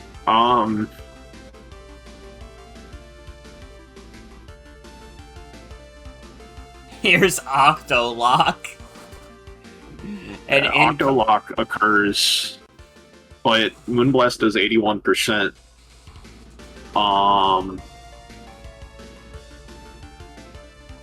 Moonblast still doing a lot of chip even without my specs. And then here's this matchup. We're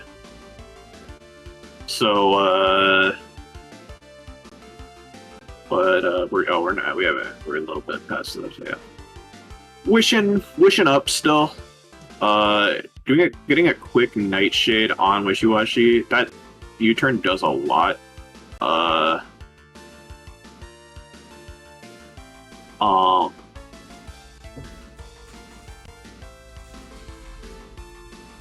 Yup, it's Sleep Talk Regigigas. Yeah. But Diana forgets how rest works, sadly. Yeah. Cast another big fat wish into Whimsicott and press a big moon blast. Ooh, and the double edge makes Regigigas have to leave. Yeah, although it does a lot. 59 on actually somewhat defensively invested Whimsicott is kind of crazy. Yeah. This we learned this is weak armor and not curse body, which is interesting. But Frigiraf is immune to Nightshade. And more importantly, Frigiraf is immune to Strength Sec. Uh-oh! So it completely fucking walls Force Legale. Gets its wish in, gets its Future Sight in. Doesn't take that much from Rock Blast. Although it's more than it really wants to take. Of course, it's time for Toys Gone Wild now.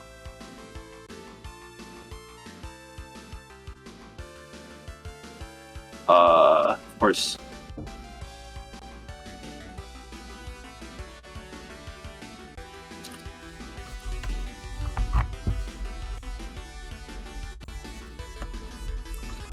Now I'm scared of this happening. I'm scared of scary stuff. So I switch back in and put up a Future Sight.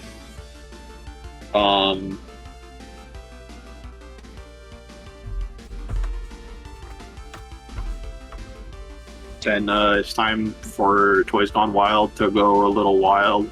So I click Earthquake, and then I click Earthquake. And then Future Sight doesn't hit, and then I click Earthquake, and then I click Earthquake again, and Toys Gone Wild went wild, I would say. In this instance, the toys did in fact go wild. So let me talk about my team, I guess. Let me pull up my notes.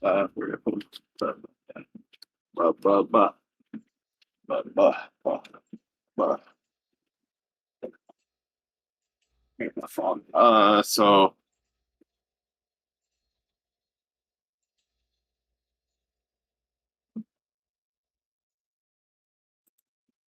All right. So yeah. So yeah, was kind of meant to be the offensive centerpiece of their roster. Diana doesn't have any fairy resists at all, so I was kind of banking on Specs Moonblast just winning everything. But it got knocked off early. It still did a lot of chip, which was nice. But didn't quite get to do the same things I wanted. I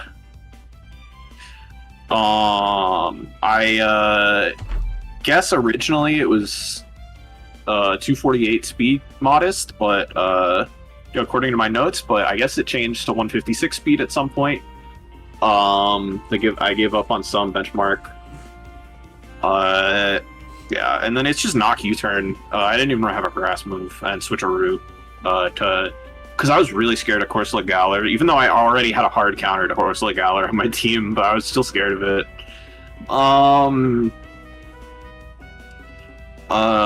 Yeah. Yeah, for draft, so this stops Corsola Galar from doing anything at all. Future Sight Sap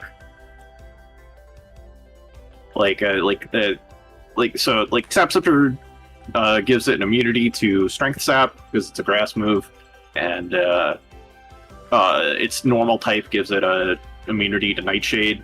So it just can't, after it gets burned by Will-O-Wisp, it really can't fucking do anything against Corsola Galar, Corsola Galar can't really do anything against it, which makes it really fucking good.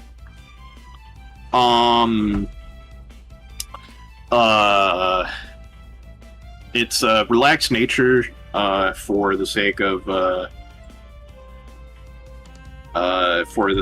slow pivoting with Baton Pass, which I'm going to talk about. If you're thinking about the thing, it's fine. I'll talk about it. Nightshade was chosen as the main attacking move, other than Future Sight, just because Body Slam was really bad against Corsola and Overquill, and Psychic move was bad against Overquill, and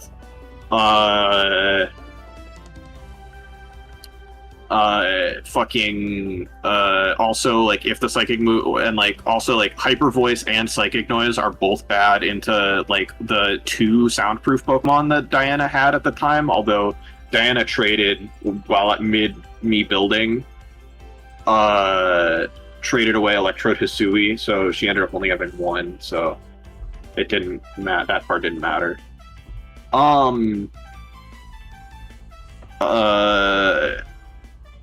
Yeah,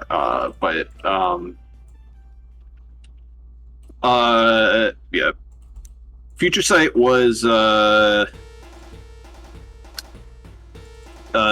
defense was quote unquote the EVs are HP to maximize wish size, of course, and then defense was quote unquote to quote my notes, switch into a few different buttons from physical threats on Diana's roster. Very descriptive of me. And then special attack was a chance to 2-hit KO uninvested Overquill. Sorry. I had some other move that gave me a chance to... What the fuck was that before? Did I have something else different? I don't remember. A lot of this is based on old information because I didn't update my notes because I just was writing while I was building. I don't know. I don't remember what the 24 special attack was for some future sight situation. Of course.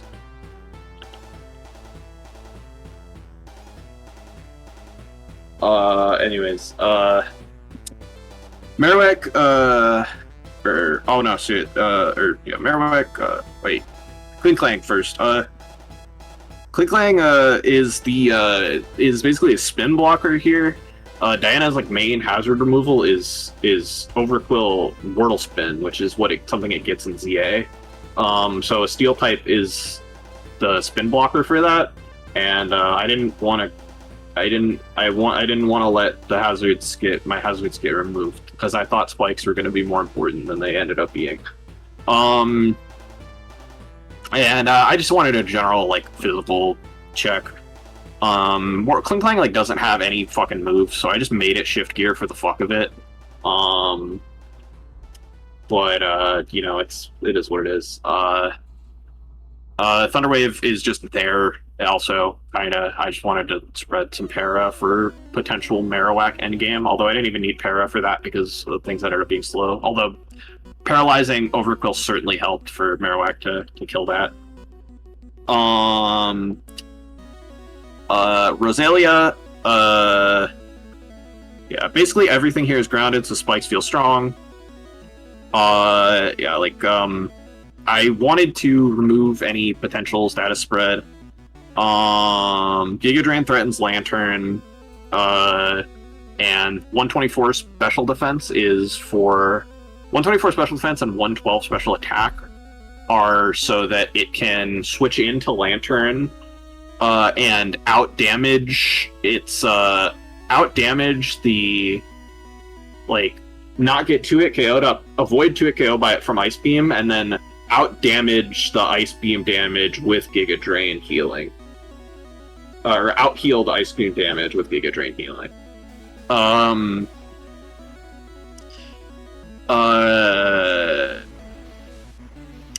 don't exactly remember what the speed was for. I didn't write it down, but I guess it's probably for Lantern also, or maybe for Torterra, or maybe it doesn't matter.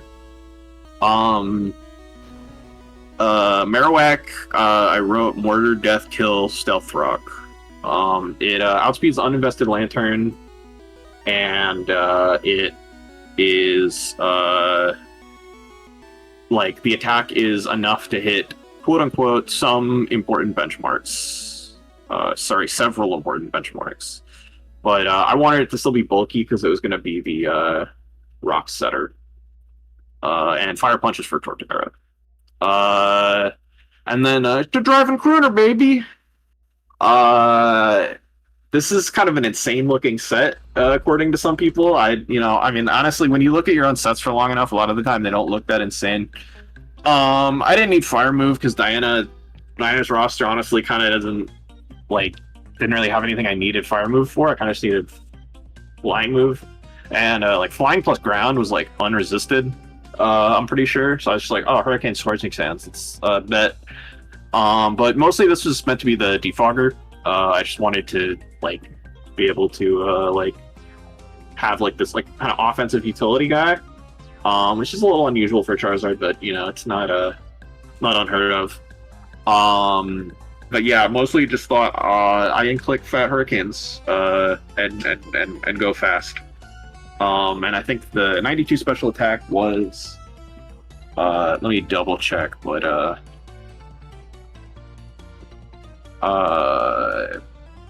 oh yeah, so it outspeeds the Overquill, and then I think it outspeeds the Overquill, and then yeah, I really don't know what the bulk thresholds it was trying to hit were. But yeah, pretty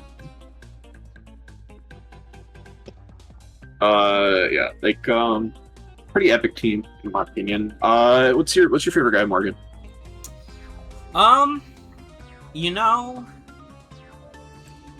It's a little tough because I'm thinking between Slim Shady LP and Toys Gone Wild. Both did really good that match. Yeah. Slim Shady LP did all the chip and all Slim Shady LP set the stage, but Toys Gone Wild, they kills. Yeah, they went wild. What can you say? And but also, I think also, you gotta give Overdudge some credit for completely shutting down Ursula and passing wishes over and over again. This is true. It's pretty funny. This is true. Frigidraff, okay. Ray says Frigidraff cannot be the favorite due to being contraband. Oh yeah, I fucking forgot to talk about it. I meant to talk about it, but yeah, so technically this violates. We have dry pass. Technically, this violates dry pass clause because Sap Sipper boosts your attack when you get when it procs. But Sap Sipper in this context, I couldn't pass stats. Sap Sipper never boosted my attack. Sap Sipper did boost my attack. I'm just. Sap Sipper, I never passed attack, is actually what I was just trying to say. And because I never passed any attack, we just decided, it's fine, let's just rule this as me being... Let's just rule this as an accident and, not worry about it. Which I thought was going to be my ruling. That was going to be, that. I think people who know me can vouch that I would have ruled that for anybody and not just myself, and that I'm being a fair and just user. I've let people click hidden power in the middle of a match and still let them play the game without any punishment as long as they didn't click it again. So I'm pretty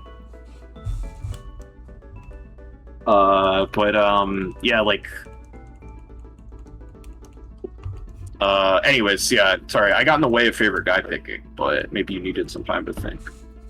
I'm giving it to Slim Shady LP.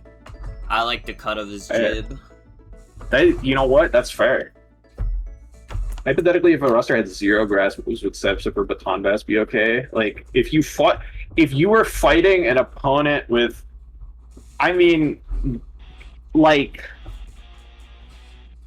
okay, if you figured out that your opponent has 0 grass moves, and you messaged me and you said, can I do this? I would say, that's so fucking funny, go do it. Please, you can do it. Technically no, but if you're talking to me as the TO, then yes. If we find out you're lying, though, you get killed. Yeah, it's true. You would get missiles shot down at your house. So yeah, let's scope the kill counts and the current rankings and wrap this up here. Wait, you didn't do Diana's team. Roster. Fuck, I forgot. I just on my brain. I'm so ready to leave right now. But alright, yeah. There's also no reason to do it because what would Sap Sipper do? Yeah, you just bring another ability. Sap Sipper. Yeah. Anyways, yeah. So EV wise, nothing super special other than Corsola here, who I guess was just an attempt at having some mixed bulk. I don't know what the fuck the speed was for. I was trying to figure it out, and I couldn't figure it out at all.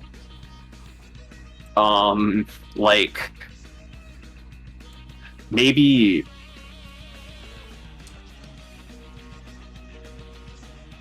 fucking, I don't know. I really don't know what it would have been for. I tried to figure it out before. Somebody in chat play the fun game of trying to figure it out for me. Maybe it was also a weak armor thing. But also I really don't know why this was weak armor. Anyways.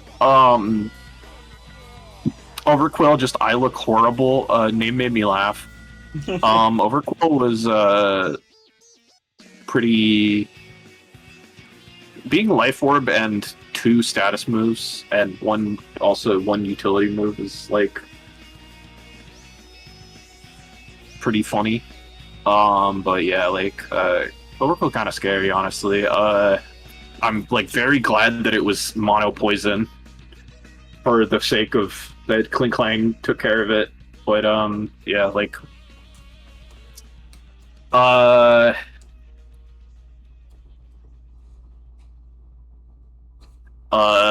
we have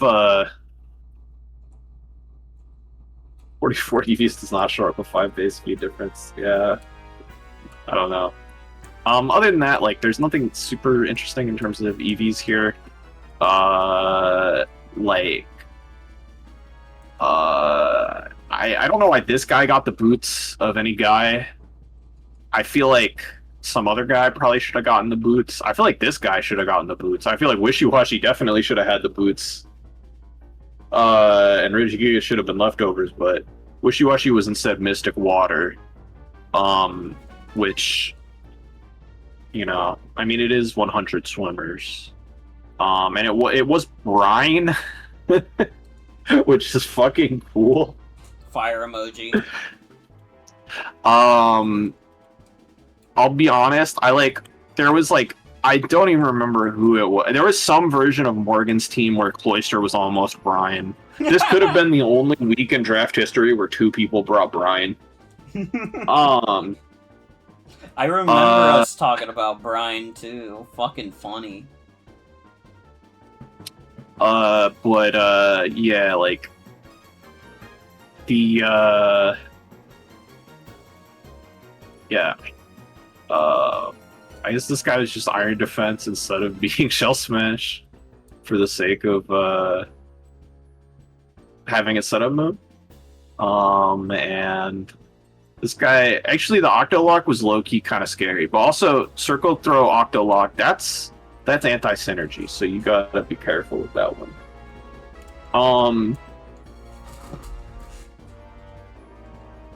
But overall, yeah, like, I don't know,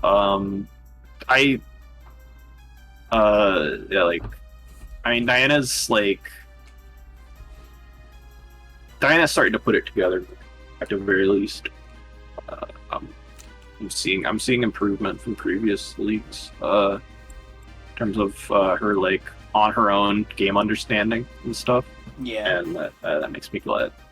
But who was your favorite guy? I actually have my favorite guy already, but I want to know what your favorite guy is. I upset you. Because he kinda did upset you, though.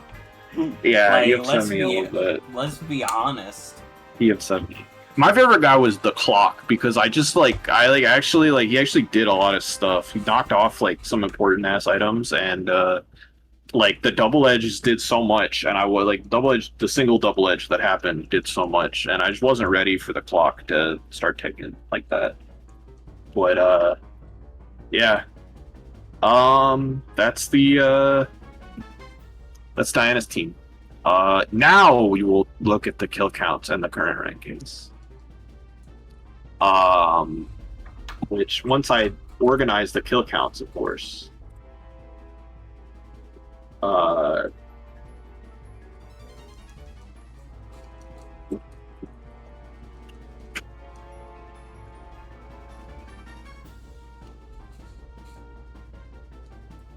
Who could have seen this coming?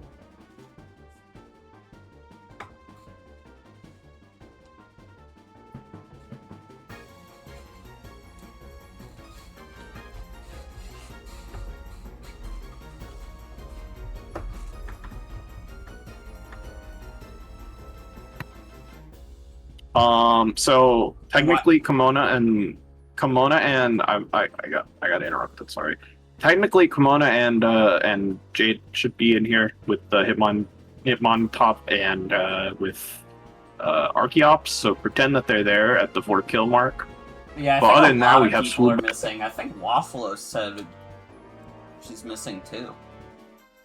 Otherwise, like, Swoobat is at the top, leading the pack with 6 kills. Marowak not far behind, 5 kills. And then yeah, we have our kind of 4 kill heroes. Yeah, and, but not that interesting after 1 week. But it's kind of fun. And current rankings, fucking I never am prepared for that picture. So rankings right now, like with differential in mind, Lobster and Ribbon are at the top, tied with 6-0s. Me and Faye are also tied with 5-0s. You and Joan with 4-0s. WAFFLOES with a 3-0. Comona, Ray, Scribe with 1-0 victories. And then Eve, of course, Eve, Tony, and Jade with 1-0 losses. Mike with the 3-0 loss. Bell and Bowser with the 4-0 losses.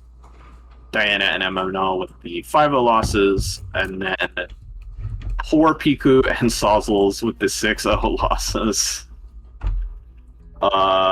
So that's where we are with our rankings this week. Yeah, that was the no, there was not a third 6-0.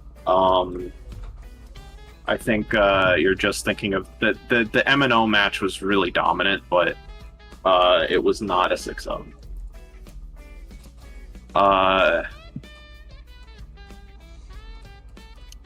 But yeah, that's it's gonna wrap it up. So yeah, I'm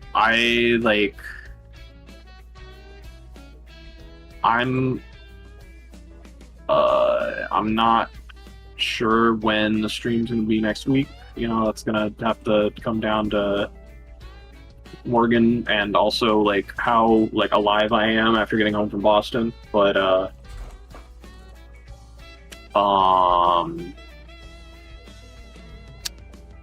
yeah, like I'll leave it to Morgan to kind of wrap things up and do some housekeeping. But thank you. Yeah, thanks everybody for tuning in, and everybody for participating, and I'll see you all around next week. Bye. Bye. All right. Ending the stage. That was fun. We had some good matches in there. Oh, I'm still really proud of myself for my match. I mean, it probably went as well as it could have. I'm pretty happy about it. I'm pretty fucking happy with my current performance 1 week in. Next week I'm not gonna have Sienna to prep me though, because Sienna is going on a trip soon. So, hopefully Sauzels, I think me and Sauzels discussed having her help me. So, she might be able to lead me in the right direction for my match against Tony. But yeah, good shit going on. Good shit. Marowak was funny. And so were many other guys. Sorry, I've had, like, I didn't say this earlier. Can I get my match results reversed for prejudice? No. You quit before the match was over. You don't get a result reversed. If you had stuck it out, I'd be like, absolutely. But because you quit before it was done, that's my policy. That's my policy. Don't give up until the very end. And then we can talk about getting results reversed. But yeah, I've had a migraine like all day.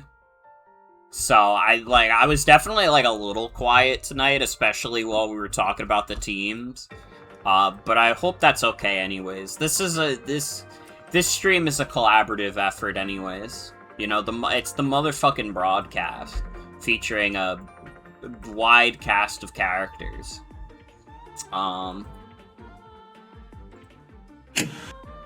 But yeah, that's gonna be it for tonight's stream. I want to thank y'all for coming. Hope you have a good night and take care. I'm gonna be off tomorrow. Tomorrow I'm not streaming, but Wednesday we're gonna play Mario Kart World. We're gonna play Mario Kart World and have fucking fun. Thursday we're gonna do Mega Man X5, and then Friday we're gonna do Monster Hunter Rise.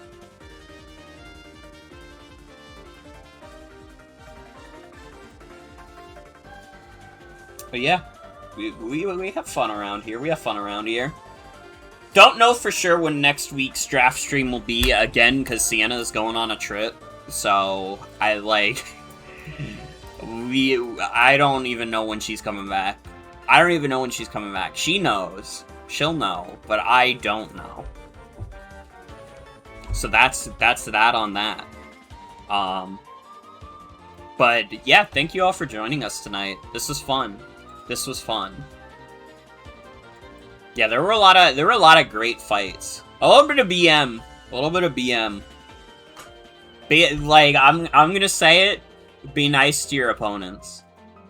Be nice to your opponents. There's a couple things said that I was like, oh, I don't know. It was a little mean. It's a little mean. But yeah. Have a good night, everybody. Take care. Oh, wait, we gotta do a raid. Who are we raiding into? Who's live right now? Is anybody live? Piku is live. Piku is playing Twilight Princess. So let's raid into Piku. She was one of the competitors.